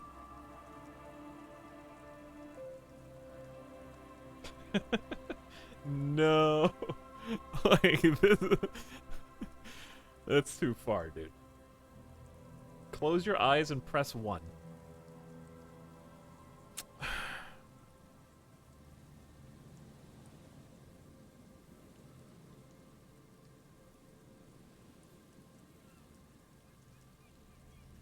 I think the hesitation proves I can't pick it. If I was gonna RP as this character, I can't.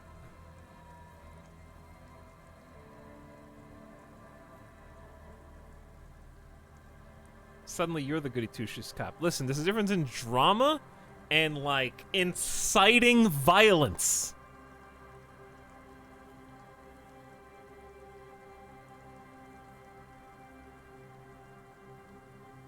This is like dangerous.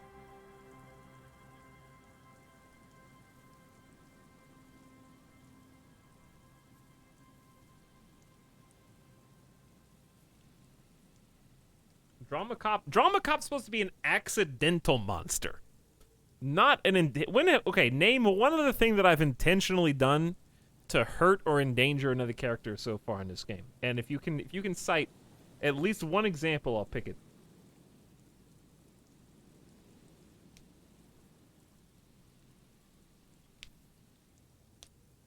You punched Kuno in the head. That's not the same thing. He deserved it.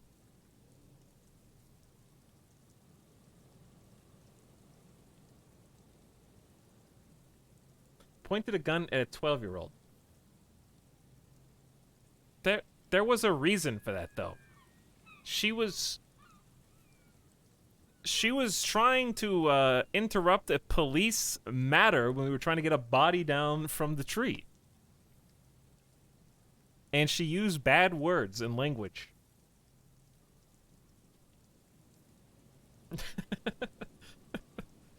And it was in the heat of the moment. She was intentionally trying to get under my skin so that I would shoot her.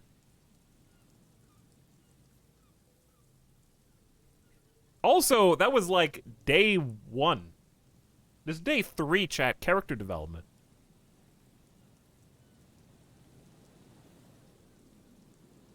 That was day 1. This is day 3.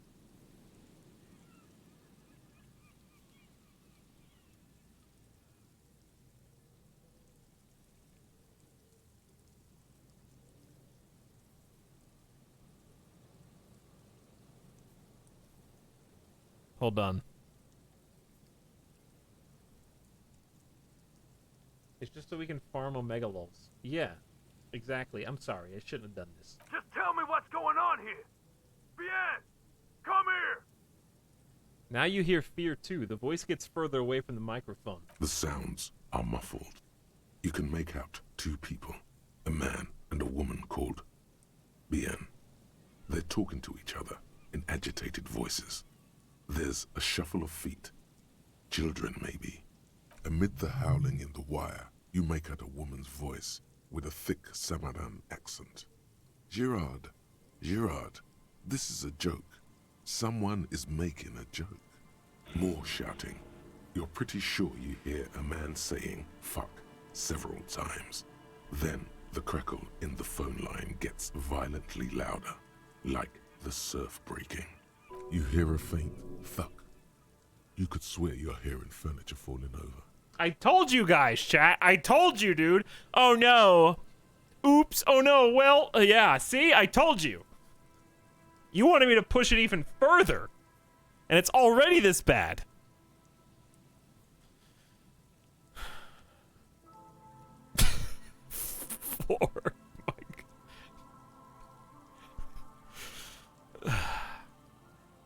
Wait, Gerard, let's just keep talking, buddy. You can't make out a single word, just vague voices.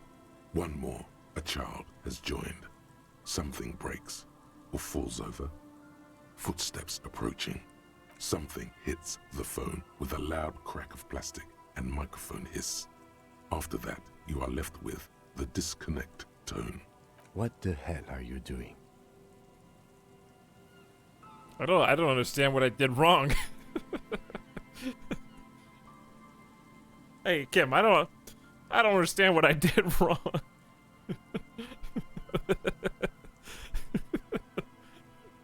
Yeah, that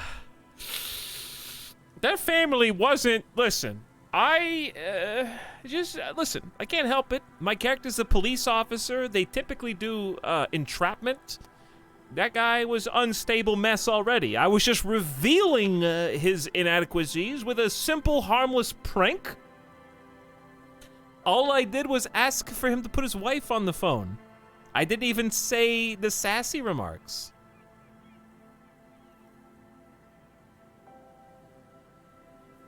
And the fact that he reacted as violently as he did is just a reflection of his character. See, like, chat, you guys read the one that you picked, but that's not the one that my character said. That was just one that he thought of saying and didn't say. I was just having a bit of fun. What's the big deal? I don't understand what I did wrong, actually, in this situation. Now that I think about it, we literally just asked to speak to her. That's what I'm saying! You are making prank calls. Not a muscle moves in his face. Let's just go. I've had enough of this phone booth. Kim, you can go back to the hostel if you want, okay? A real friend would support me. You pick up the handset. There's a tone. The machine is operable. The lieutenant shrugs apathetically, then walks a little distance away to concentrate on his notes. Looks like he'd rather not get into it again. You can go investigate, Kim. You don't have to wait for me, dude. Calling, calling, calling, still calling, still calling. Stop calling me, man. Someone picks up. The voice on the other end is slightly hysterical. I'll get you your money, alright? I just need till tonight. Let me work. Yeah, but a slight change of plans. I want this delivered to the whirling in rags in Martinez. We could all be a bit kinder to each other, don't you think? Consider your debt paid, my friend. You seem to be in some sort of trouble. Maybe I can help you. I'm a police officer.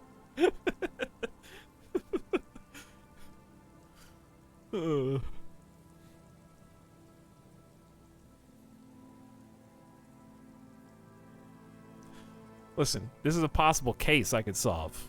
The phone gets hanged up fast as lightning. All you hear is a little shuffle of nylon as the hand moves on the other end. Well, at least I didn't get that guy killed for paying the wrong guy. Disconnect tone. Are we about done with this now? No! Again! Calling. I'm tired. A man answers fast this time. His voice is hoarse from cigarettes. You hear typing in the background. Sounds like he hasn't talked to anyone in quite a while. I'm tired too. If I could go just 1 month without writing, no, 2 months, I could regenerate my brain. Fucking liberalism. The hell? The man disappears with a sigh. You do not hear the customary disconnect tone, just silence in the handset. The machine is still waiting for you to dial a number. Seems like it did not have time to swallow the coin. This sometimes happens. Lucky you. The call went too fast for the payphone to register. You can still make a new one without paying. Dial a random number with your eyes closed. +1 from white morning. 42% chance is a white skill check. You can retry. Close your eyes and feel your finger move on the rotary dial. You start with 005, as before. The area code for Revachel's zone of control, followed by 7 digits at random. The last one makes the silence turn into a ring. It's calling, still calling, Still, time keeps passing. In the distance, seagulls squawk. No one is home at this number. But the coin, it's still in there. You find yourself thinking, what were you trying to achieve by closing your eyes? Did you want your muscle memory to take over and call somewhere? Where? Home? Thanks for the heal. His own heart. Alright, Kim. Caused enough trouble here. I just had to express myself a little bit, Kim, okay? I didn't mean to make those two people fight. It just happened, man.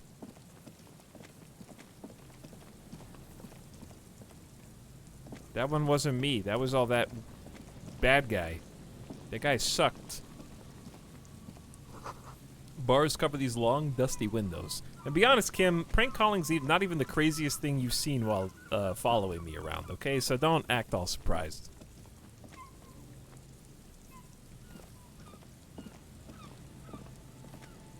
You see a once bright mural towering above you. The signage has peeled off over the years, but you can still make out Feld Electrical R&D. Feld Electrical. A slogan used to intertwine with the loops a long time ago. Now, only a shadow of peeled letters remains. It says, tomorrow is just a whisper away.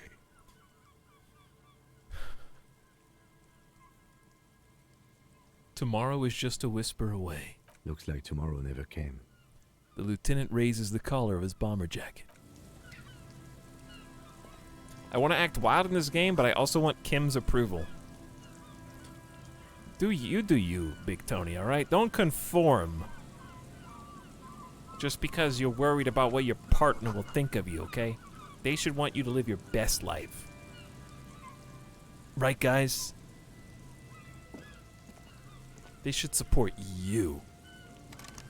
If you are controlling yourself to impress them, then they like a fake version of you. A front that you are putting on for them. Nose fed. $5! Dude, we just well in hand paid for all those prank calls, Kim. Do you see that, dude? $5, man. Excuse me, I now have a crowbar. Would you mind talking to me about what is going on here? And Mikhail noticed the windows, especially with how there are no windows on the south side. This was to deal with.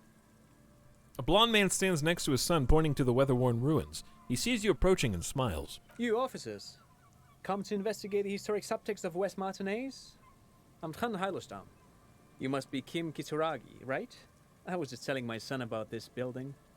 Not a lot of people realize the historic significance here. Very rich in hypertext. Wait, he knows who Kim is? Nice to meet you. Hold on, hypertext? Yes, hypertext. Young Carp and the collection of cultural hyperlinks. He's just making up fancy words. This doesn't mean anything.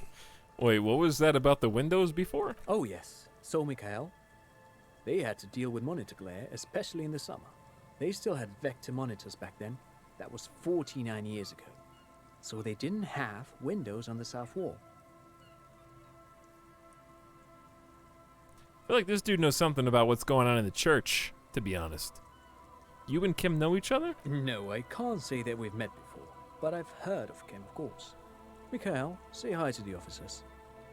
He rests his hand on the boy's shoulder. The child stays hidden behind the hem of his father's coat, clutching to his worm-themed coloring book. Mikhail's a little tired today. We spent all night trying to run Orbis on his radio computer. Have you heard of it? It's a programming language used in Grad. Quite tricky, but he wanted to play this Grad-made adventure program. We've been getting really into worms lately. Worms. Like text-based adventures? Possibly? Right? The man speaks in the artificial cadence of a professor, or someone who's been on too many radio shows. But I assume you're not here for giant worms when there are so many real things to see. Just as I was telling Mikhail before, this is where the Coalition landed in '08.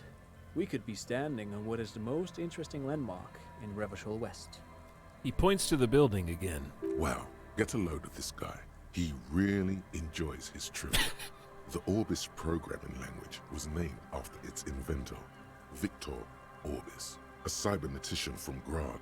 They run Vox in the Occidental countries. You look like someone who has money. Do you have any money? Dude, like mud. Yeah, like muds. Worms, muds. What's so fascinating about an empty old building? Aha! But it's not just any empty old building. He raises his hand to his eyes to shield himself from the freezing snow. All four of you turn to admire the mural. What not a lot of people know is this used to be the R&D department of Feld Electrical. And Feld, which now sells ink cartridges mostly, was once a top dog in the turn-of-the-century cybernetics boom. Hold on. What's R&D? Encyclopedia, dude! You don't know what R&D means? Look at the building looming over you. It looks old and weathered, with seagulls picking apart its stone and metal carcass. Bushy undergrowth has taken hold of the collapsed rooftop. Some kind of bird has set up a nest on a broken windowsill. It's spelled out on the building. Yes. Research and development, right there. It is on the building. Wait, what's R&D? Apologies, it's an acronym for research and development. They don't use it anymore. He smiles brightly, laugh lines around his eyes. You're probably more familiar with RTD, research and technological development. Audio's kind of bugging out a little bit. Mea culpa. You are not familiar with that one either. This man is a bookhead. I don't think I've ever heard of Feld Electrical. That's not surprising. Only a vestigial ink cartridge and ferrotape manufacturer remains. He adjusts his suit jacket. They started out as a midway electronics outfit in Königstein 2 centuries ago. After an aggressive move to Revachol, Feld became a global player in the emerging personal electronics market of the pre-revolutionary era. Still, Tricentennial was beating them in business machines. But Feld had an ace up their sleeve, or should I say they were developing an ace up their sleeve. I'm mixing my metaphors here. What was that, Ace? It was here in Martinez, possibly in this very building, that they developed prototypes for a tape computer. A tape computer? Mm-hmm. An elegant folding mechanism of rollers and ferrotape ribbons, portable enough to be a take-it-home solution. Revolutionizing business machines, possibly even bring them to the average consumer, which is a feat of engineering even today's giants, Rehm, ICN and ZAM, haven't achieved yet. He grins, admiring the sentence he just produced. And? Indeed. What? The revolution! The boy wipes his nose on his sleeve. Unfortunately, their moonshot project never made it to the market. Feld's move to Revachol backfired. The revolutionary government liquefied their assets and expropriated those very advanced prototypes. Possibly from this very building, or one of the adjacent ruins. He pauses, pointing to the other building, then continues. Basically what he's saying is there is some sick loot in here. All of this was built by Feld, even the boardwalk. Wild Pines built Martinez proper as a resort for their middle management. Feld built this side of town for R&D. You're saying Feld Electrical built this very boardwalk. What happened to the engineers? What did the revolutionaries do with the tape computers? How did they work? I want to ask something else. There is going to be some sick loot in here. Yes, they even built a pleasure wheel, but that got destroyed in the war. I'm sorry, did you say pleasure wheel? A pleasure wheel? The lieutenant looks wistfully at the horizon as if picturing gondolas rising to the sky. Yes, to lure in their star engineers. This part of Martinez was nothing but reeds before Feld arrived. They had to make the prospect of living here attractive. It was supposed to become a global center for innovation in cybernetics. But history had other plans. What happened to the engineers? Oh, I'm afraid it didn't end well for the boys. But this story is a bit too dark for little Mikhail here. Now, if you were to ask about tape computers...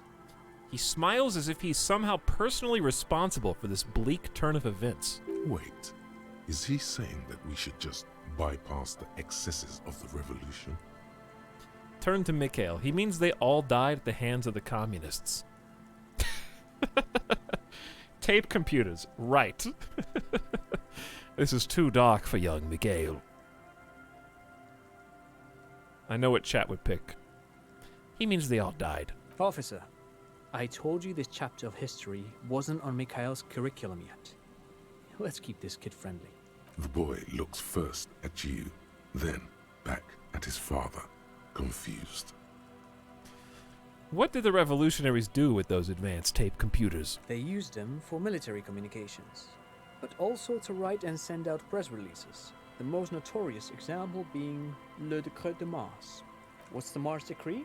I mean the radio transmission sent out to news agencies and world governments by the newly created Commune of Revachol on the 7th of March in the year 02.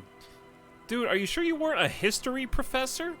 A short-lived legislative foundation for a short-lived utopia.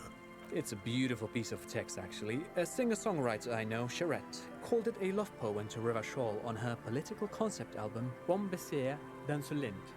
You should read it. Every local library in Revachol stocks a copy of the decree.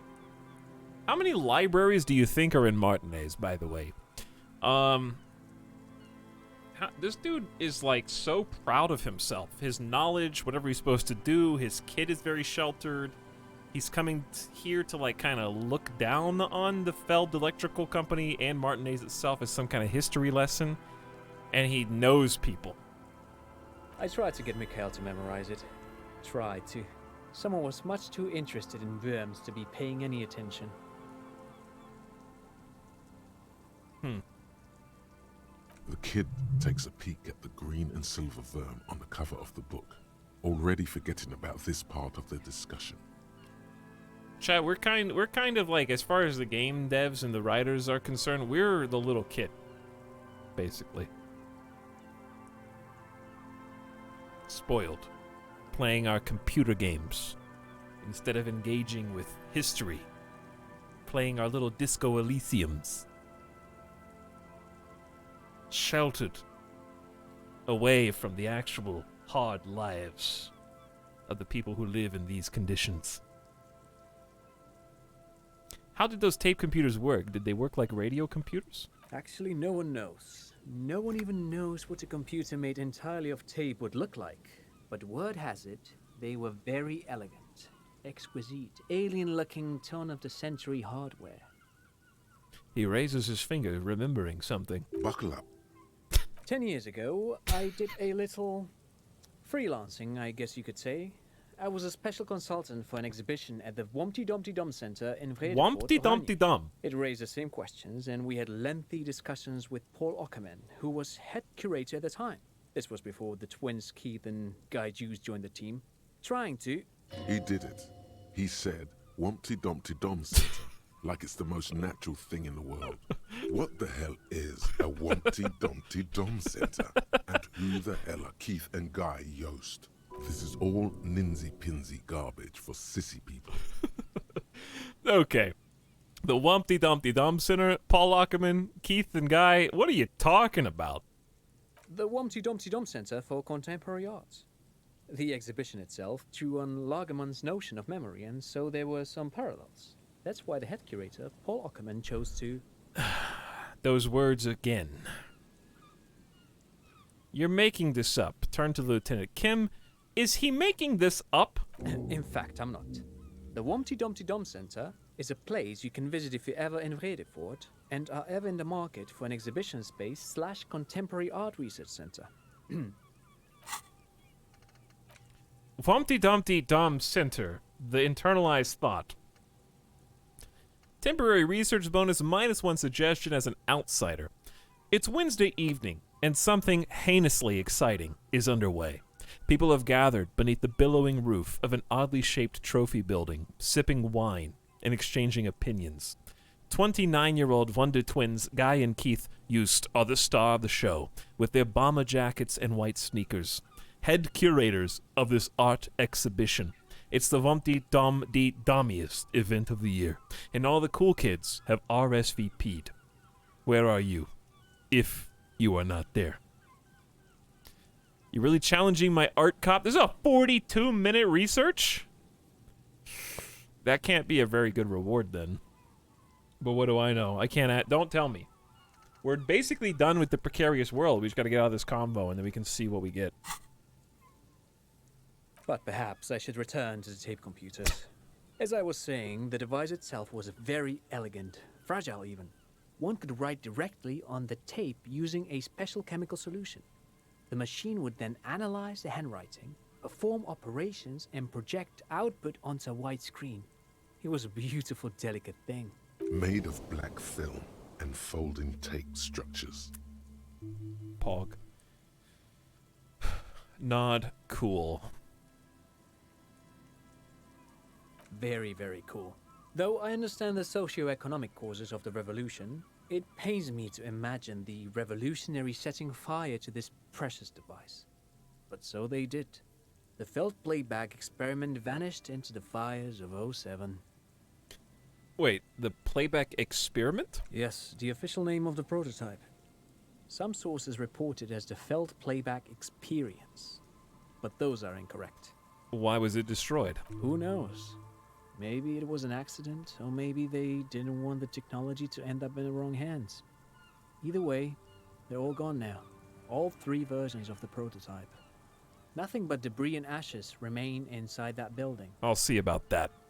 He takes a step back, the boardwalk creaks mournfully in the wind. 2 seagulls circle in the sky. You look up and think, really? Or was there a 4th prototype that remains hidden in the mausoleums below Cold City? Shivers. Shivers. Formidable. But of course, what else? You look like someone who has money. Dude, I can't bet. Great, thank you for the interesting information. No, thanks to you for having me and little Mikael here to pick your brain. A very interesting conversation indeed. Pick your brain? If anything, this was rather one-sided. He did the talking. Whatever. Rhetoric's fed up. Oh! Internalized thought time! The precarious world. You chose this. How not to lose? It is impossible not to. The world is balanced on the edge of a knife. It's a game of frayed nerves. You're pushed on by numbers and punitive measures. Pain, rejection, and unpaid bills. You can either play, or you can crawl under a boat and waste away. Turn into salt, or a flock of seagulls. Your enemies would love that. Or you can fight. The only way to load the dice is to keep on fighting. Critical success and failure thresholds lowered by 1.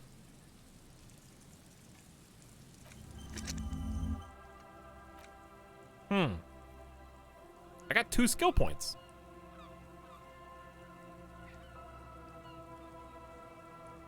Critical and success failure. So is that a universally positive, or is lowering the critical failure threshold bad?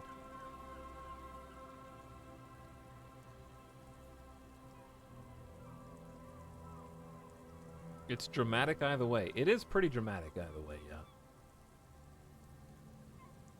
So whenever we're rolling for the active challenges,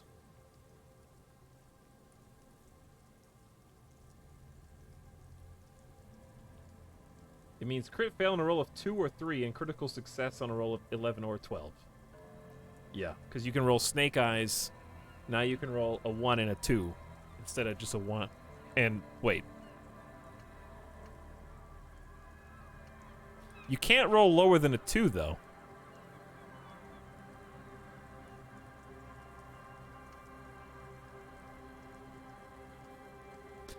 So, how do you even crit fail? You can't roll a 1.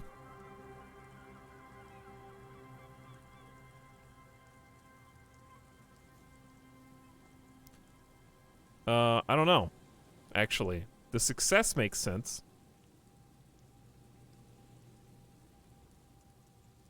Crit fail is 3 instead of 2? Chat is, I don't know, chat is a little confused on this one. It's worded poorly, but yeah, I can crit fail on 3 now. I mean, it is called the precarious world. Why is chat always so confident saying different things? That's a great question as well. We're going to internalize another thought now. I have to choose between the Wompty Dompty Dom Center, Fairweather T500, which I want to do eventually anyways. Or we choose a story one, or we choose the taxation one. We have been picking a lot of, like, especially in the tent. I think it's time to finally internalize indirect modes of taxation. We've put it off long enough. It's only an hour 45. -2 empathy, cold-blooded. And I'm going to save the other point to use on some skill checks.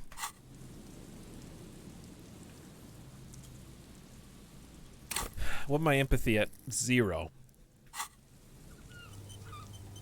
Currently 0 now.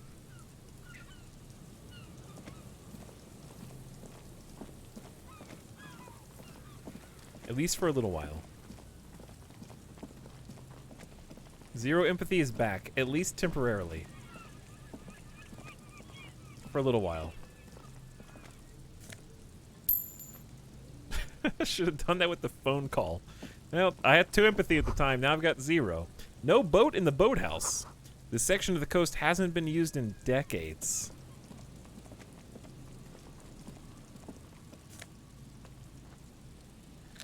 Magnesium and some oversized superstar sunglasses? I can lose my logic? Get savoir faire?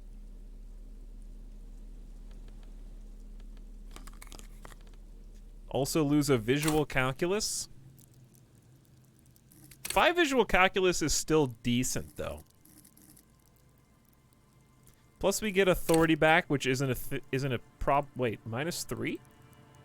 We have -4 from just items alone. I believe that's this, which we can go ahead and take off since we are at 0 empathy anyways. It's really not helping us, it's just giving us 1 inland empire.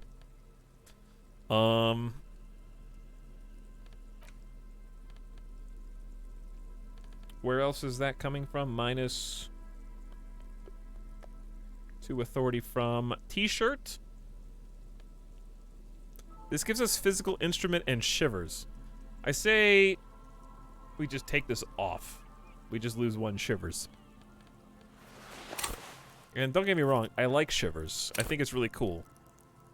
But 6 is still really good. Plus this lets us have at least 1 authority. I'm tempted to level that up soon. And it boosts my physical instrument. A little trade-off. A little trade-off there.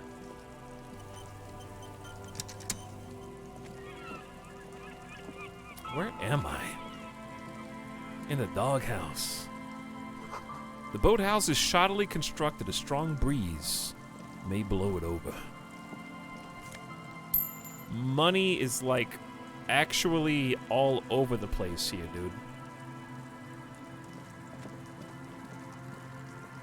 This is a perception check. Ancient paint is peeling off the roof of this shaded bench covered in rust.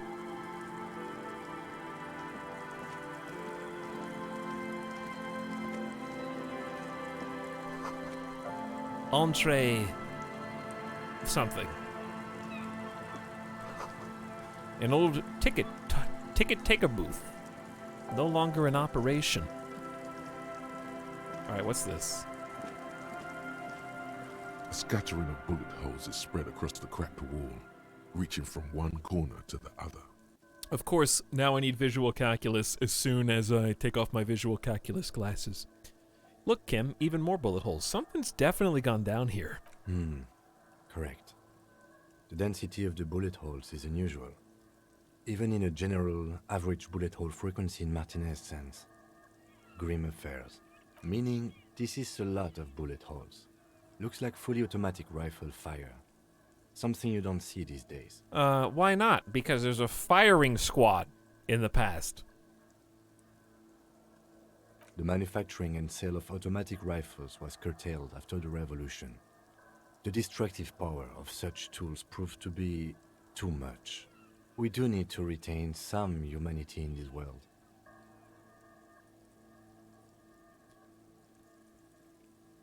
Bullet holes in the plaza, bullet holes in the backyard. Know about the revolution, know about Feld Electrical.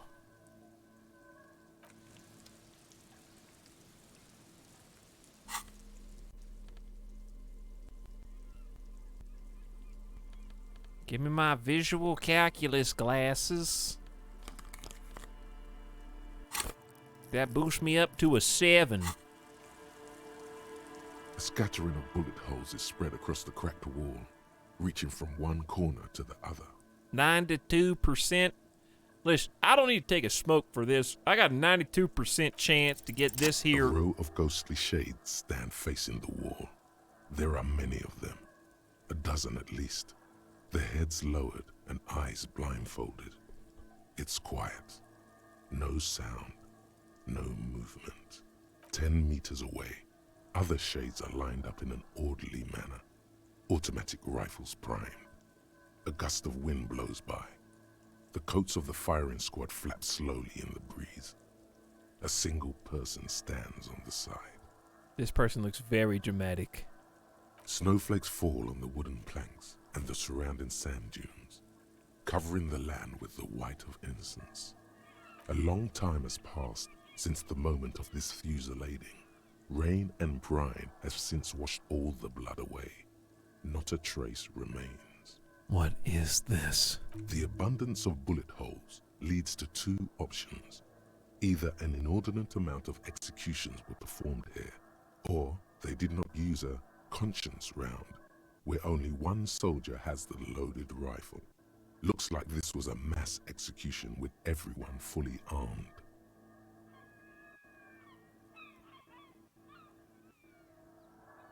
Conscience round.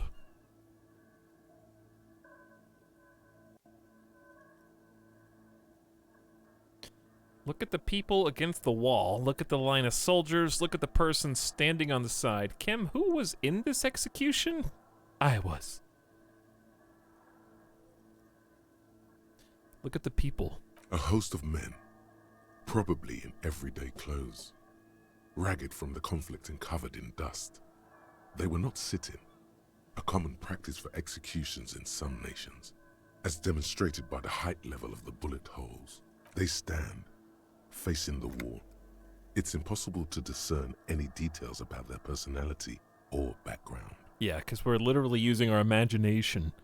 Yeah, what if they just got some new guns and they were just doing some target practice? You thought of that, visual calculus? 7 men in combat uniforms and dark coats, holding automatic rifles aimed at the people. Soldiers from some side, but from which one? Look at the person standing on the side. The commandant, the one who gives the order. Machine gun fire crackling through the air. The lights of the muzzle flashes dancing on his face. Kim, who was in this execution? I don't know. I don't know who died here, lined up beside that horrible wall. It could have been any of the parties involved in the revolution. Perhaps the ones executed here were the loyalist conservatives, killed by the communists at the start of the Civil War. Or it could have been the communists, put to death during the last stretch of the conflict by the coalition forces. Remember what Trent Heidelstein said about Feld? Ooh, we already talked to him. What if it was the Feld personnel when their assets were being seized? Another likely scenario. You mentioned coalition forces. Could it have been them against the wall? Yeah. It's very unlikely the coalition forces were the ones who died here. They were always the last ones against the wall. To be honest, if a coalition member was anyone in this situation, it was a commandant, the superior giving the orders. A cold sea wind blows away the figures. That's cool. I mean, the executions aren't cool. The visual calculus part is cool.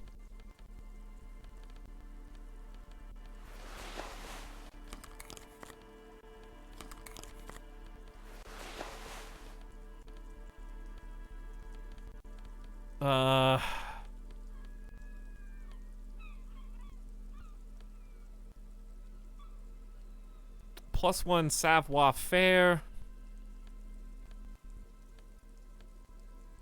But I lose the visual calculus. But I am supposed to be a superstar. Visual calculus is pretty cool, though. I still got 7. I put 2 points in it already. We can take a little away. It's fine.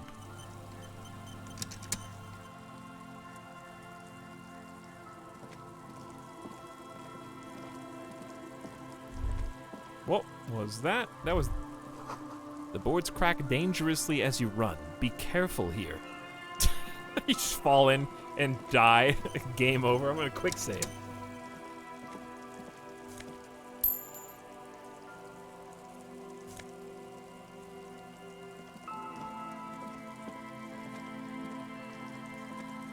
People keep bringing up a prank call. What happened? Don't worry about it, Arch Value Me. Don't worry about that. It was just a dial a number, see who answers type of thing. They were kind of a jerk, so we hung up. Found.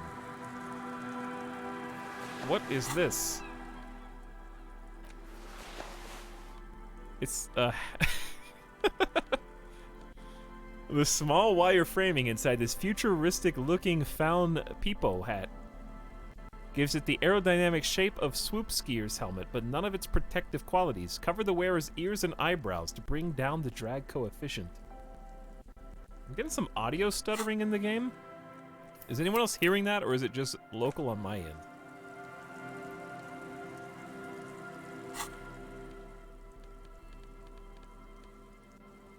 Maybe I should restart the game real quick. +2 logic, -1 perception. Wow, that's a net 2 perception loss. I don't know if we can do that. Unless we know we need the logic. I think it's getting progressively worse. Let me just do a quick reset.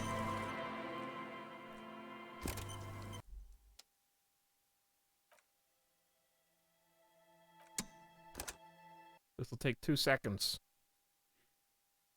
Hello, chat. Hello, Tax. Random thought of the day. More games need RP walking. In fact, every game needs RP walking. True.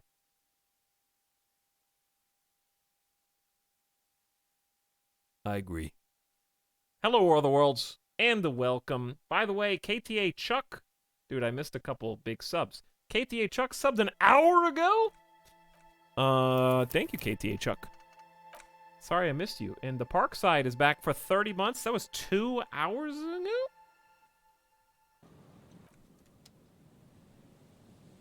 Said the big 3. This is crazy. My bad. I got the sound off so that the conversations aren't interrupted. And I'll catch them sooner or later. Thank you for your patience, though. All right, let's see if that fixed anything.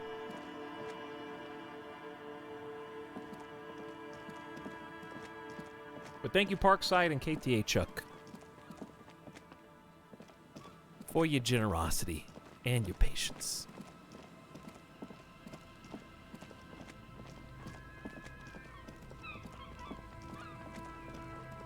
Oh, who's this? Oh, dude, it's them! We did it! We found the people looking for the mystical reed animals. 11, says the buoy. These heavy military blockades are riddled with bullet holes, crumbling.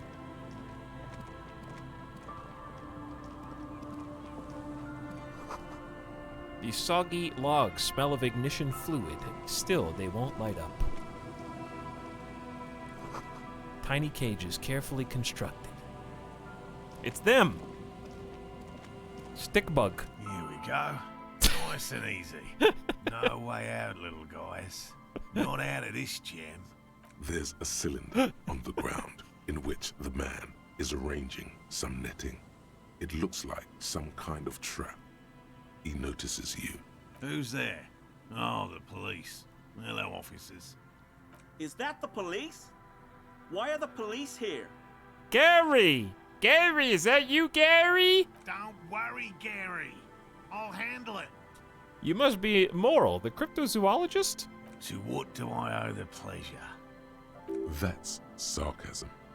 He takes no pleasure from your appearance. Lena sent me. She's been really worried about you and is waiting for you to get back. Of course. Thank you for passing along the message. That damn water lock is broken, and we can't go all the way around the 881. Yeah, that was me. I broke the water lock with my motor carriage, but it's fixed now. You can go back. I know I have zero empathy, but I feel like this is actually the zero empathy response. It's just brutally honest. You broke the water lock with a motor carriage? There was a billboard in the canal. Not a vehicle. It said Samaran Butter. I guess you're right. It was really the sign's fault. Anyway, you can go back now. No, it was all me. I caused your delay and I'm sorry, but you can return now. I guess you're right. It was really the sign's fault. Did he say we can go back now? Yes, Gary. We can go soon. If you see Lena, tell her I won't be long. Sir, your wife is waiting for you. I just have to do one more round. See if the phasmid has taken the bait. Then we go in. He refastens a bit of netting that's come loose in the wind. Tell me about this phasmid you're looking for. Which is why we've been knee-deep in the reeds laying traps for it. Oh, well, first of all, it's damn difficult to find. What makes it so difficult? Good question. Being a phasmid of the order Phantasmodea, a ghost insect, it disguises itself as plant matter. In this case, the reeds. Awful lot of reeds around, aren't there? And I suspect it may have also developed other specialised techniques to protect itself from predators, or scientists, in our present case. What sort of specialized techniques is the phasmid using? It's my hypothesis that it has evolved certain electrochemical defences that allow it to interfere with animal perception, impeding pattern recognition, confusing the visual cortex. But I cannot describe how these defences work, much less how they evolved, without studying a live specimen. A ghost insect, he said? These people are looking for a ghost. Ghost insect. So, you're ghost hunters. No, that is precisely what we're not. We are zoological specialists, looking for an extant species of phasmid. How big is this phasmid? I'm expecting it to be quite giant. One known species of phasmid, called the Megaphasmodea zoensis, is about the size of a grown man's forearm. So, He leaves the conclusion up to you. Seems puny, to be honest. Why are you so interested in this stick bug? Aren't there more sensational animals out there? No, that's not me. What have you discovered so far? very little, I'm sorry to say. No one's ever captured a specimen, so all our information is based on first and third-hand accounts. So no one's ever found one? Not yet.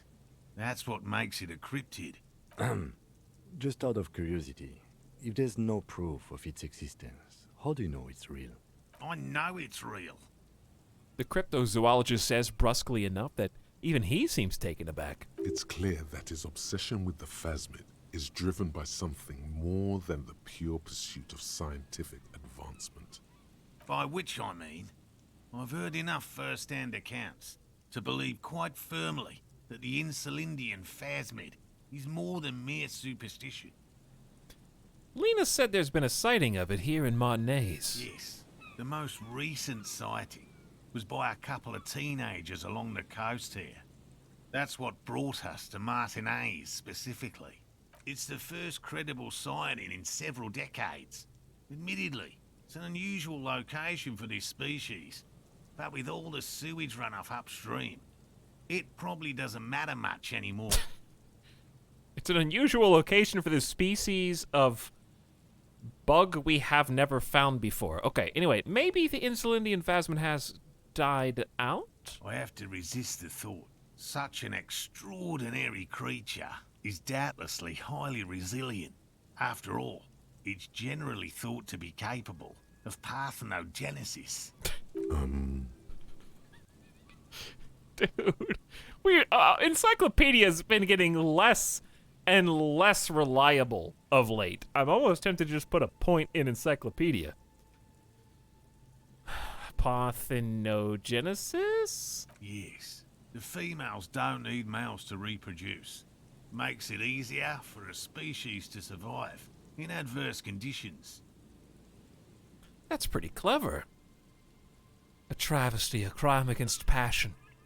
This arouses no special feeling in me.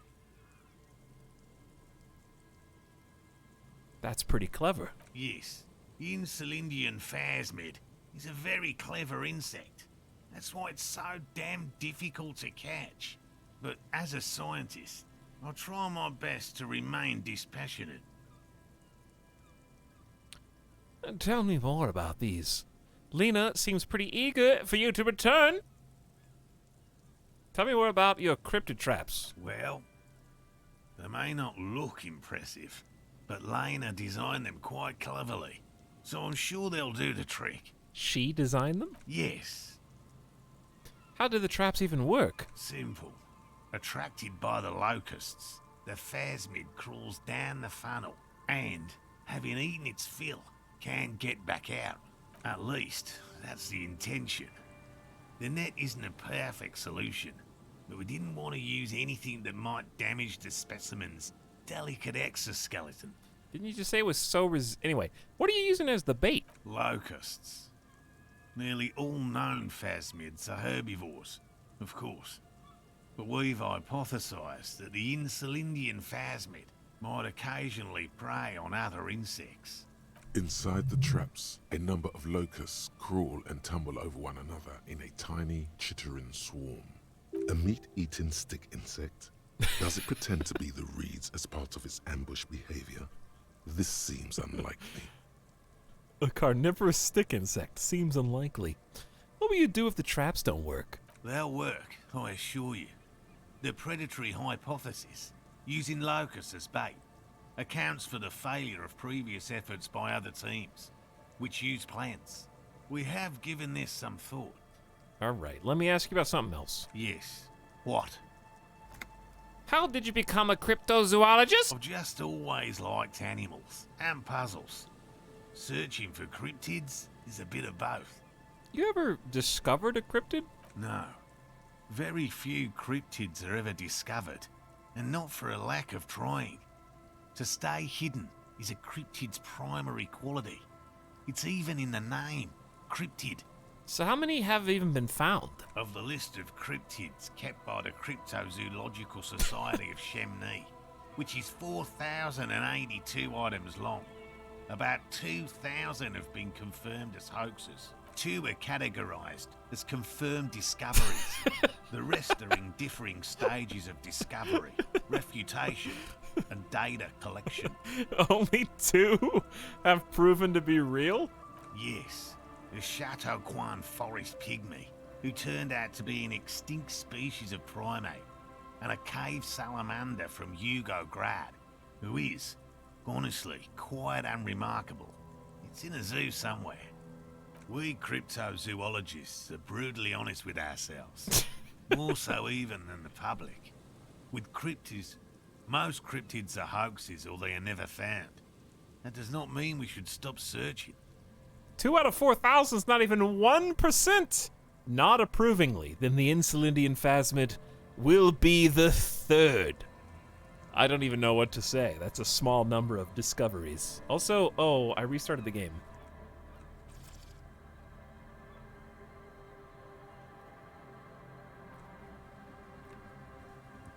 There you go, you guys are back. Then the Insulindian phasmid will be the 3rd. Indeed. He does not... If our expedition is successful, every paper in the world will report on it. From Revachol to Dushantu. It will be a zoological miracle. Dushantu. The hair on your arms stand up. Electricity. Sounds like reeds hissing. What? He has clearly done his math on this. There is no surprising him or swaying his opinion. Shivers. Getting a clue? So you're living out your childhood dream here? It's not child's play. Just because I have to traipse through the mud every so often. His eyes narrow. Why not just be a zoologist? Real animals are puzzling too. Real? I know you think one is a respectable profession, while the other is superstition. Everyone does. Honestly, being a cryptozoologist trumps most of the garbage I've seen people do. My methods do not differ from other scientists. I simply draw upon a wider variety of evidence. And I have more hope that something truly surprising might happen. Your nerve endings tell you there is no such thing as a positive surprise. Life surprises are mostly miserable. Has anything truly surprising ever happened to you? No, as I said, I have yet to catch a cryptid. Although I have come close. Close enough to keep trying. What evidence do you use? Everything from forgotten regional lore to newspaper accounts, like the one that brought us here, to look for the phasmid. I keep a very open mind. He's interested in things that people believe that scientists don't. You think other scientists don't listen to ordinary people enough? Most establishment scientists only care about reputation and remuneration, not real research. And certainly not the truth. They're a cowardly lot. And both the field and basement archives can be dangerous places. Thank you for explaining that. Now, about something else. Yes? Let's talk about specific cryptids. All right. What cryptids precisely? I usually discuss these things with specialists, so I don't know what. We would have to discuss. He wants to say, but decides against it. You need to ask him about specific cryptids. Cryptids you've heard about from Lena, or his friend Gary. He won't just talk. I see.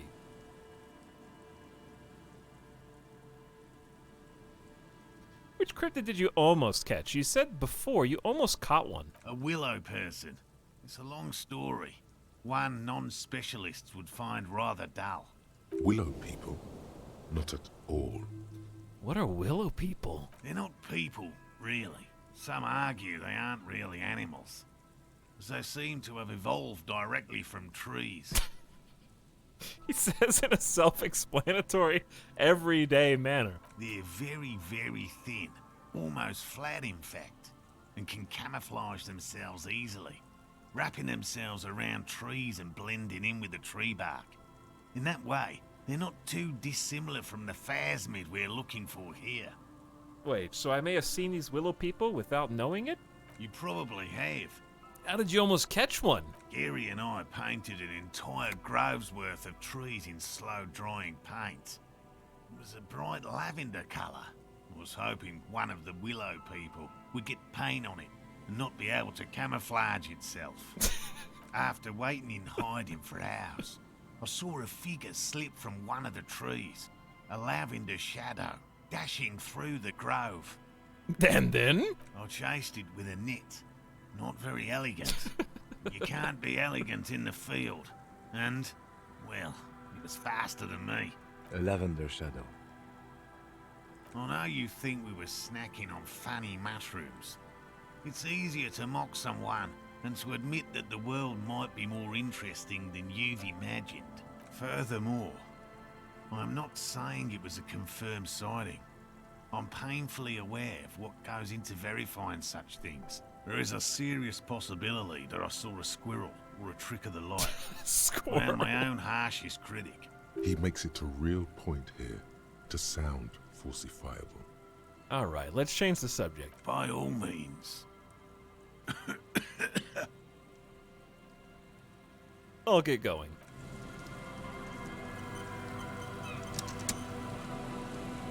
What if I just walked over here, pressed tab, and this is the cryptid right there? What if he's right there? 45 cents. I found the cryptid. There he is. Hello, I'm Gary. Hello. How do you do, officer? I'm Gary. How do you do, officer? Yellow man. I mean, officer. Bro. The hell? The lieutenant raises his eyebrows slightly and takes out his notebook. Yellow man. Interesting. This is something to ask him about, after a little probing first. I'm just waiting for my friend Morel to finish up with his insect traps so we can return to civilization.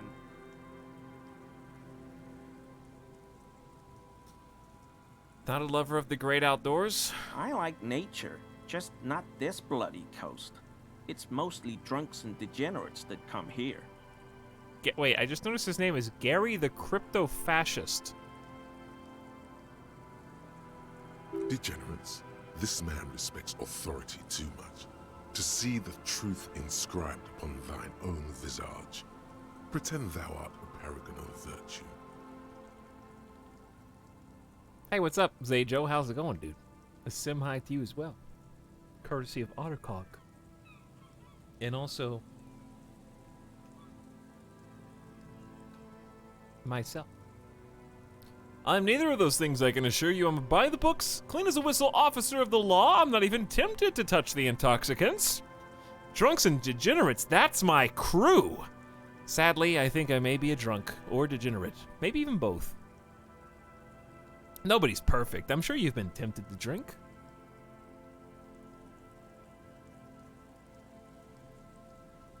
I'm a clean-as-a-whistle officer, not even tempted to touch intoxicants. I've been tempted on occasion, but someone has to stay strong for Revacol. Well, you're saying the name of the town wrong. His gaze shifts to the pile of soggy logs at his feet. He pronounces Revacol with a hard K, unlike other people.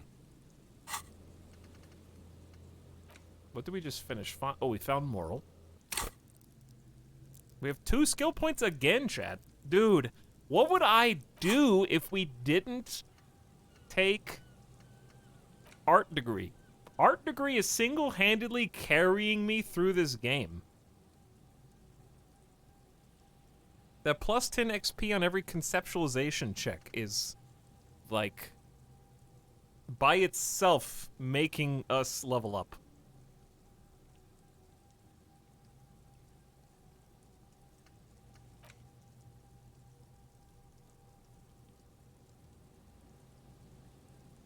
And we would have died a lot. Yeah, we would have died a lot as well. I'm tempted to just, I don't know, more skill points is good, but I'm almost tempted to just finish filling up the slots, and then if I want to spend points to forget one and replace it with another, I can.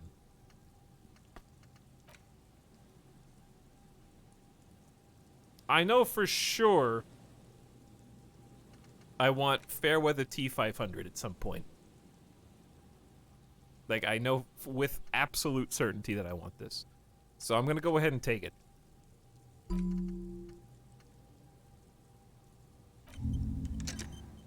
We only have 1 space left. I could just do it now, and we get all 3. But I just feel like I need to have that extra point just in case. Keep that extra point on hand. Okay. Why did you say it like that? Do you know anything about the man? Is this your mug? Oh god, it probably is. Are you a cryptozoologist too? You were surprised to see my colleague. You said, what now? I like to pronounce it the hard way. The old way. The Vespertine way. He winks at you, trying to relay some hidden message, inviting you to mispronounce it too, perhaps. It's a secret rite, a very fringe nationalist handshake. Probably. Do you know anything about the man behind the whirling in rags? Oh, so that's what the RCM in Martinez is about. Great. Great to hear someone's finally taking care of that. So you do know something about it? No.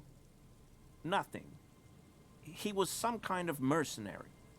But everyone here knows that. I'm just glad to hear you're looking into it. That's all. Ask Kim if you can borrow his gun again.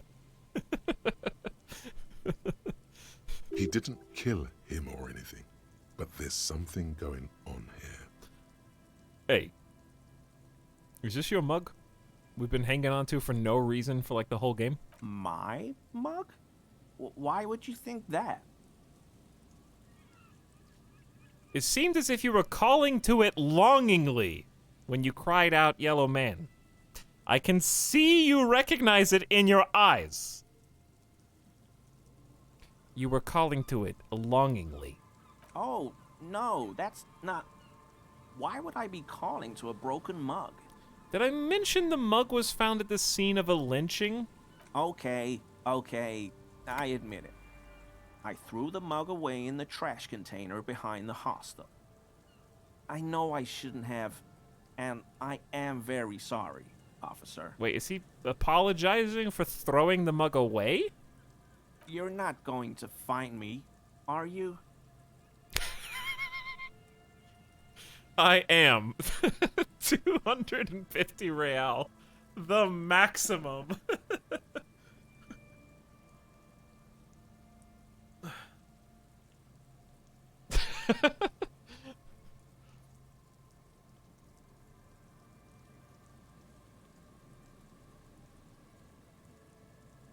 Well, we have actually another thing going on here.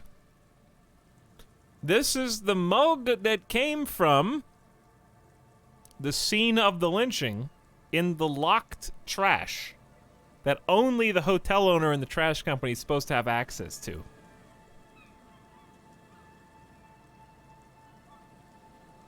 So, I think we got to tug on that thread. So we have to, like, I know, chat, we want to throw the book at him, okay? But you have to think about it. I'm not saying that we should let him off, but certainly not throw the book at him, because I gotta figure out why he had access to the trash can.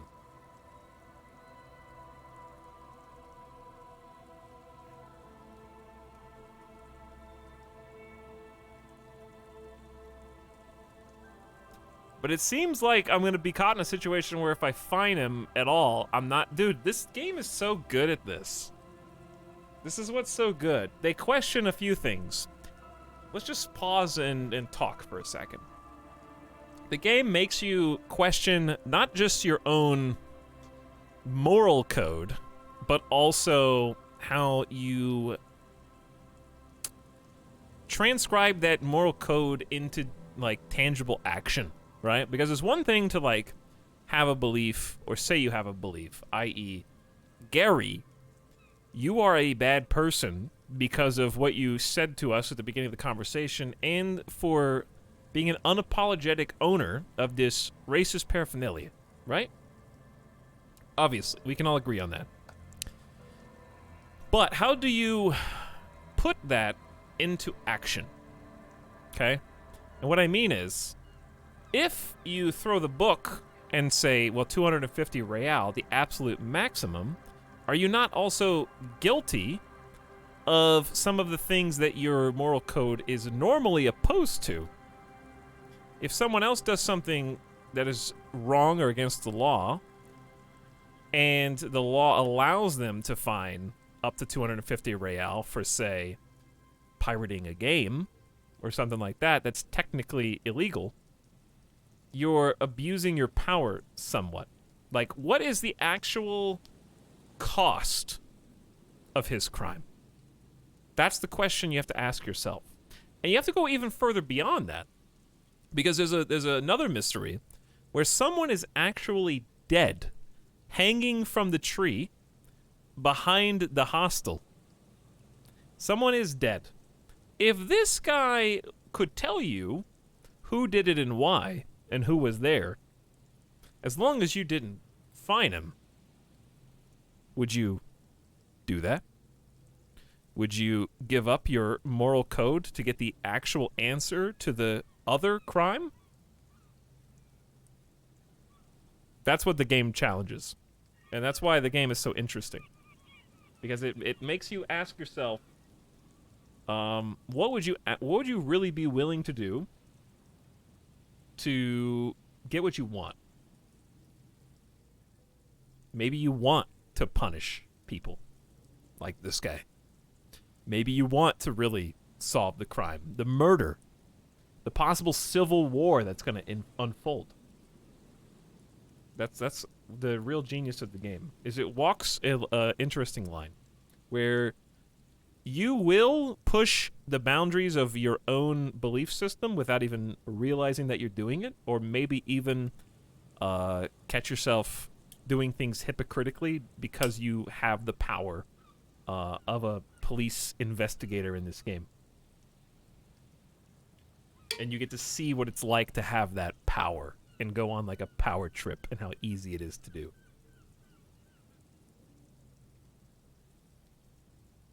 But anyway, just my 2 cents. I just think it's really interesting.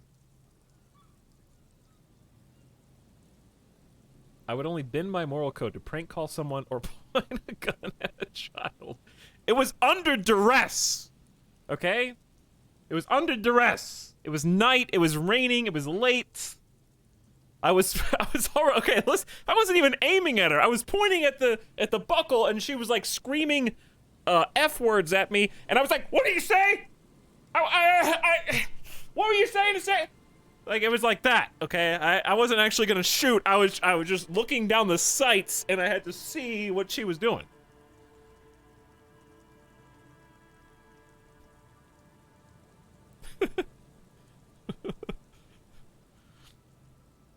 It was the character did it, not me. All right, anyways.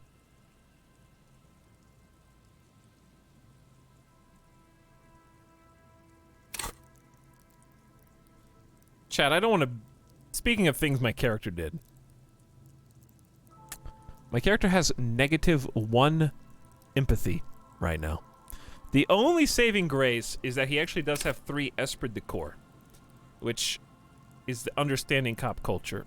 And my partner did just get really insulted by this man.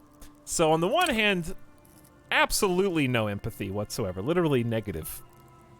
On the other hand, you don't have to have empathy to be like a cliche police officer guy who only like I feel like Cousteau, if I may, right now, is gonna find this guy not because he actually empathizes, but because he just needs to protect the honor of his fellow police officer right now. So we're gonna go with 20 real. Okay, I deserve that. And I won't do it again. You have my word. He accepts the slip of copy paper with a bow. I don't know what got into me. Stuffing my garbage in another man's property, I've been having trouble at work lately. The Koikos are price dumping us out of competition. What did you do, Gary? Nothing. Nothing. Just answering some questions. Helping out the law. Here we go. Start pumping that sweet info. Gary, did you put the clothes of a murder victim, the man who was hanged behind the whirling racks, into the trash container? How did you get in the trash container? I know a guy who works with the trash collection services, CS Municipal. He gave me a master key for the trash containers of Martinez. Why would you need to get into everybody's trash? So I can use the Whirling's trash compactor to store my own stuff. Garbage disposal is expensive as hell. The damn Hemians run it like a mob. I'm sorry, okay? I thought I could cut costs. I shouldn't have. I shouldn't have disgraced myself. Disgraced? No need for the histrionic, sir. It was, after all, just a trash container. Gary, I'm being strong-armed into asking you very much to the point. Did you put the clothes of a murder victim into the trash container? Officer, please. Let me explain. It's not like that. Please do. I was only cleaning up. I live right across the yard from where he was hanged, and I saw him stripped naked. All the clothes lying around in the yard, smelling. People are animals, you know? Yeah. What happened? Then I came out to clean up the rags because no one else would. I put them into the Whirling's trash, along with a broken mug, admittedly. He changes his mind mid-sentence. Okay. I was coming to throw the mug away, and, well, I threw the mug there and the clothes too. You came all the way to the trash just to throw the mug away. Something doesn't add up here. Right. It was just civic duty. The lieutenant remarks drolly. Exactly. That's exactly what it was. Civic duty. As he shifts uncomfortably, a series of clicks, What was like that? the clinking of glass beads against one another as they roll across a hardwood floor. You've heard this sound before, but where? That hurt my ears. A series of clicks like the clinking of glass beads against one another as they roll across a hardwood floor. What was that strange sound? What sound? The clinking I just heard when you moved. Don't mess with me. I think you know what I'm talking about. Don't think I'm gonna be that intimidating. Really? He fans his arms out slowly, and this time his motions are soundless. There's lots of weird stuff out here in the reeds, though. Insects, trash. Could be the wind shifting some garbage nearby. Every day, the wind shifts the reeds and whatever was left in them. Tambourines and condom wrappers, plastic and glass bottles. The smell of decay. I am missing a lot with this guy. You wouldn't know anything about the victim's missing armor, would you? Armor? No. I mean, yes. Of course. I know he was wearing armor, but I don't know anything about it. An infant could see he's not telling the truth, but he's too scared to admit more wrongdoing. Okay, yet I have nothing to press him on. I hope I could help your investigation, in my small way. Oh, never mind, it's here. Why is he shifting around like that? Analyze Gary's composure. Composure 2. Let's ask a few more questions first. You a cryptozoologist as well? No. I help Morel with research sometimes, and I've learned some things along the way. But I don't usually go in for picnics like this on my own. After all this time with Morel, he must have an opinion on cryptids. This could lead to a good one. I'm into cryptids. You have a favorite? Oh, yes. The burning rhino. Morel doubts he's real, but I don't much care, because I won't be the one looking for him out in Safra Serai. What's a burning rhino? A rhinoceros that looks ordinary during the day, but burns brightly by night. Well, at least the males do. How do they burn? They have special ducts just above their shoulder blades that secrete a combustible fluid.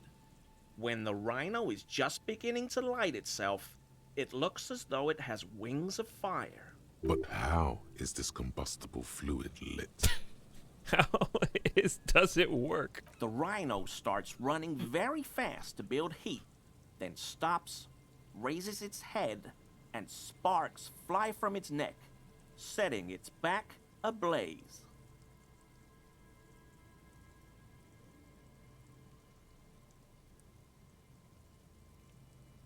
That seems entirely unlikely. I was timed out. What did I do? You were describing an alternative path through the exact conversation I was having at that exact moment. Spoilers, jeffing, etc. Also, it was for 60 seconds. Just deal with it.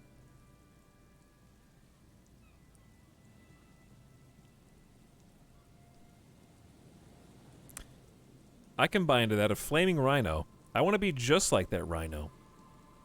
That'll be 250 real. Start charging people. How fast do you think Twitch would clamp down on that? Hey, I'm going to time you out. If you want to be untimed out, there's going to be $5 in bits, please. How fast do you think you'd get your account banned for actually doing that? Is it even against the terms of service? Like, you can ban people for any reason, right? Doesn't matter. There's not like a Twitch, like, lawyer code. You can ban them for literally any reason, and they just go away.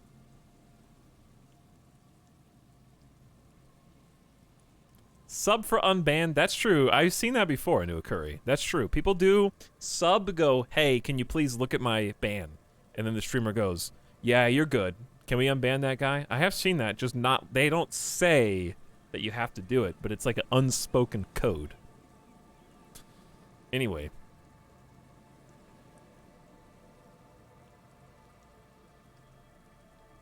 I want to be just like that rhino, running through the night with guns blazing. We don't really do that around here. Perhaps we should have more such decisive action in Revachol. You know, this city used to be a flaming rhino once. A long time ago. He says and then pauses thoughtfully. He's thinking about the revolution. Why only the males? The flames are not just for decoration. They are an integral part of the beast's mating behavior. During the burning rhino's mating season, herds of male rhinos, all aflame, encircle herds of female rhinos, forming a fiery ring as they begin to copulate loudly. Local peasants call it the passion ring. They fear the rhinos, as perhaps they should. Anyway. The lieutenant sighs without looking up from his notes.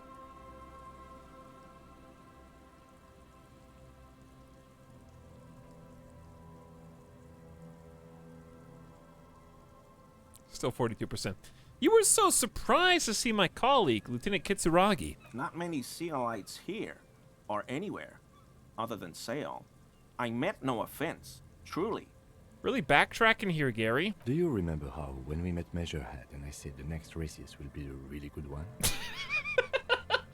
The callbacks. Yeah. Yes, I do, actually. Well, this is that racist. He gestures towards Gary as though he were presenting a work of art. Yes! Our lucky racist! Will you grant us 3 wishes, Gary? Are you Gary? Are you a racist? I don't know. I like the previous one better. He is nothing compared to Measurehead.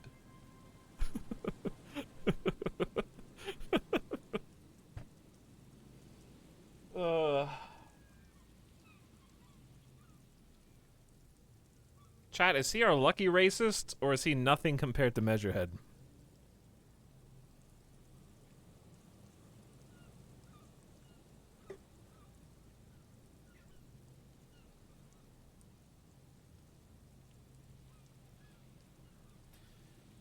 Or none of the above. Will you grant us 3 wishes, Gary? Hey, man. All I meant was there are not many Sealites around here. I'm just stating a fact. Yes, what are they doing in that sail of theirs? Scheming? The lieutenant is a native of Revachol. Oh, yes. Of course he is. I was just speaking about his connections. Let's change the subject, okay? He flashes an impenetrable smile. Sounds like some conspiracy topic. You might be able to discuss it with him when the lieutenant isn't here. If you can remember it. Your gut feeling tells you it'd be interesting. Thanks for your cooperation.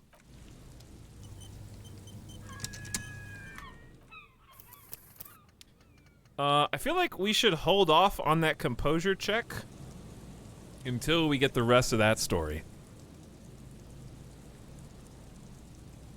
You know? And what did this dude need? Hello, hello. What can I do for you, officer? Have you ever noticed anything off about your friend, Gary? No. No, of course not. Why? Are you sure? Well, he's been a little unenthusiastic about the trip. More so than usual. That's understandable. He just wants to get home and warm up. What check did I need for the cryptids? Okay. Layman, you always have to prove yourself with this man, which means you have to provide the cryptids. Maybe he'll answer. Yeah, okay. Anyway, Your friend Gary told me about the burning rhino. Did he? That one's a hoax. Some Seraise rice farmers set fire to rhinoceros cadavers and use them to scare tourists. Wait a second. Was Gary specifically bringing up the rhinoceros as like a racist undertone towards Kim?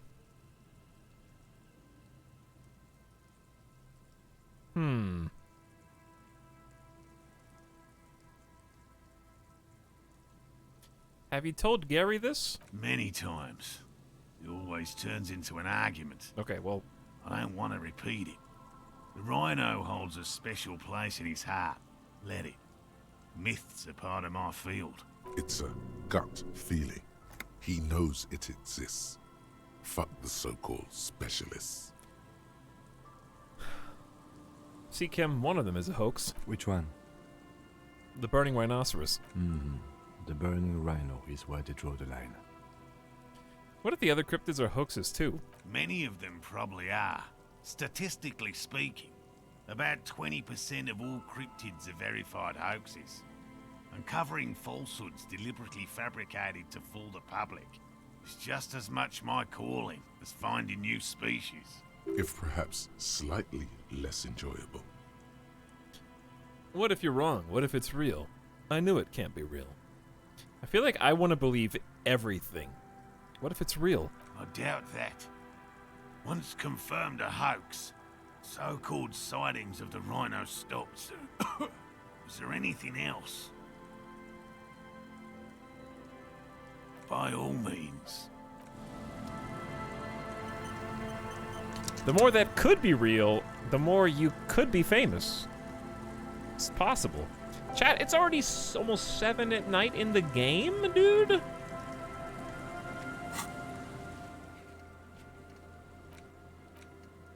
Someone asked, are you ever going to put a point in composure? Didn't we? I already put 1 point in composure.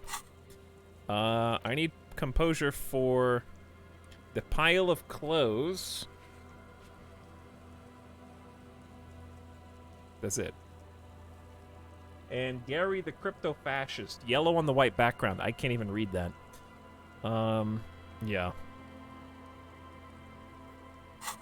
I was gonna see about composure clothes.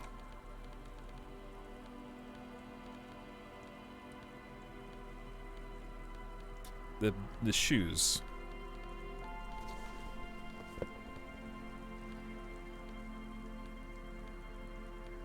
And I can probably try it if it's a white check instead of red. Always a pleasure to see an officer of the law. I mean, officers. 58% now with the shoes. You may retry this. Why is he shifting around like that? That shirt looks very uncomfortable on him. Look at the buttons, barely keeping that thing together, as if something is ready to rip out from underneath. Something worn underneath it? Dude, he's got the armor on, doesn't he? Yes, like a piece of ceramic armor, for example. One that makes a clicking sound when the plates meet each other, resembling pearls or marbles, stolen from the corpse in the yard near where he lives. Why is that a composure check instead of a perception check? I see you're a connoisseur of high-quality combat gear. I knew you'd figure it out, officer. I'm sorry I didn't tell you at once. I was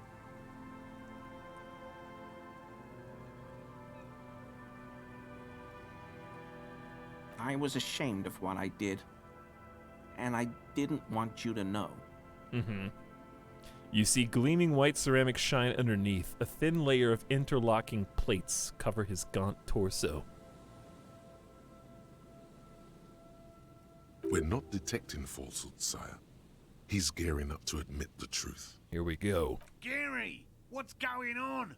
Later, Morale. I've got apologizing to do. No, you've got explaining to do. The lieutenant's tone is icy. Give me that armor now. Why did you really put those clothes in the trash? Why do you lie to me, Gary? Do you know who killed the hanged man? Oh, baby. Oh, baby! Gib armor.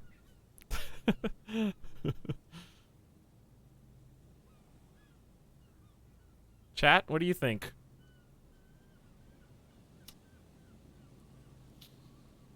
Ooh, chat wants that armor, dude.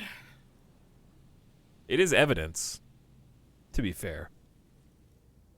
It is evidence. Give me that armor. Now. He sighs again, hangs his head, and unbuttons his shirt fully. So the loud. cuirass that matches the dead man's boots comes into view.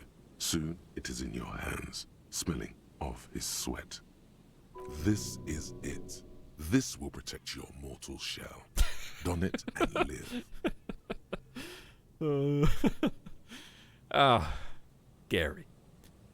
Why did you really put those clothes in the trash? I think if you look really close, you can see it on his 3D model. Maybe, you might be right.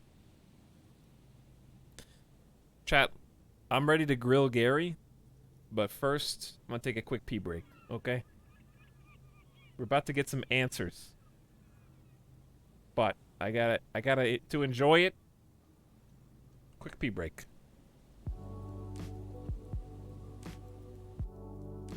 I'll be back in just 3 or 4 minutes. I'm gonna take Midas out real quick again. I'm gonna get a water and to get a little snack. I'll be right back. Thanks for hanging out with me tonight.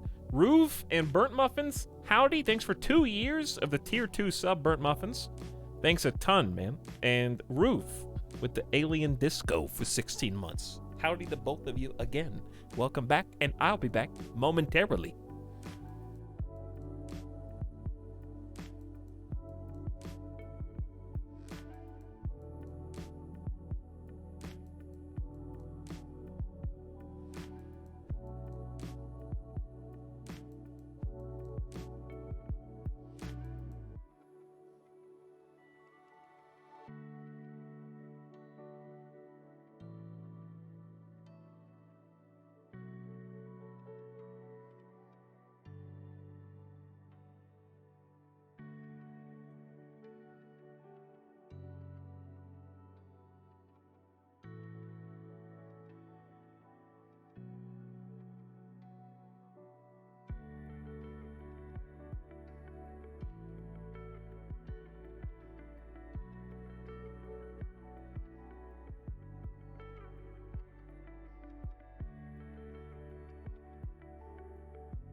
What's up? All right.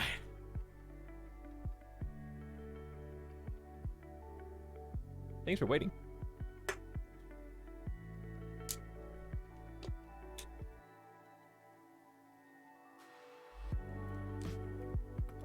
Am I late?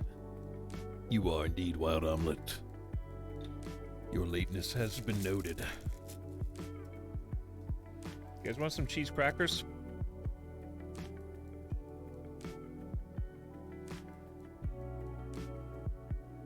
With cheese coming out.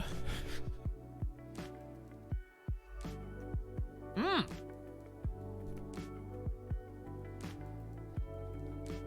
Okay. Where were we? About to grill Gary. Why'd you really put all those clothes in the trash? Everyone was picking those pieces off him, and I was watching them do it. And they'd scattered his clothes all over the yard. Everything was smelling. So I went there to take out the trash and started cleaning up. All those rags on the ground, him swinging up there, and I had a lapse of honor, sir. I thought, he's a foreigner. They all say he wasn't from here. Oh boy. Only the cuirass was left, so I stripped it off him. It was early in the morning. No one saw me. I took it with me. It was a mistake. Had I known it'd give you guys trouble, I wouldn't have... Fuck. His lips start quivering. We're detecting sincere contrition here, sire. He's not trying to flatter anyone. It's okay. It was a loose end, and you are tying it up now. I'm so fucking sorry I called you Yellow Man.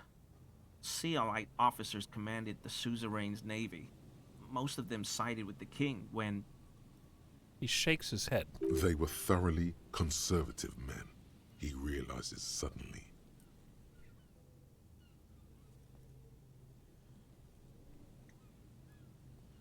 Big snow.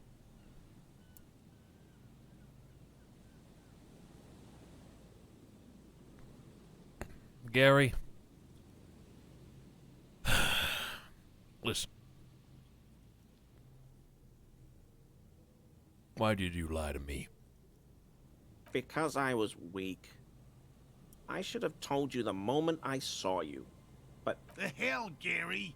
You in trouble? I'll explain later. He doesn't muster up the strength to yell. Do you know who killed the hangman? I always thought it was the Union. Some Union hardasses lynched him because of the strike. But almost everyone in town knows that. I wish I could tell you more. This is all he knows. We done here, Gary? Yes, absolutely. I will never do anything like this again. He looks around, relieved of some burden, his mouth still quivering.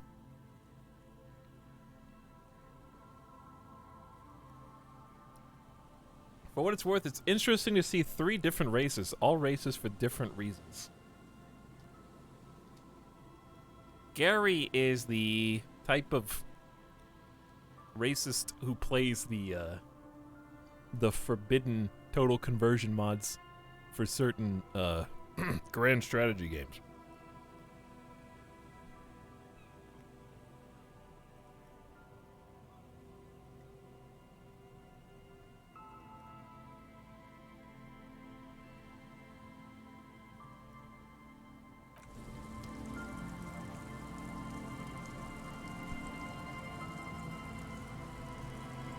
But that's what's funny, like, I saw some people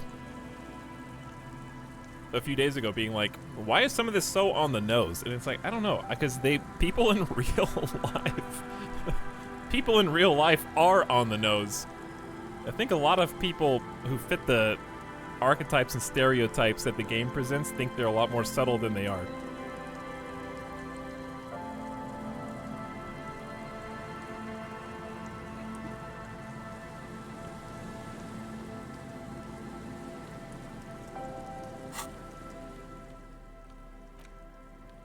But we can hate Gary, and Gary can suck.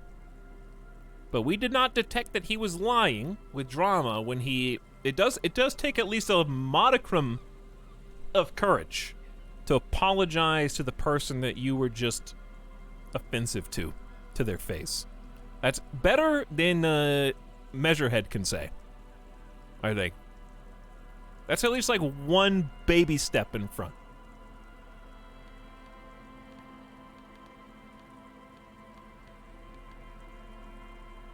Fairweather T500 Quiros. +1 pain threshold and volition, -1 empathy. Thicker skin, borrowed confidence. Mania of invulnerability.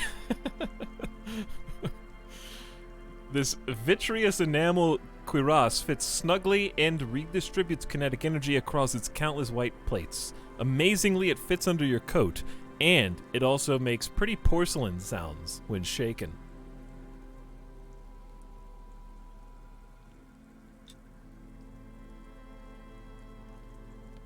I guess we can put it on for funsies.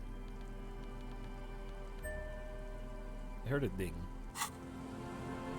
What was the ding? Also, congratulations for not only finding Morel, or Moral, but finding who put the clothes in the trash. That's solid detective work. That makes a ding too. Does this make a ding? No. I guess that's supposed to be the porcelain noise. It's like flicking your commode. That would hurt, by the way. Don't do that. We may as well wear it right now. We have 0 empathy anyways, at least until taxation comes through.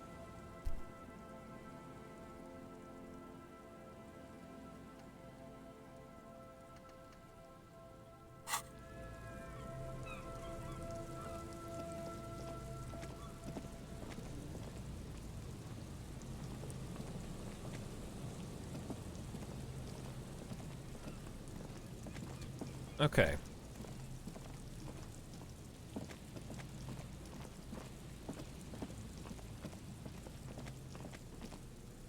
Now, where are we gonna go?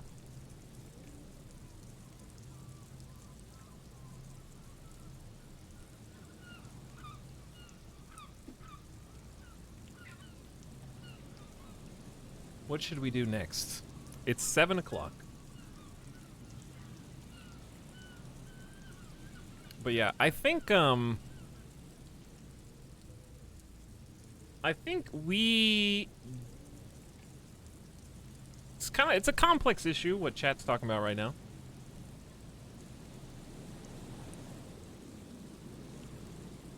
There's people up there? Yeah, we already spoke to them. I don't know how to organize my thoughts. My thoughts are pretty... I'm trying to stay objective. And objectively, we don't really know Gary enough to... Like, we've only spoken to him the once, right? And we had a really bad first impression of him. What I'm trying to say is, if we held everyone to their first impression and never let that go, or gave them the opportunity to apologize or change, or try to conditionalize, like, well, he only apologized because you're a cop, or he only apologized because of this, or whatever, at some point, you have to, if you don't allow people the opportunity or the space to grow from their mistakes, or you try and excuse everything, then you are treading thin ice as far as being guilty of some of the things that you think they are guilty of by being closed-minded.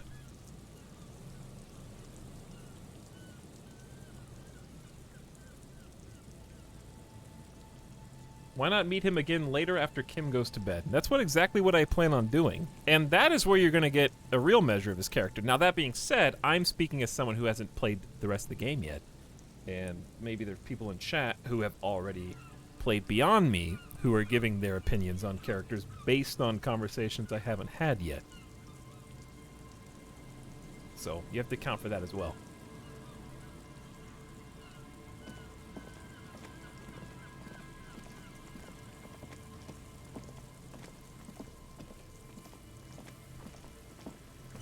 Let's definitely save.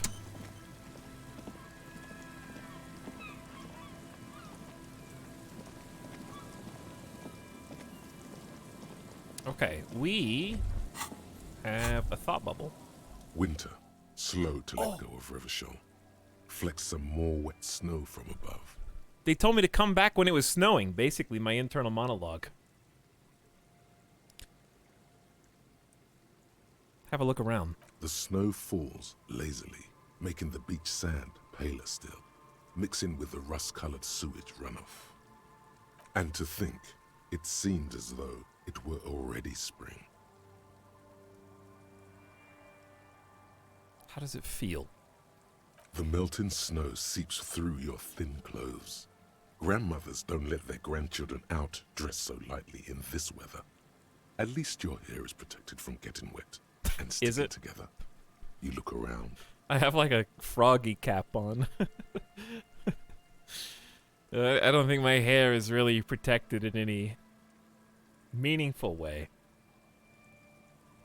What's in the west? More winding coastlines lined with abandoned buildings, crumbling piers, salt water lapping at their dark piles, grey and red forgotten city blocks, what remains of the pre-revolutionary effort to gentrify the coast. And beyond? The waters turn black, coal city in the shadow of San Martin, a boom town, back when coal extracted from countless shafts near the city was needed to power Revachol. No more. The coal was supplanted by petroleum from the ocean floor and hydropower from the Esperance. Everything crumbled. These days, only the weakest remain in Coal City. Their hopes of getting rich linger in the defunct shafts under their feet. Damn. What's there? Below the old mines, L'Océan Municipal, Revachol's underground cemetery.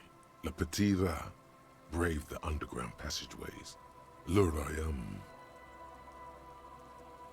Children under 14, they go underground looking for artifacts to sell to foreign museums and for fabled relics. Their parents let them. They go deeper. And deeper. After rubies, melchiorite, lapis lazuli, plundered from Safle and Seol during the time of the suzerain.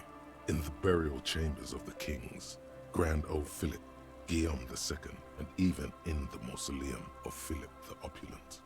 2 kilometers underground, in a winding shaft along whose walls mirrors have been placed, so that daylight may eternally fall upon the richest of all the kings. Did they have a mirror puzzle where sunlight bounces 2 kilometers underground down the mirrors? The mausoleum contains untold quantities of gold, and that special, purest of the pure magenta cocaine, favored by Revacholian royalty.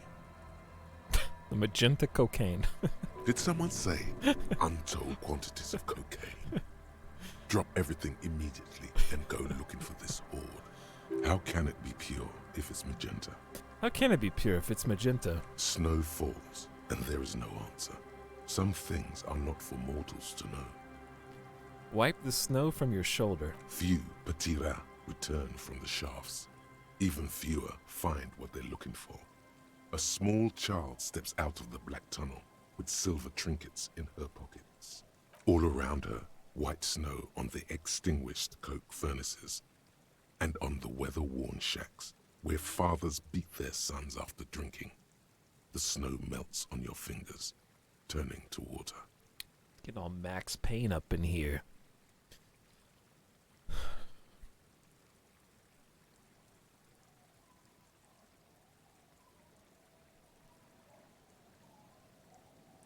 I don't think electrochemistry helped me a single time in my playthrough. I think it's helped me a couple times. It's at least gotten me, like, on the cool tab with a couple characters, I guess, where they said a little bit more. What's in the east? The canal you crossed to get here and beyond it. Martinez proper. The district the police forgot to police. There is laughter, lights, attempts at entrepreneurial activity, cynicism. Lots of cynicism. Someone is scraping snow off their windshield at the roundabout, in the midst of which a statue of Philip III serves as a destination for grade school field trips and a fine perch for winter birds. And that's all? Like all monuments, it's also a warning. 6-story ruins on the south side of the roundabout cast a long shadow over the profligate king. And further still, a fenced-off yard. There's a truck belonging to a logistics company parked next to the gate. Bright light from a building behind the fence reflects off its hood. Clean white light coming from the windows of a clean cube-shaped office building hidden amidst ruins. A secret. Why do I still have 3 morale?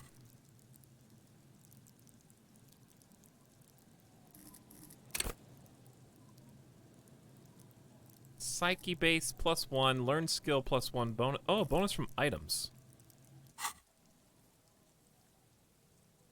What's to the north? The abandoned church, one of 2 remaining stave churches, which were collectively called Les Sept Sœurs. The other 6 sisters were destroyed during the Revolution. And further north? A serpentine strip of land weaving its way into the Martinez Inlet. Unfortunates on the run from the law, from themselves, sometimes hide out on nearby islets. Little dots in the ocean that are occasionally submerged when the tide is high and the weather foul. No longer dead from mild criticism. Turns out bulletproof vest makes you more confident. Yes. And on the islets? The remains of a camp on a jagged piece of rock. A tent, old dishes and cutlery, long since abandoned. A hermit crab scuttles among the debris, looking for a new shell. Further out, the lights burn bright on Resurrection. Way beyond Martinez, a popular spa destination for ample-bodied Ozon kids with equally ample pockets. I just like listening to the... Sometimes I don't even hear what the narrator's saying. I just focus on the sound of his voice. Does anybody else do that? Syntax Squid, do you do that?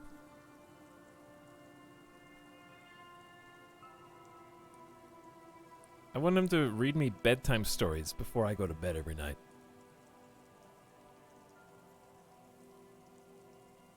It's got like that perfect... It's got like a crispiness. I want his voice to be my head voice.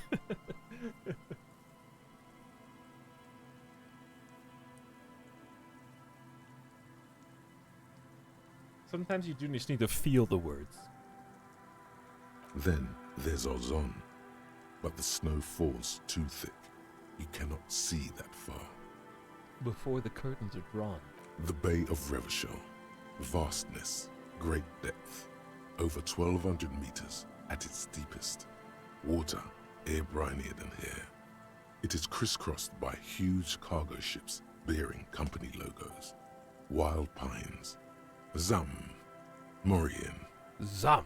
And at the farthest reaches of the Bay of Revachol, the shadow of the Coalition warship, Archer, on perpetual patrol duty, ready to unleash artillery fire if you were to rise up against the market.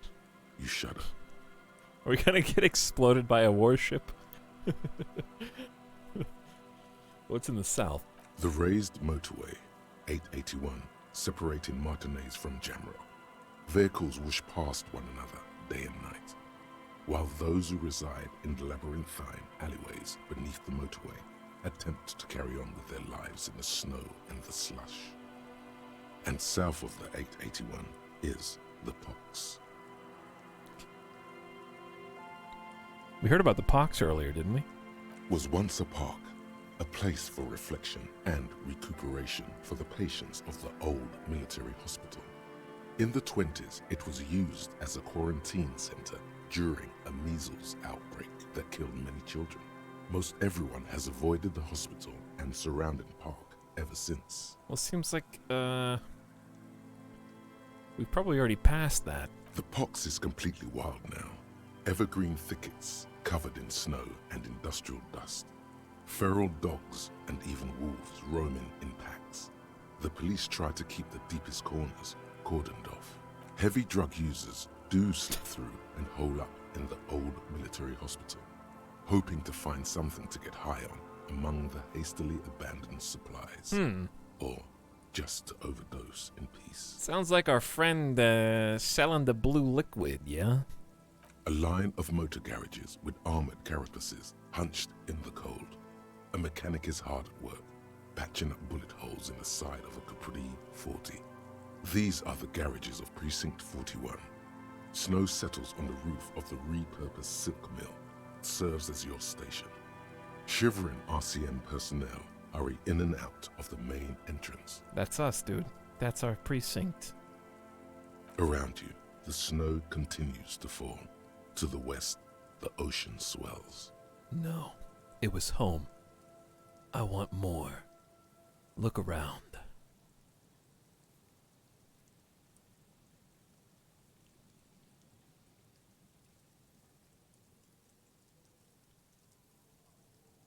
But anyway, how's it going, Syntax? What's up, Gamer Deathbot? I'm already one step ahead of you, dude. I figured chat would pick that, but I just wanted to see. It was home. The stairs descend to central Jamrock. A man named Cooklove has a snow-covered stall there, in the market across the bridge. He sells kebab infested with fly larvae to your colleagues who believe eating it will make them immune to food poisoning. Snow falls on the utility district, the library, the florist, the Sarah Mauritian restaurant that offers homemade wine, and also on the brothels and drug dens, and the chop shops of the Zemlyaki. All of this built around a lake that formed in a meteorite strike. That's hardcore. At the center of this lake, there is a little ship. There are lights at the bottom of its hull. They are lights directed toward the seafloor, looking for something, like whiskers. Looking for what? A chill comes over you, crawling down your back. The sand under your feet is wet. Somewhere in the south, tarpaulin flap in the wind. Paint such a picture, dude. I'm good. Gonna get this game soon. Enjoy, yeah, when you play. It'll be a lot of fun.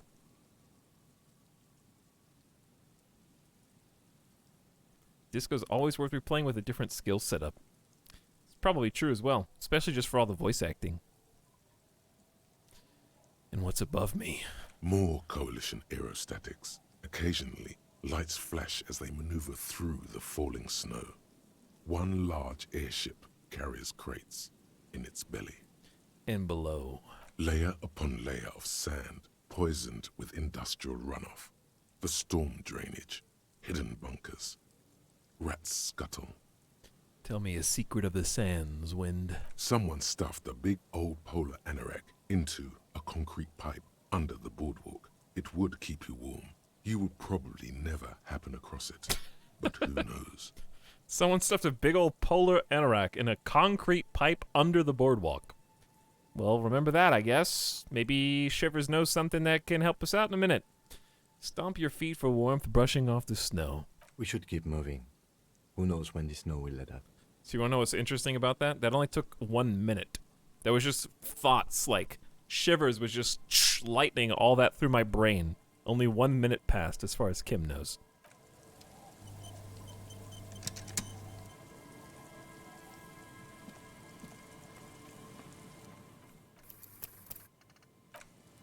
Whew. I'm playing this in kind of a weird way, where I've kind of just talked to everybody, taken their quests, and I'm playing it like almost accidentally like an MMO. Where now it's like, well, I'm not going to go do what they want me to do. I'm going to go look around and see what else is out here. Even though I should probably just focus on one thing at a time.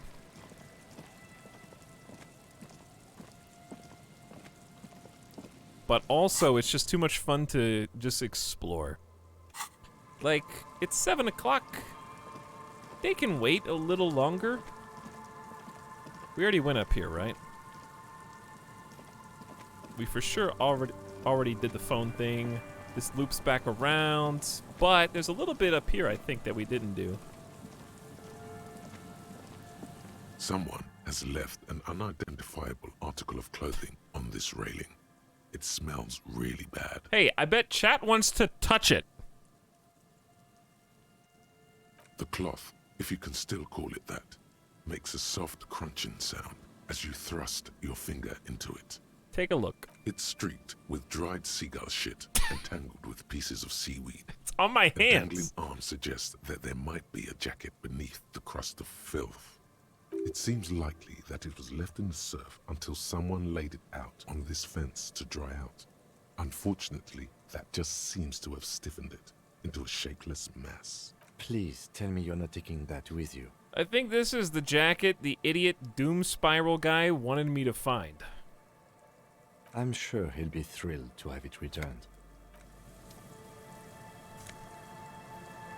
Filthy jacket.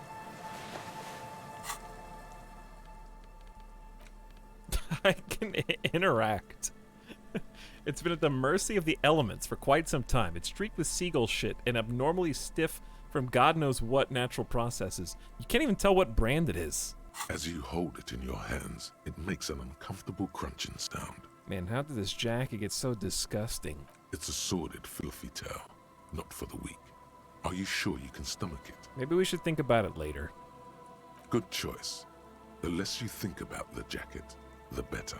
On second thought, let's do think about it. It occurs to you that you're not even holding the jacket itself, but rather the thick crust of jetsam and seagull shit that ensconces it.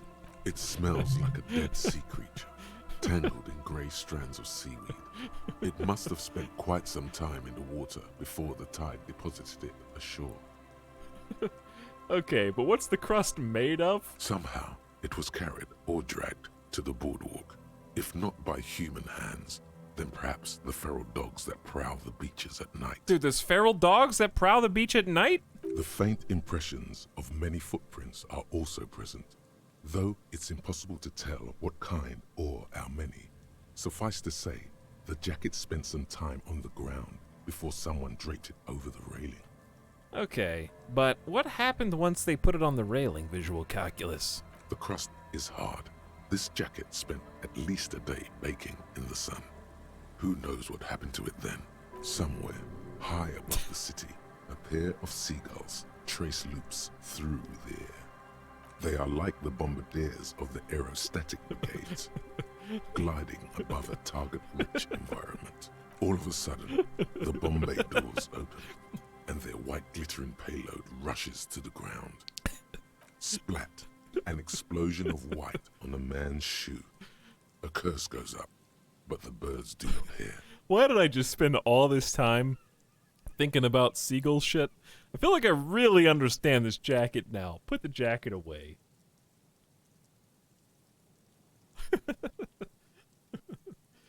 It's amazing how much writing there is for an optional interaction of a jacket. Yes.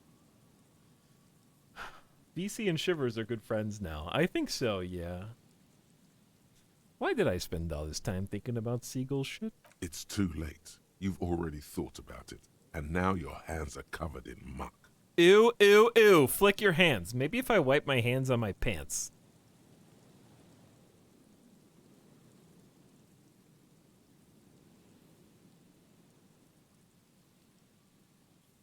Look what you've done, Chad. Look what we've done together. We're in this together. Flick your hands. Now you're just flicking that shit everywhere. This is a disaster. You'll never get the smell out.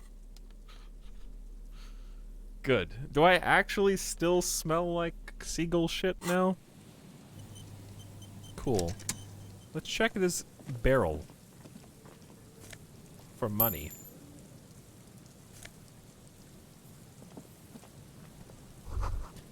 Makeshift roofed. Vagrants have tried to make the boardwalk habitable. The tarp will keep out neither rain nor snow nor wind. Blue. The postcard. This one has hell written on its back. Could not be further from the truth. It's the boom years, and Kuran, the nicest district in Revachol West, is enjoying a sun-drenched day. Tall and handsome buildings rise from the riverside, steel, iron, yellow limestone, with cloud shadows sliding on the facades. It's worth $1 whole.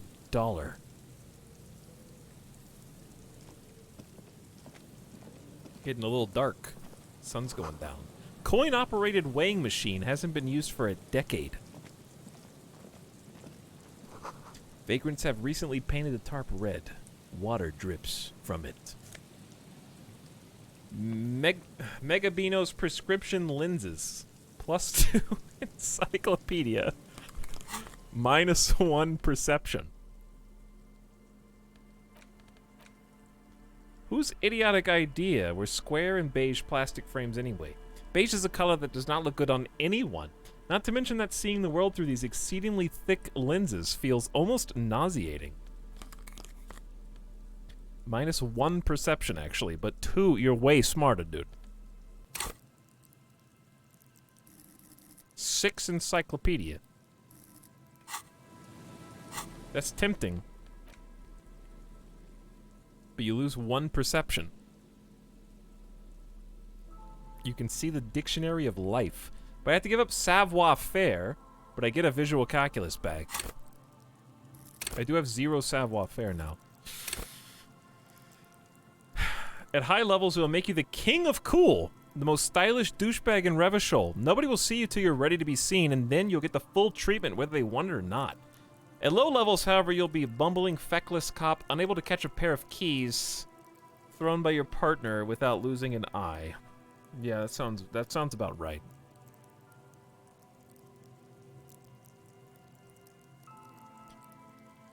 It urges you to be better than you are. It urges you to be disco.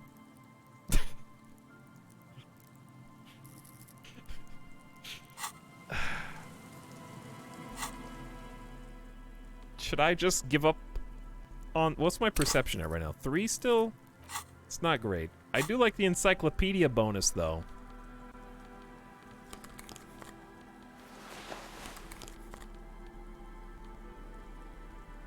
They're making me do some hard choices here.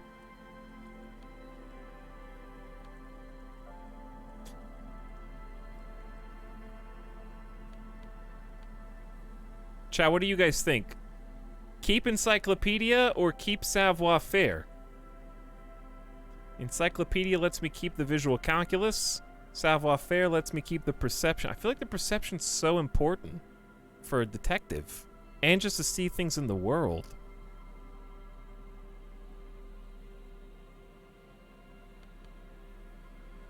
So keeping the perception is pretty huge. It's tough. Tough call. The give and take. Constantly having to make trades.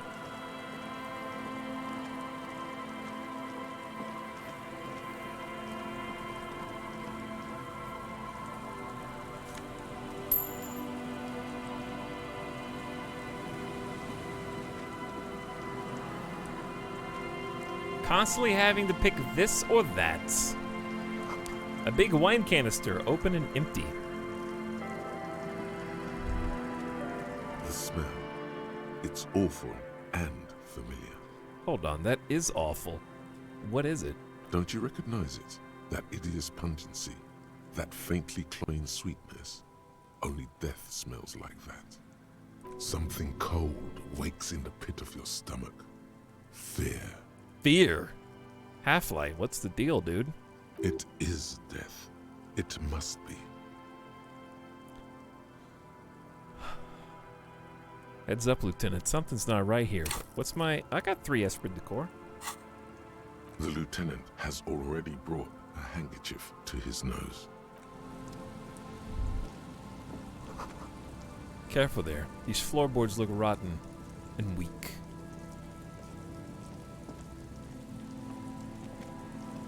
There's some tear, an empty cigarette package, and a crumpled kebab wrapper in the trash bin.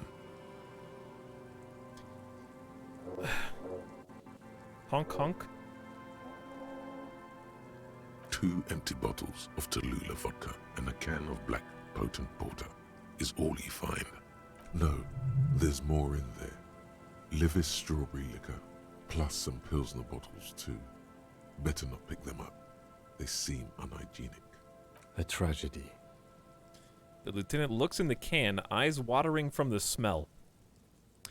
Examine the cigarette package. Whoever tossed it here was a heavy smoker. The brand name reads Red Astra. Red Astra is the black market version of Astra cigarettes, known for their high tar content. Now, this makes partying look bad. Still, don't let it sway you. You're responsible. Examine the kebab wrapper. You see traces of mayonnaise and ketchup on it, as well as a tomato wedge. The wrapper reads, Shish Kebab Revachol. It's no older than a day or two. No mold yet. It's hard to concentrate in the smell. The sea air brings some relief. Well, stay right there. Don't move. I have a thought coming to my mind. Modes of taxation. Turns out, those Financial Oversight Committee gangsters stuffed millions of hard-earned dividends away in the last place anyone thought to look. The hearts and minds of everyday Rivacholians. You need to spread that deregulation gospel to the people. Tell them about that foreign fair tax. Preach that 98% gross burden. Preach it, preacher man. Set the brothers free. Taxes are racist. Ultra-liberal dialogue options give you +1 real. -1 empathy, thinks he's a hustler or something. Well, it said temporary empathy loss, but I didn't know it was going to be a permanent empathy loss. Turns out it is.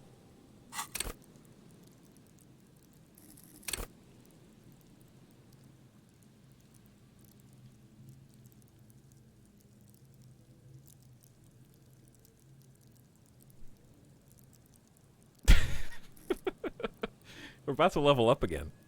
Now, if I really want to have a little bit of empathy as on my character, what I could do is take some drugs, level up empathy twice, try to talk to Kuno. You know how it is. I could talk to Kuno and see. What else do we have? Is there anything else empathy that we can empathize with a cell and Kuno?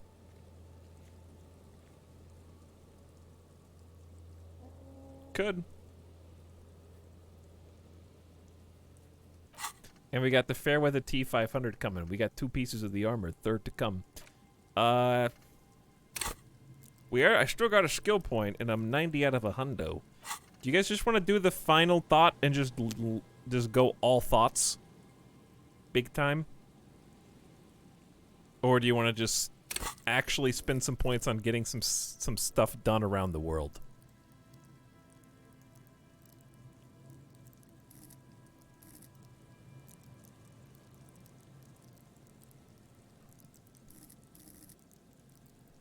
What if we find one we like? Well, then we have to spend a skill point to get rid of one. Which we may well do anyways. Out of the old ones...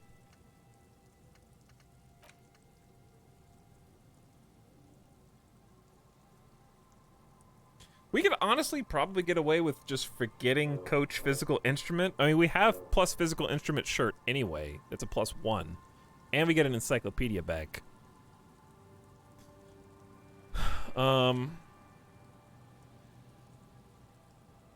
Volumetric shit compressor's too good. Is it? It's not even doing anything for me now. My endurance cap's already 5. And I don't think it's doing anything for me anymore. It helped me smell the body without vomiting. Is it doing anything else?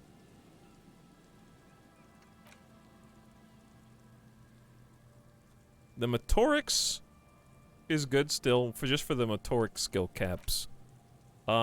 Pain threshold and physique caps. Heals damage. There really hasn't been that many objects to attack. There's really only been like 2 plus the door. Like maybe 3 tops, and only 2 of them were anti-object task force of bull. So that's really not come in handy as much as I thought it was going to. 15th in the tribe is good. Really good. Detective Cousteau is good. Precarious World, we haven't really gotten to see yet. Tax, there have been a lot of dialogue options lately from this.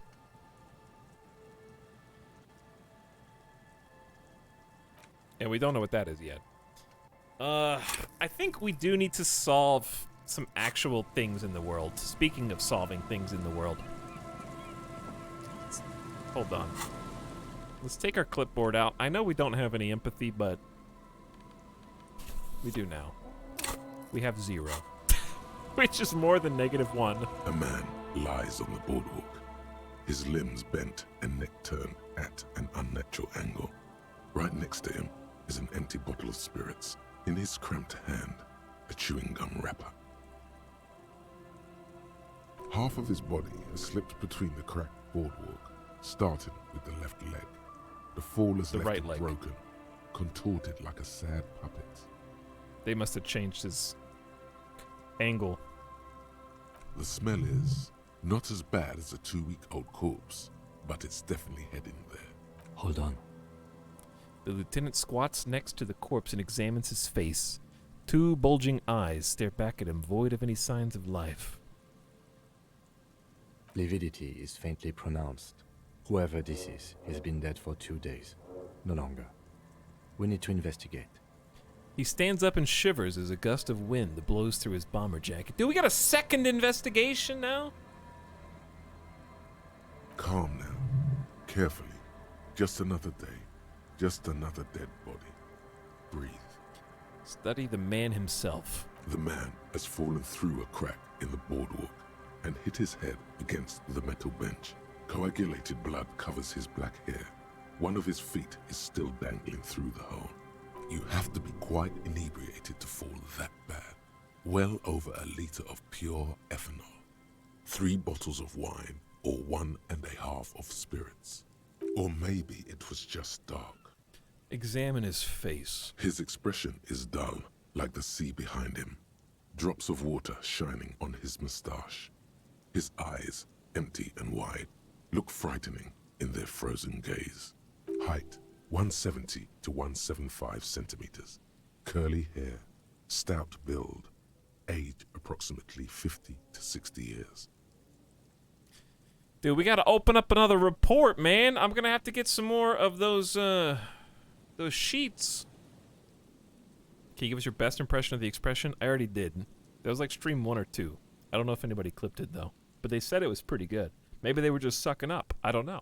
Study the man's clothes. He's wearing mud-caked boots, beige trousers, and an old brown leather jacket with a bright blue lining. There are traces of kebab sauce on his chest.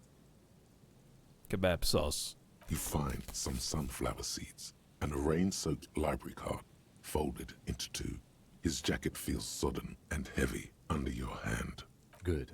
We should take a look at that library card after this is done. Kim wants to go read! Dude, this is serious, chat. There's a dead body here, okay? Can we be professional for once? Study the surroundings, please. There's some dried blood on the metal bench, right where the corpse's head rests. The floorboards are rotten and slippery wet around the hole. An empty bottle lies nearby. A chewing gum wrapper is clutched in his fist. So it looks like an accident. He fell through the floorboards, which are definitely spaced out here like this. Hit his head on the bench and died. It might be open and closed. Let's examine the bottle. No, let's step on the floorboards first. They screech under your feet ominously. It's hard to say whether the dead man's weight was the cause of the boardwalk to break. It definitely looks fragile.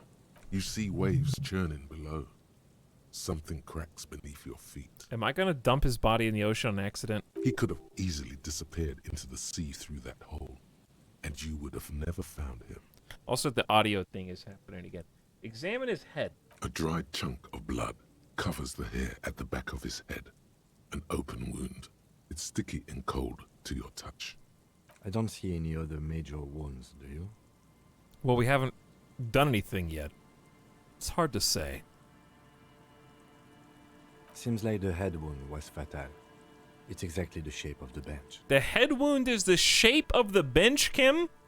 What's on the bottle? A .75 liter Tallulah vodka with its cap missing. There's hardly anything left inside. What does a bench-shaped head wound even look like? It's mid-market spirits with a slight touch of menthol.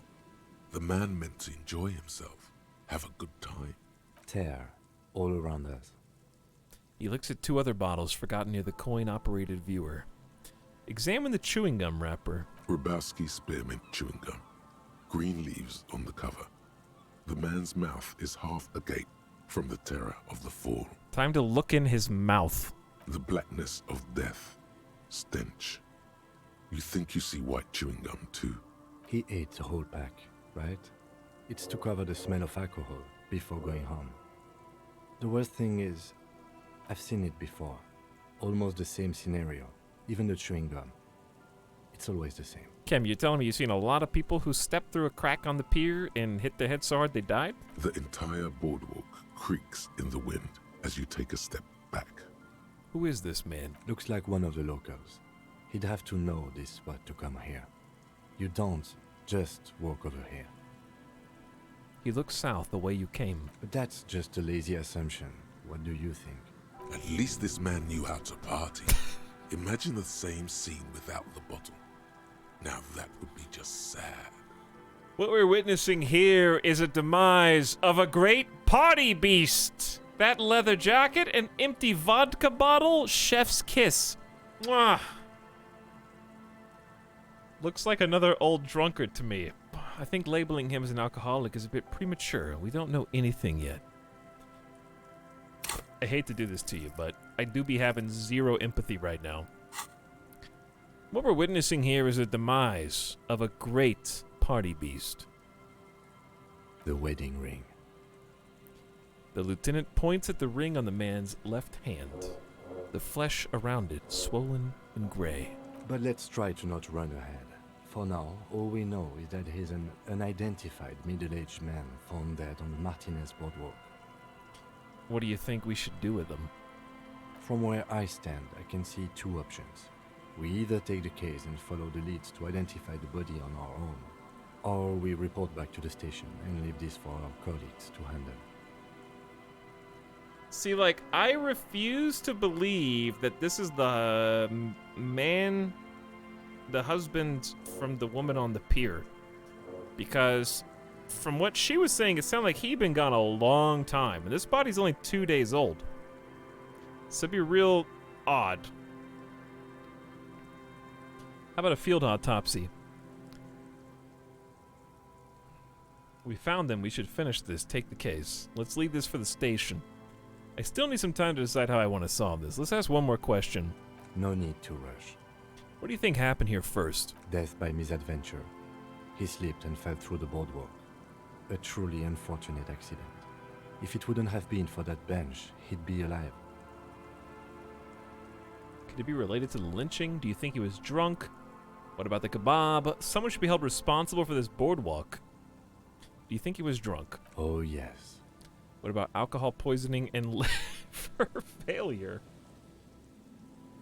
Some symptoms of acute alcohol poisoning could have definitely played a role here. Severe confusion, respiratory depression, unpredictable behavior. But I think that death arrived through head trauma, not liver failure. What about the kebab? What about it? The deceased ate some kebab. It's probably from a nearby place, maybe in the box. Sometimes a kebab is just a kebab. But what if he accidentally poked himself with the kebab stick first, and that caused the entire accident? Somebody should be held responsible for this broken boardwalk. It's dangerous. Could it be related to the lynching? No, I don't see anything that points in that direction. For now, let's treat this case as a simple, albeit sad, accident, unrelated to the murder case. Yes, but what if there's a killer on the loose? 2 suspicious deaths in such a short time frame. We should consider the possibility we're dealing with a sequence killer here. You're right, connecting it with the lynching is a stretch. It is a stretch, that is true. The lynching was a very open and shut looking case on first glance as well. Now, I really don't think that this is going to be a complex curveball they throw at you. But I'm just saying. We haven't even done a field autopsy yet. Also, one is high drama. A sequence killer? There's nothing that connects those two bodies. This is a completely different case. An accident. Somebody could have pushed him with intent to kill. I'm just saying we should be open to all possibilities. Yes, but I just wanted to make it clear it's not a sequence killer, okay? That's what you think, Kim. I respect your opinion. Professionally. It does seem to be a pretty straightforward misadventure. Although there's still a question of identifying the body. What do you think we should do with them? From where I stand, I can see two options. Okay. We either take How about a the field case and autopsy? follow- A field autopsy isn't necessary if the cause of death doesn't appear to be criminal. And this looks like a simple accident to me. Kim just doesn't want to take a new case, is what I think. I'd say we should just write down head trauma in the autopsy report and leave it at that. It would save us at least 2 hours of unnecessary work. Yeah, but isn't that kind of sloppy? Maybe, but we don't really have much time or resources to spare. The guys at processing will take care of the rest. Listen, Kim, we found him. We should finish this. Alright, we should first examine the library card you found. Then we can call the station from my kinema. Let them know we are taking the case.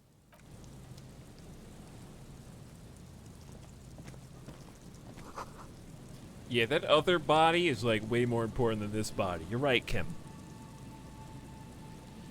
How could I forget? Thought you were a professional like me. Can I steal the bottles out of here for money? There's some tear. An empty cigarette package. 2 empty... No. A tragedy. I cannot. It was worth a look.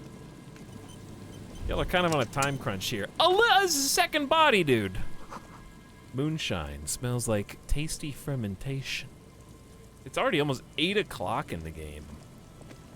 The lights just came on out here.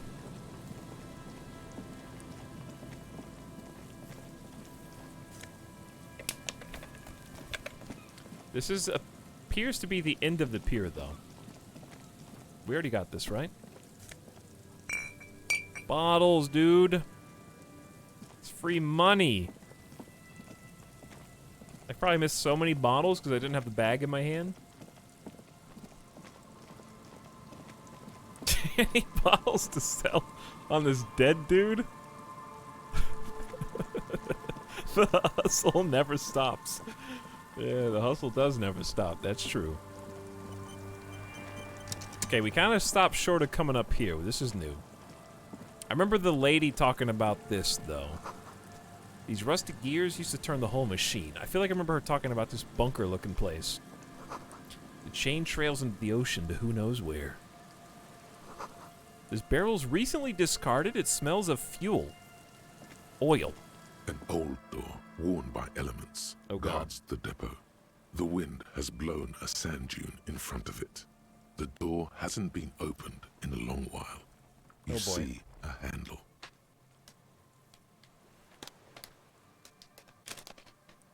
Uh-oh.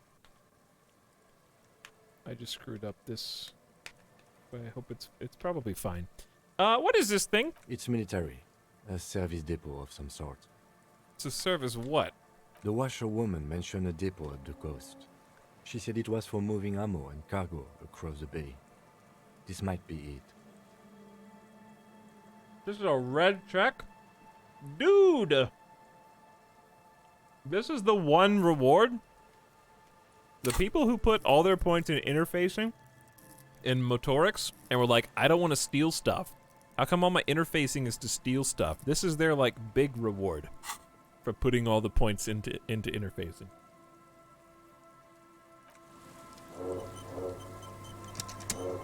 And they save scummed until they got it right. Guaranteed.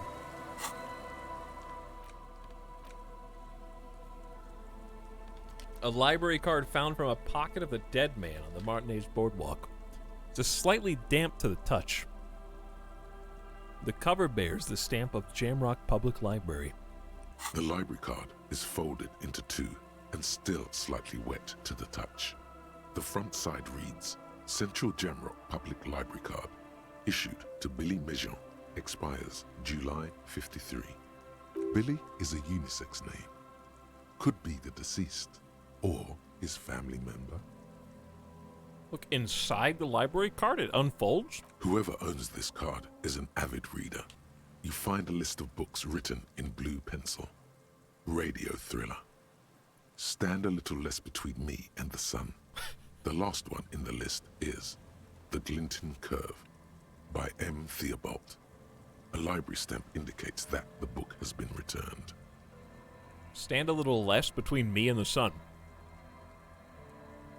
That reminds me of being a kid. Did you guys have family members that when you were just a child, they would always say, hey, you make a good door, but not a good window. Stop standing in front of the TV. I'm watching it. Oh, you make a good door, but not a good window. All the time. Like at every opportunity they possibly could get away. An uncle thing to say? Yeah, it was my uncle. My uncle said that.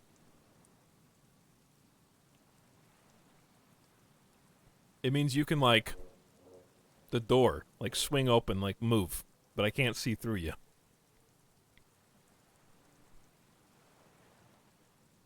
Swing out of my way.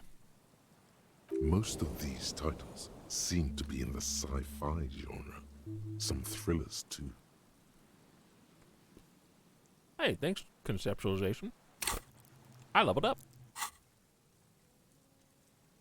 If lost, please return the card to the library. Dial 005 02 55211 or visit us at Moreau Street, 78, Jamrock. Business hours, 900 to 1800. Okay, this is way too specific. We got a phone number and business hours. Good. We should give them a call from my kinema. See if we can learn anything about Billy Mejean. Excuse me, is that Billie Jean? I am the one. Da-da-da, da-da-da, da-da-da, da-da, da-da.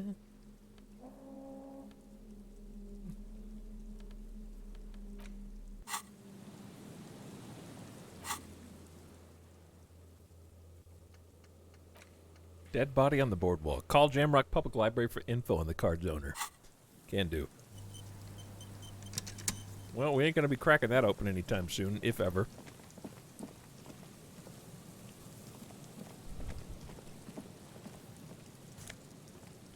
Dude, it's the polo shirt. +1 rhetoric, -1 empathy. Hang on, I gotta see why. The shirt looks worn and smells. You can't help but wonder who would leave it stuffed in a tear container. What kind of man would even wear a polo shirt?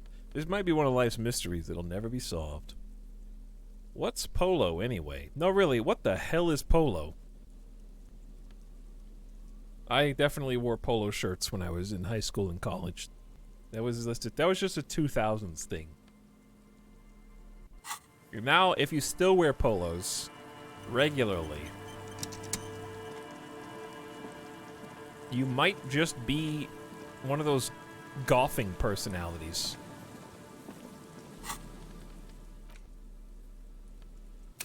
Honestly, rhetoric is a good skill. I'm sad that my logic and encyclopedia has taken a hit, but I'm happy with drama and rhetoric at least being decent.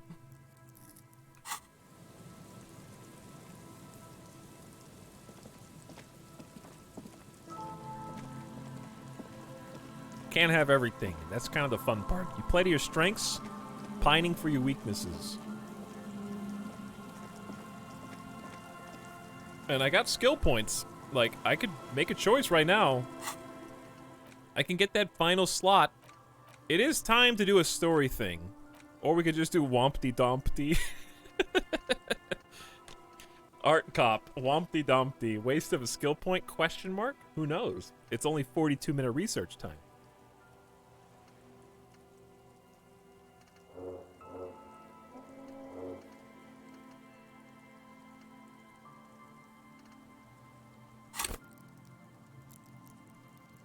Chat wants to know what Wompty is. Let's just Wompty it up.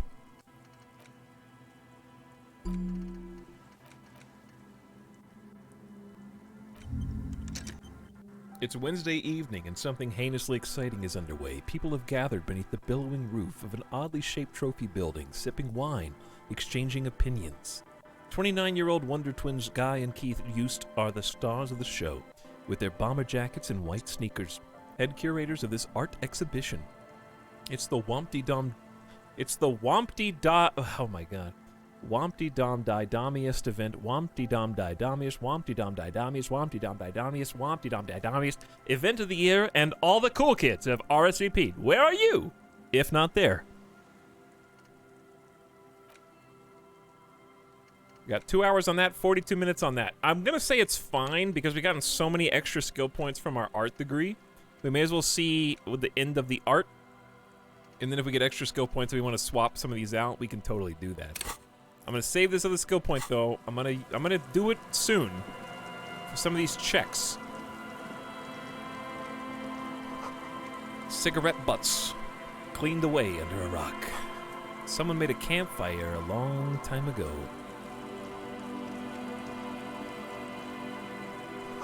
A rusted, broken control box for the radio relay tower. This ladder's too rusty to climb. The sea air has eaten away at it. The relay tower coordinates boat traffic in the bay. Barely. Dude, a tie? -2 physical instruments? Yo. Do I hate myself? Won't be using that anytime soon.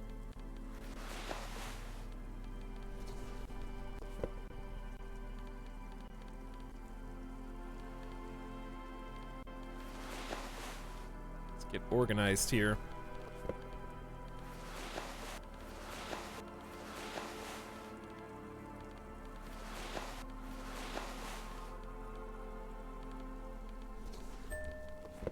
It's easier said than done.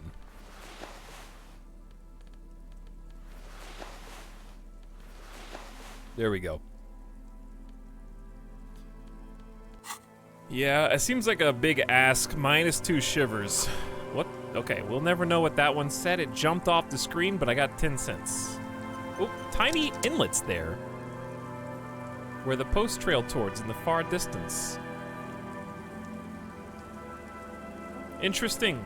Hey, good news. We got to the end of this part of the island coast. Ooh. You take a mental note. Tio Matiri seems important somehow. Okay. Well, it seems doubly important now.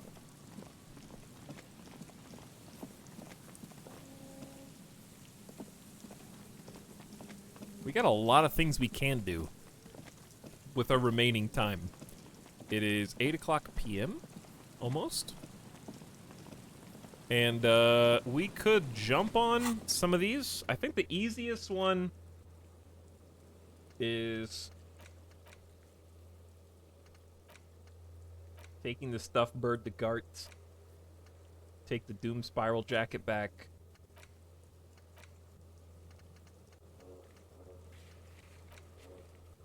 Sandcastle. Lily says she had the gloves in a sandcastle behind her house. Go get them.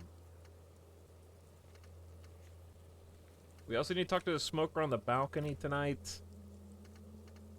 And we need to do a perception check, but I can't. I need to, honestly, okay, I think we gotta buy some speed from that guy. There's probably other ways to get this, but I haven't found them yet. And if we can get some, I can spend that last skill point on perception, I think. And then we can retry the pretty important perception checks.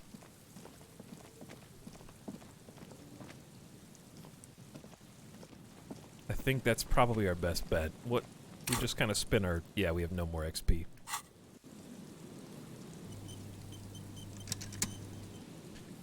Okay, well, let's prioritize. Let's do the easy ones. Let's take the jacket back first. Jacket first.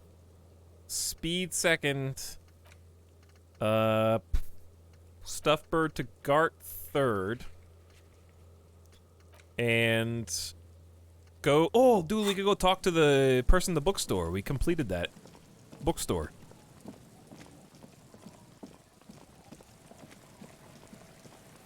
I might have missed some spots, but that's okay. We'll be coming back. Dude, is that the sandcastle? How did I walk past this? Weather has not been kind to Lily's little sandcastle. The once mighty towers are quickly eroding away. You can see something shining back to you from what must have been a vast underground catacomb network. Broken. The little castle? The reigning lord must have come upon some really tough times to let it sleep in such decrepitude. Reach into the catacombs and pull out this shiny object. The walls and floors give way to the giant's greed, collapse and present you with a pair of ceramic gauntlets. Congratulations. That's the gauntlets down then. We're doing good on the armor collection front. Indeed we are!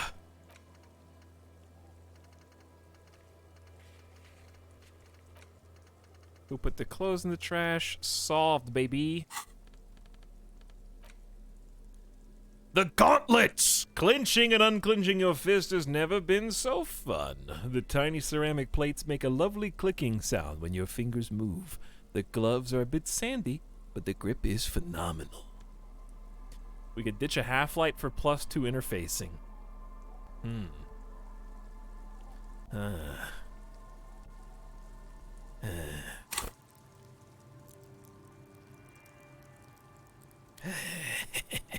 We have two pips for interfacing in the future.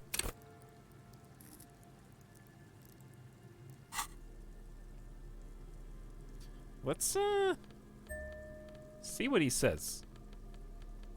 Probably nothing, but he could say something. I'm already wearing the armor. Hey, how do I look? Yes? I just wanted to see. I just wanted to check. Alright, give me... I like the half-light gloves still. But it is nice to have +2 interfacing all of a sudden.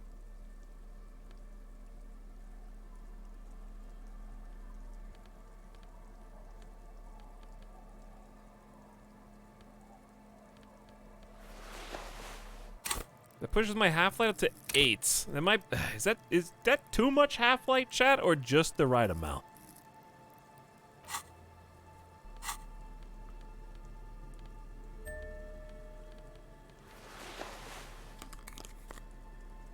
We need 14 half-light.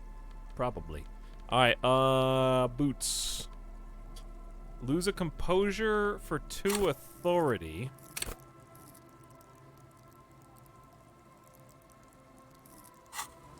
Wait. Why do I... Hang on. What's canceling the authority?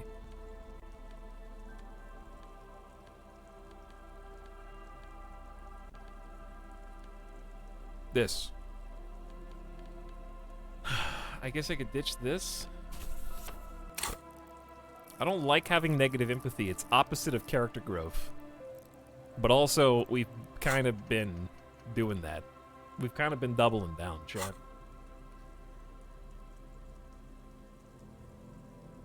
So now what? I've got 3 authority.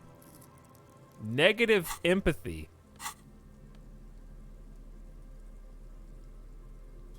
Pain threshold and volition. Which are both pretty good, actually. I would say pretty good. It's really either that, naked for the +2 to physical instrument. I feel like that's better. Or we can go more drama, clinically insane. Or we could do, yeah, I think that's pretty much, I think go naked is better.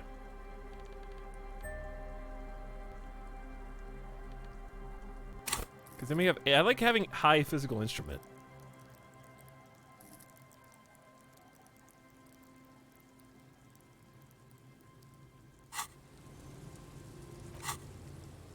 Okay, is that it? If I want to change the boots, we can trade the -1 composure for +1 composure. It's a swing of 2 composure. Or we can get the perception back. Damn. It's tough. It's honestly really not easy for me to settle on what type of build I want. On just like a regular basis. I do enjoy having the high perception, though.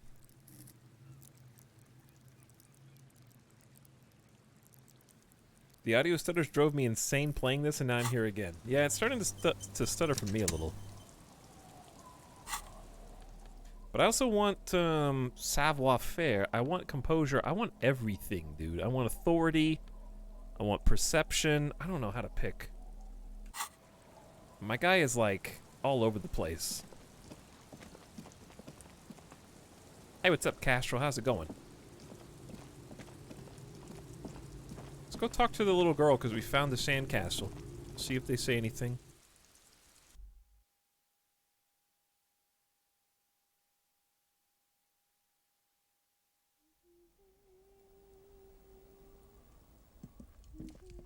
Hello, mister.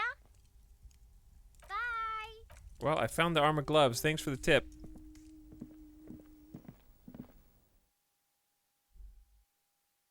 We're just gonna have to use the gear kind of like as we need it, as just skill boosts. Because most of the things we need for very particular things. It's just trying to pick things to have for generic conversations where you can't anticipate what's coming. And I guess we're just kind of playing to our existing strengths already. Alright, let's see if this is your jacket, dude.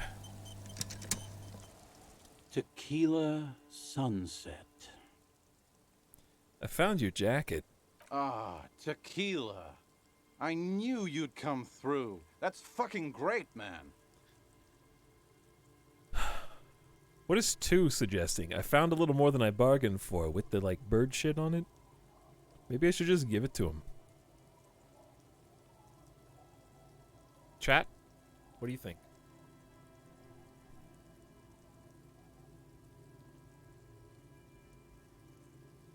Give it to him and say, no takebacks. It's got all the bird doo-doo on it. I don't want it anymore. Before he can say no. Let me see. What? This isn't my jacket. My jacket was beautiful. This is fucking filthy. What am I supposed to do with this? Look, I just stumbled upon another dead body. I don't care about the jacket. What do you expect? You left it outside for a week!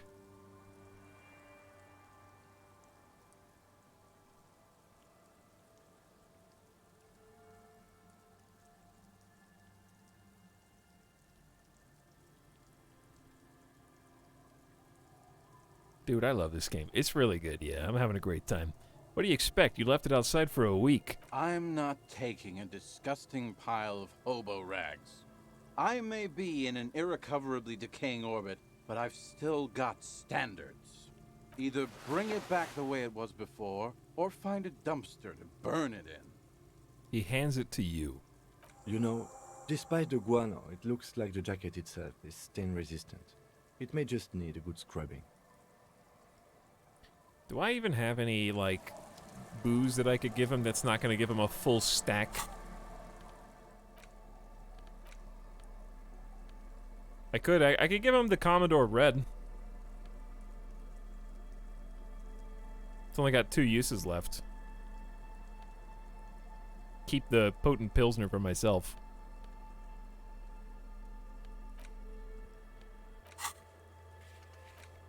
Wash the jacket. You got it. By the way, here's some free booze. Sunset.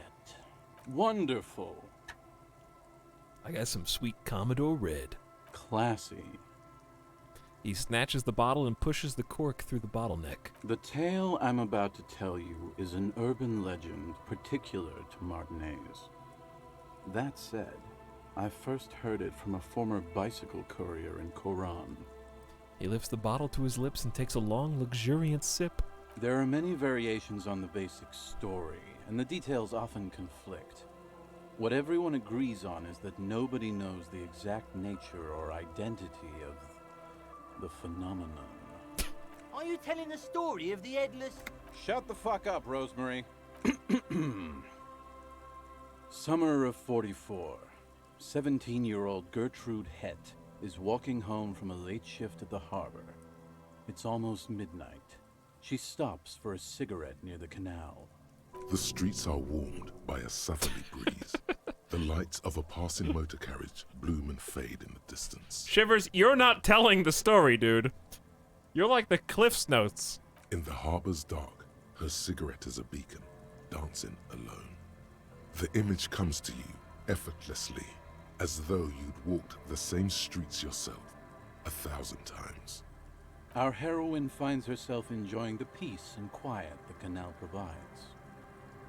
He looks up to the skies as if searching for peace himself. What she doesn't know is that her peace is about to be shattered.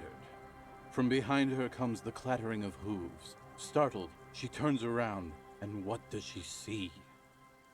I don't know. What? A headless man, wearing a fawn tracksuit, riding a horse. That's right. It's the headless fawn rider. Rumored to be searching for his legendary fawn cap that went missing when he lost his head. Whoa. Whoa is right, my friend. Gertrude Het may have been the first to witness the headless fawn rider, but she wasn't the last. Oh no. Tell him about the two feminists by the locks. Fuck, Rosemary, they were dating. No one said they were feminists. Everyone always misremembering this stuff. This wouldn't be the De Ponte Delgado case, would it? What? You know it? I've read the case file. But please, go on. Right. Early autumn of 46. Ulla de Ponte and Eva Delgado are fishing near the waterlock long after the sun has set. The wind picks up. A sky already dark now blackens. Water starts falling from above. The first cold rain of the season. Idiot Doom Spiral put all his points into Shivers. Two women stand on a small outcropping of rocks. One of them is wearing a purple raincoat. Thin lines reach out from the rods into the sea. Small droplets start appearing on the surface with increasing frequency. The women are caught in the downpour. They act quickly. Eva gathers the rods whilst Ulla turns around to reach for the tackle box. When she sees something, her shriek is so violent that the residents of the nearby apartment building believe lightning has struck. Damn, your scream so loud people think it was a lightning strike. But there is no lightning. Only a heavy downpour and the silhouette of the headless fawn rider looming on the horizon. Ulla makes a run for the shore, but Eva slips on a wet rock and disappears into the cold, cold canal with nary a sound. Her body is never recovered. He looks you straight in the eye. What happened to Ulla? Ask Doom Spiral. What did the case file say? Ask Kim.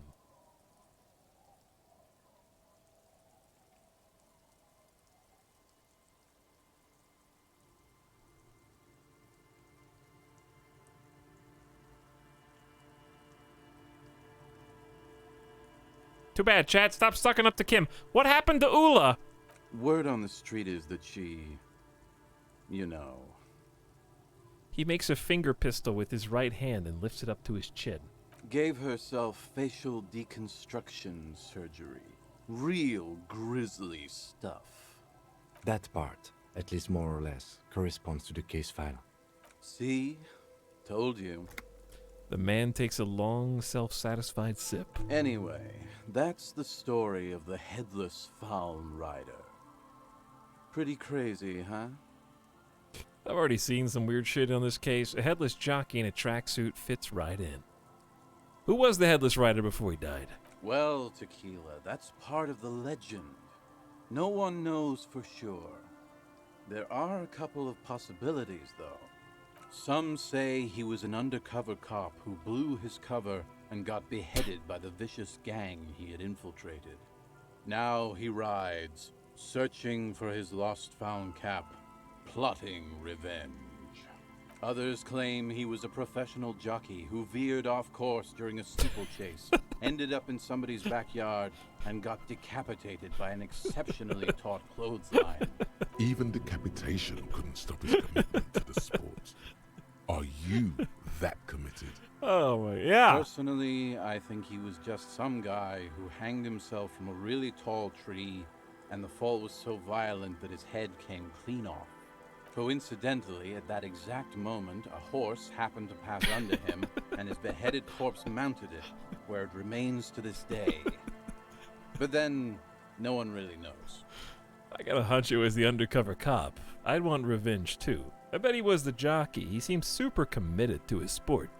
I gotta agree, your theory is the most plausible. None of these sound really plausible, to be honest. I bet he was the jockey. He seems super committed. That explains the horse part for sure. Don't know why he'd be wearing a tracksuit, though. Seems like a stretch, if you ask me. Anyway, to each his own. You want to hear any other stories? I've already seen some weird shit on this case. A headless jockey in a tracksuit fits right in. That's nothing. I got an even crazier story. Yeah? Why don't you go eat shit, Tequila? There's no way you know a better one than that. Yeah, actually, you're right. Nothing comes to mind. Damn right it doesn't. So why don't you just shut up and leave it to the master? What? First of all, why are you being so mean? And second of all, why did the game just bait me into that dead dialogue? I've already seen some weird shit on this case. A headless jockey fits right in. Hard to argue with that, I suppose. That's the reality situation for you. You think you got a handle on it, then blam! It throws some wild shit at you. That's why it's critical to stay well hydrated. Okay, whatever became of the headless found rider? No one knows. Some say he stalks Martinez to this day, and can be seen near the canal when the clock strikes midnight. Ooh. Really?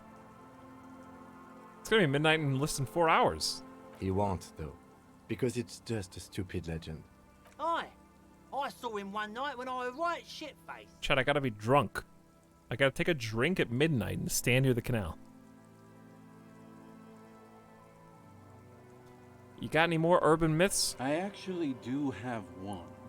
The strangest of them all. But I'll need to fortify myself before I can tell that one. Do you have anything to fortify old Doom Spiral? Tell me you got some story juice. Not yet. It's very hard to tell a story. I know. Alright, $41! The legend returns. You know the dance. Smokable smokes, pissable pilsner. Drink it, then convert it to piss. And there's spirits and speed too. I guess I'm spending 15 real. Because I don't have a better option. Here you go, friend. He hands you a tiny bottle with a straw. The powder looks clotted and quite moldy. That is unhygienic and dangerous, and it does not endear you to me. Just wanted to make that clear, okay? Unhygienic. This stuff is very hygienic. Anything else?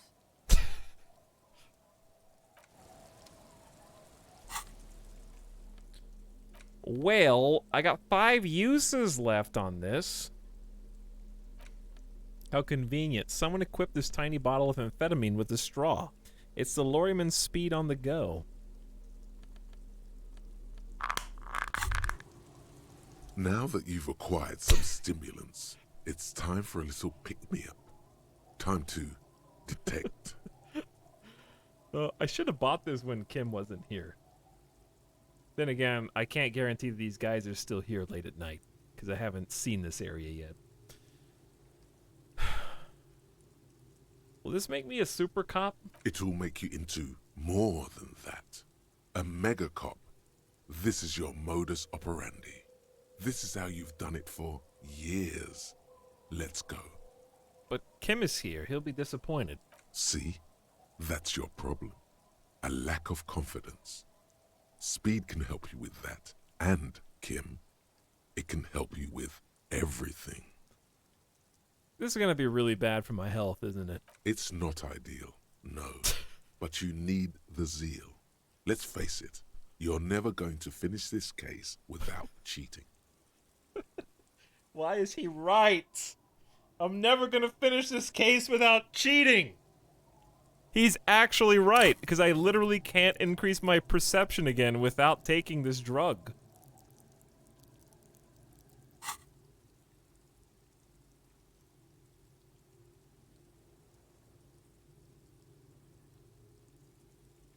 Chat, do you think I should just do it now or wait till Kim's asleep so he doesn't have to see me? He already frowned upon me. But if I do it now, I can put my point into perception and we can go. But if I wait, then Kim might like me more.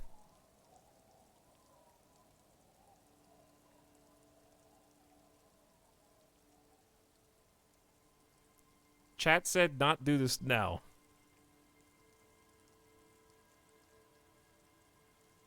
This is so unprofessional of you. Think you can ignore this? Your moral compass telling you to sniff it? Guess again. You'll be back here soon. You'll get the chance to choose more wisely. You've passed up your chance to start using speed for now, but don't worry. The option to use it becomes available again in 1 hour. It's really strange. Why do you have to wait? Can't I just click it right now? Don't worry. Don't worry, dude. Were you guys worried? Listen, him seeing me buy it and seeing me take it are two different things. Totally different things.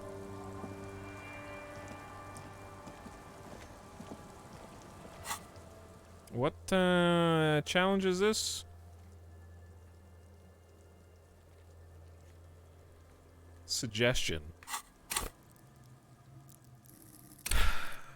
I'll come back to her. We gotta do perception before we can do suggestion. Okay, next. We found his jacket. We bought the speed. You bought it to get it off the streets. We're gonna take the stuffed bird to Gart / go to the bookstore and complete a couple things that have been long-standing.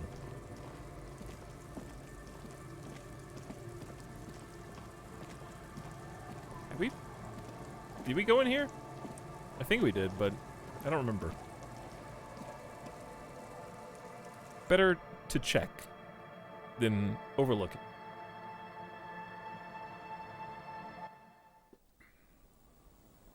Totally went in here.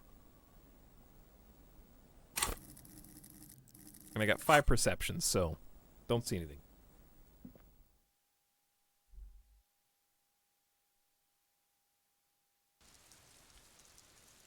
100%ing Hobocop? I have not even begged over half the people for money. Okay? I have not slept on the park bench. Alright? I have not slept in the dumpster. Okay? I paid for my room and now I've got a free spot in the fishing village. It's a cool place. Cool fishing village hotspot.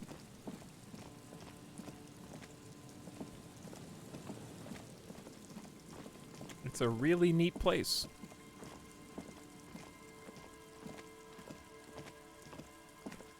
Very cozy. I only beg 45% of the people I see for money. It's not that bad. Yeah, more or less. I got 26 real, and I don't need to pay Gart. I could,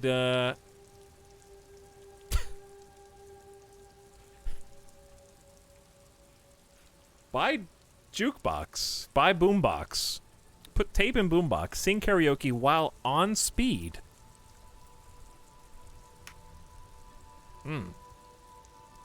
There's options there. Just saying.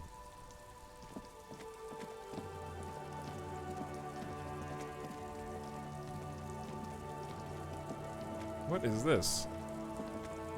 Is this the tree by the canal with the tape in the tree that we had in the hawthorn tree de Songes Lane, bronze-colored ribbons of magnetic tape are caught in its branches, fluttering in the breeze. That Shivers told us about. Just like promised, you've stood here for what seems like eons, guzzling the sickly fumes of lorries and carriages. Piss off, nature! Punch the tree. I can hear that. We were just complaining about how we didn't get to do anything. What's a health check? I mean, what's a health debuff? Smoking, right?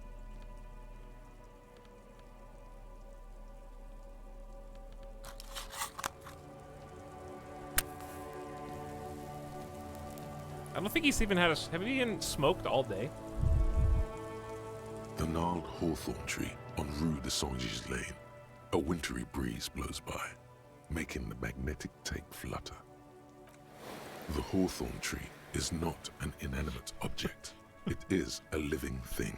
The thunk against the bark echoes with discontent. I punched it so hard that I healed the lung damage. I just smoke a cig, then punch the tree. Badass. At first, destructive urge felt exhilarating, as if it added something to your persona. But the feeling swiftly receded, leaving you with a sad emptiness. That's the Anti-Object Task Force, the rarely seen thought coming through. The gnarled hawthorn tree on Rue de Songes Lane. A wintry breeze blows by, making the magnetic tape flutter. Good hawthorn. The hurt feelings of the tree are not alleviated by this sudden display of care and emotion. You manipulative bastard.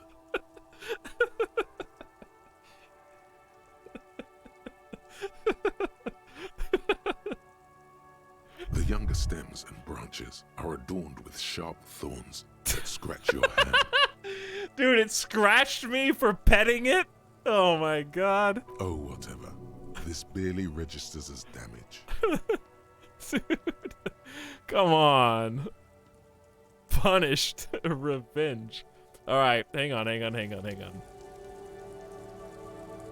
We can't do this either. We gotta come back to this too. Interfacing, speed. I got the gloves. So much interfacing need now. So much motorics.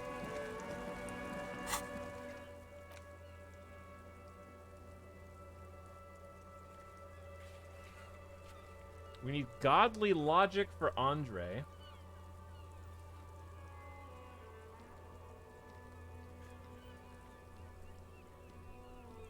The wash basin needs medium hand-eye coordination. I didn't even see that one in conversation, but we definitely did not have the hand-eye coordination anyway. Maybe I did see that. Lillian, suggestion, yep.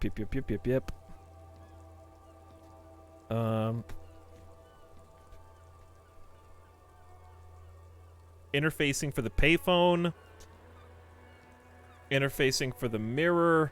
Yeah, I think for points, we gotta put a point in perception and a point in interfacing. Ideally, I'll have 2 skill check or skill points to put in after completing a few quests, because I got 35. Let's press on. We'll come back and talk to you, because I think we're gonna buy some stuff.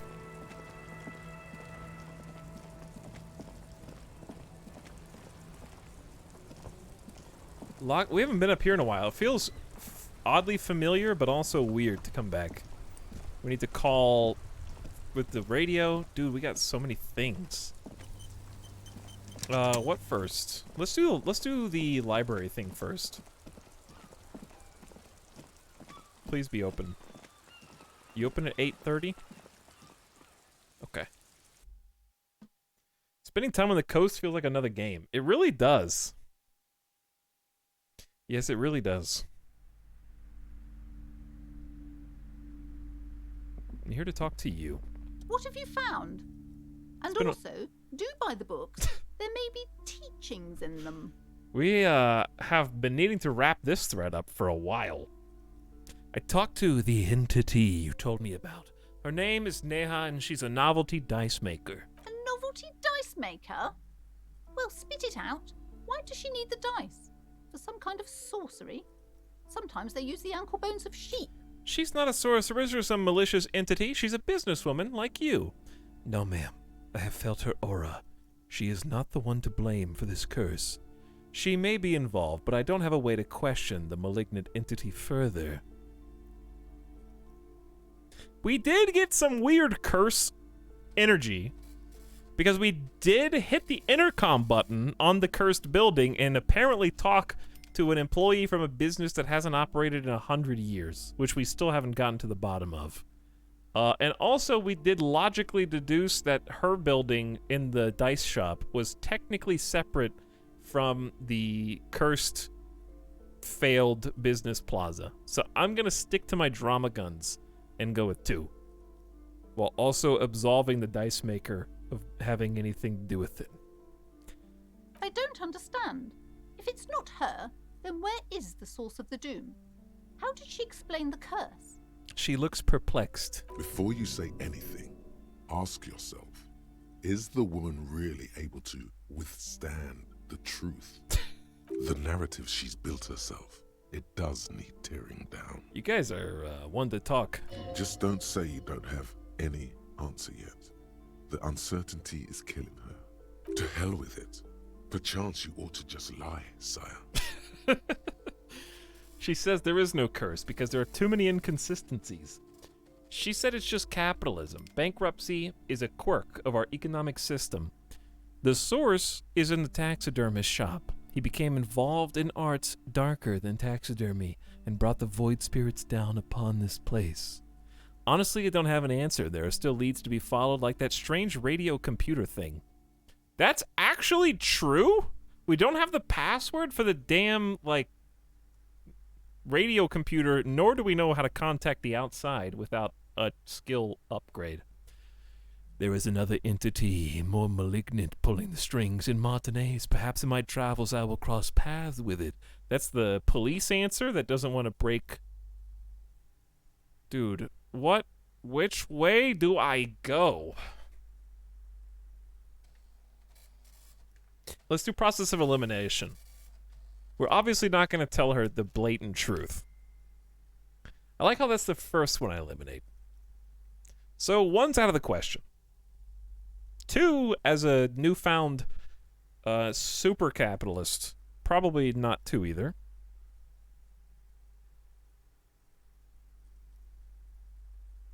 Five is just kind of referencing the people higher ups from the Wild Pines and the Union, and maybe even people beyond them, who are pushing these forces together. It's kind of just like a, yeah, there is an entity, but it's explainable. In my investigation, I think that's still an option. We can't pick 4, so it's really either 3 or 5. What do you guys think?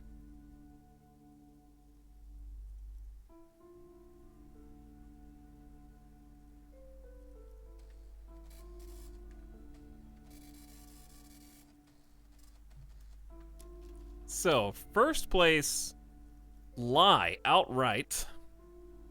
Second place, there is another entity, more malignant. Third place, I don't have an answer yet. There are still leads to be followed. The source is in the taxidermist's shop. He became involved in arts darker than taxidermy and brought the void spirits down upon this place. Oh, how horrid! I knew something wasn't right about that place. Tell me, did you find a way to break the curse?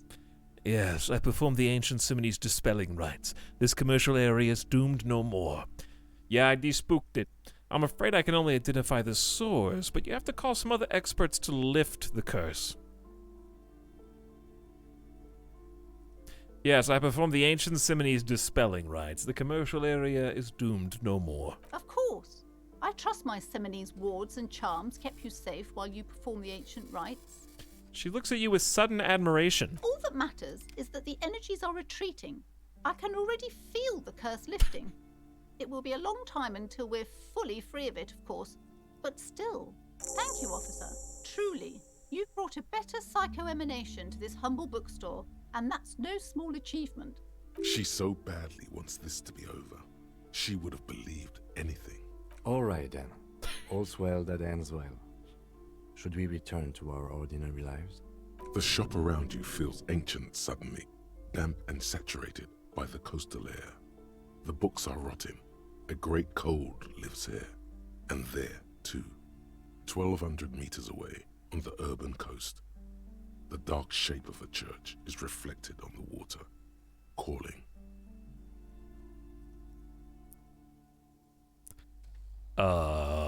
Shivers may have just seen the future. The books are rotting. A great cold lives here. The crab man calls. Farewell for now, book peddler. I'm honestly a little surprised. Honestly, I'm happy with 70 XP. That was very generous. It was a pretty big quest. But I thought she was going to give me a discount on all the books. Because I lifted the curse, quote unquote. So I'm a little surprised they didn't pull a... Because there's actually a bunch of books in here we can buy. $26 right now, though. Because we got the board game, too.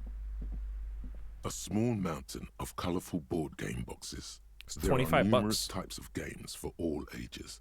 I want to buy the Wirral board game. The display rack. This is entirely, completely you. Helmdahl books You are have $9 found bucks the right. each. We already looked at these. That's why I'm skipping through the dialogue if you're curious, because we already did these. But I'm trying to refresh my memory. Shelves filled to the crime fiction. These books, furthermore, what's more, they come not a single mention of all the stress this work creates upon the. You see, a killing is declared. Dick Mullen, owner. Dick Mullen. Can I Yes, buy any of the Dick tragedy Mullen? calls for Dick Mullen. Another one with fake death. Skill points into And, reaction of course, speed Dick Mullen. to figure the out crime who fi- Dick These Mullen books, is. Furthermore, what's not a single mention. You see, I a just killing repeated is on declared. accident? Owner. Turns out, yes, tragedy calls for Dick. Oh, you're a... Sex crimes did pique your interest. Okay. I don't think you can buy the Dick Mullen books. Shelves full of biographies of famous people, whoever they are. See, book there. The map, which we failed. Several maps. The maps look old and faded. I'm sorry, Officer. They're quite valuable, though they might not look it. The map of Martinez is 90 cents, though. That old, from whence? The place does. They didn't get that far. How do you... This Where was the large check? map ozone radiating outwards from you. You can. 800 of the ocean you have lit. Perhaps they are the north to the east. Hudon. It's so. No. Where's the check? There was a map check. This bookstore is not strictly about crime, romance. Amidst these three things, the point of the book, it serves whole when it's various Okay, so the only ones to buy are that book, the Helmdahl books, and the board games, I think. Oh, it was to steal it. Yeah, that sounds right. And then I bought it. It was so cheap anyway. Okay, well, we got the second point, which is pretty much exactly what we wanted. Now, let's go talk to Gart.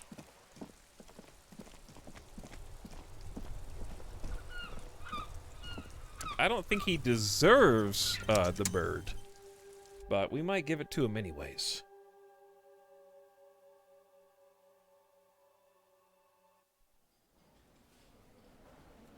Oh, we gotta deal with you guys too eventually. I gotta deal with you again too with a little suggestion.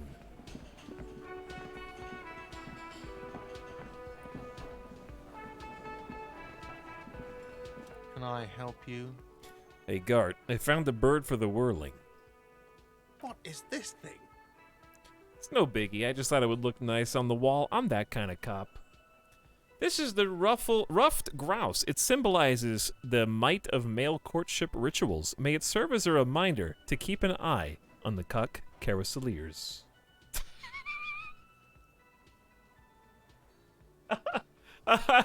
I did not think that was coming back up, dude. From the Love Quest. Well, now I have to pick it, I guess. The callbacks.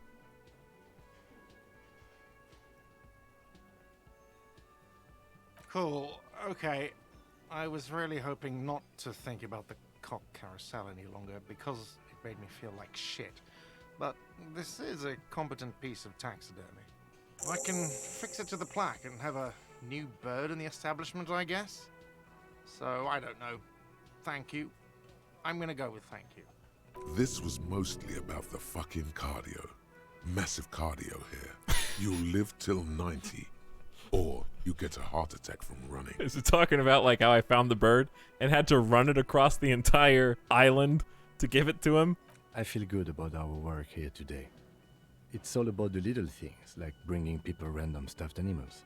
It's not actually about that, but he liked it. Hey, by the way, about my bill for tonight. Got the 20 real? Then why are you wasting my time? I gave you a bird, man. I gave you a cool stuffed bird. You're not even gonna take $5 off of my bill. He's gonna do the same thing. And then I got you two police nerds here. Yes? What is it?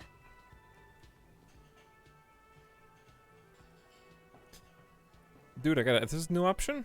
Are you with him? Point to the man with sunglasses. Of course I'm with him. Why do you ask? He's an asshole. You're an asshole. You know what? Maybe we're both assholes. Please, let's not turn this into another exchange, okay? You have a blue uniform, mine is black. What does that mean? It means I'm a patrol officer, sir. You're the police, right? Cool, so am I. Okay, goodbye. It's time! Dumpty Dumpty Dum Center. You're at home, stupid cop. Not with the art crowd. You hate them. Everyone hates them. Even they hate themselves. It's nauseating. An industry built on sprezzatura and sparkling wine. And, let's be honest, tax evasion schemes. The Wumpty Dumpty Dum Center is the heart of this unholy symbiosis of aesthetics and tax optimization. And now that you've internalized it, you can have a piece too. Encyclopedia passes give a plus 10 XP and plus 2 real, but minus 2 suggestion for being a pretentious wanker.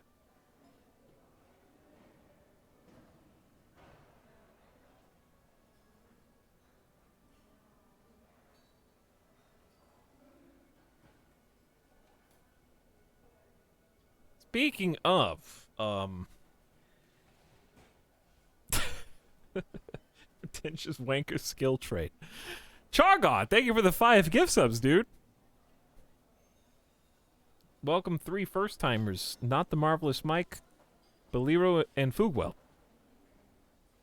And welcome back, Nimmerlane and Charles II. Chargoth, speaking of pretentious wankers. Howdy, dude. Thanks for your gift subs, man. I appreciate it.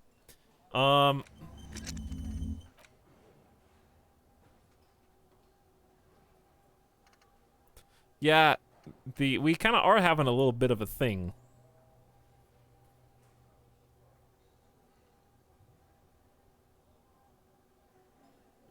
Now that you've internalized it, you can have a piece too.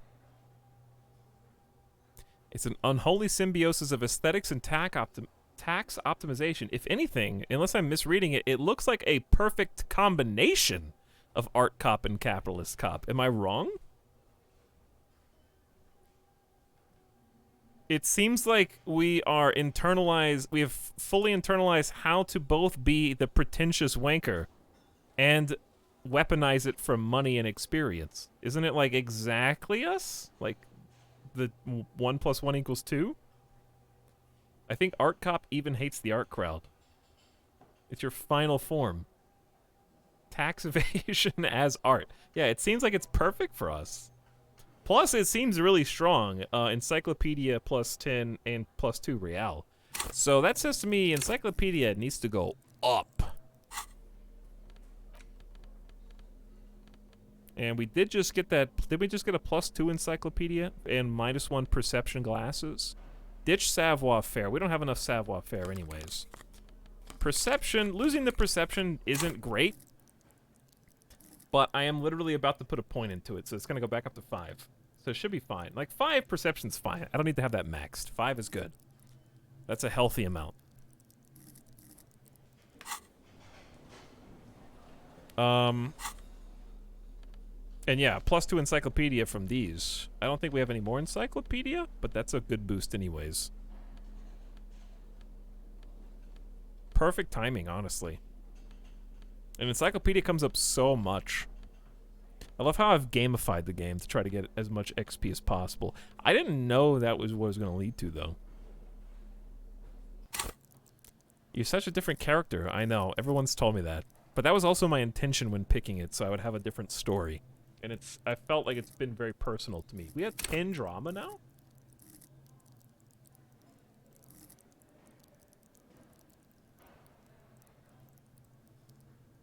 What's the item bonus?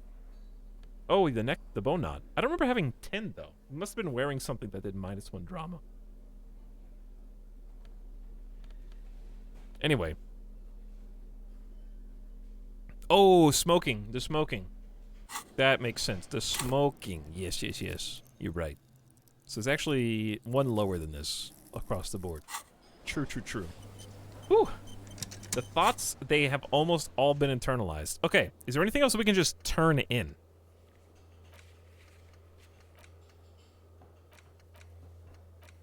Quest turn-ins?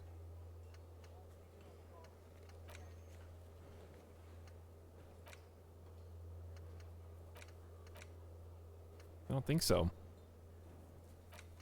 We could try washing the jacket, but I don't know if we can do that right now. He's standing at the sink where we washed the other stuff. So we might not be able to wash it there. We might. I don't know.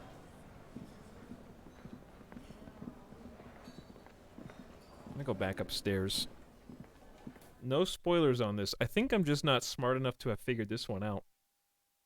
But I don't want any help either.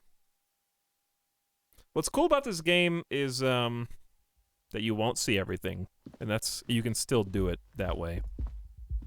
The door is closed. Still, the lieutenant, you should punch a fucking hole. The murmur in your... Oh, we have higher perception since the last time we were in our apartment. That's actually a good point. Put the perception on real quick. Or take the minus perception off, I should say.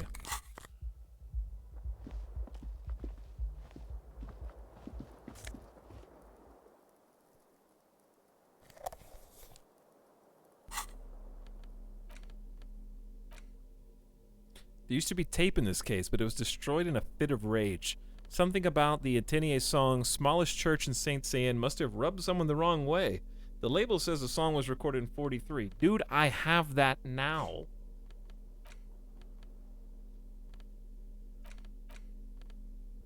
Must have rubbed someone the wrong way. Oh no, I'm gonna get on stage and play the same song that drove me to madness the first time, except it's gonna make me freak out in front of everyone.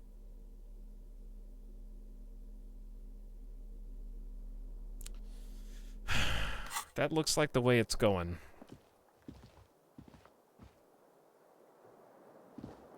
That does look like the way it's going. What? Words fail to describe how rank it smells. They should have sent a poet. Hold on. This has been bothering me. I just want to be sure I can't get in here yet. Okay. Alright, I was just making sure it wasn't something as dumb as equip the pry bars to get into the secret closet that's hiding spoilers.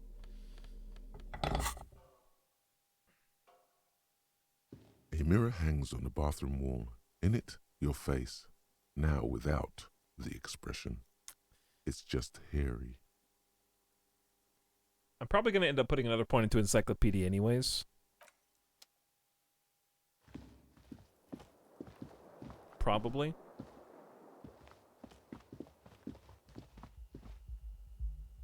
Eventually. Alright, I don't think we have anything else to turn in.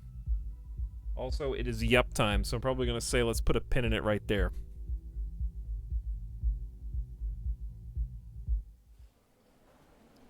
Let's put a pin in it right there. Anyways, thanks Kalaz and Purple Menace for being the in-the-stream Jeffs of the day. I will remember you, and thank you for your unsolicited comments as we part our ways tonight. Nobody asked you. And I literally said before I said anything, I'm not asking. So goodbye. Get out of here. Before you say anything else, I'll regret. Alright, I'll be back later tomorrow.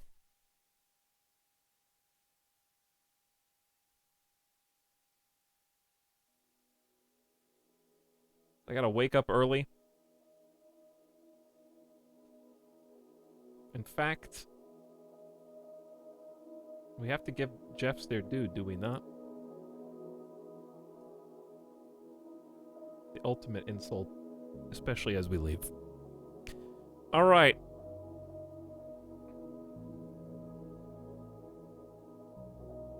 Good night, everybody. I'll be back. We're gonna continue this later today. Let's go jump into the past, where Sim is also playing this game, but just started yesterday and is on day 1. So go watch and see how Sim's story is even much more different from mine. Pre-stream raid Pog. Sim stream literally started 5 minutes ago. So go give him some love. Good night, everybody. I enjoyed your company, and I think we did a lot of fun stuff. I'm surprised we didn't finish the day 3, but I feel like there were a lot of good conversations, and also just exploring the entire coastal area. It was a lot of fun. I enjoyed the new zone. But good night for now, everybody. See you soon. Probably like...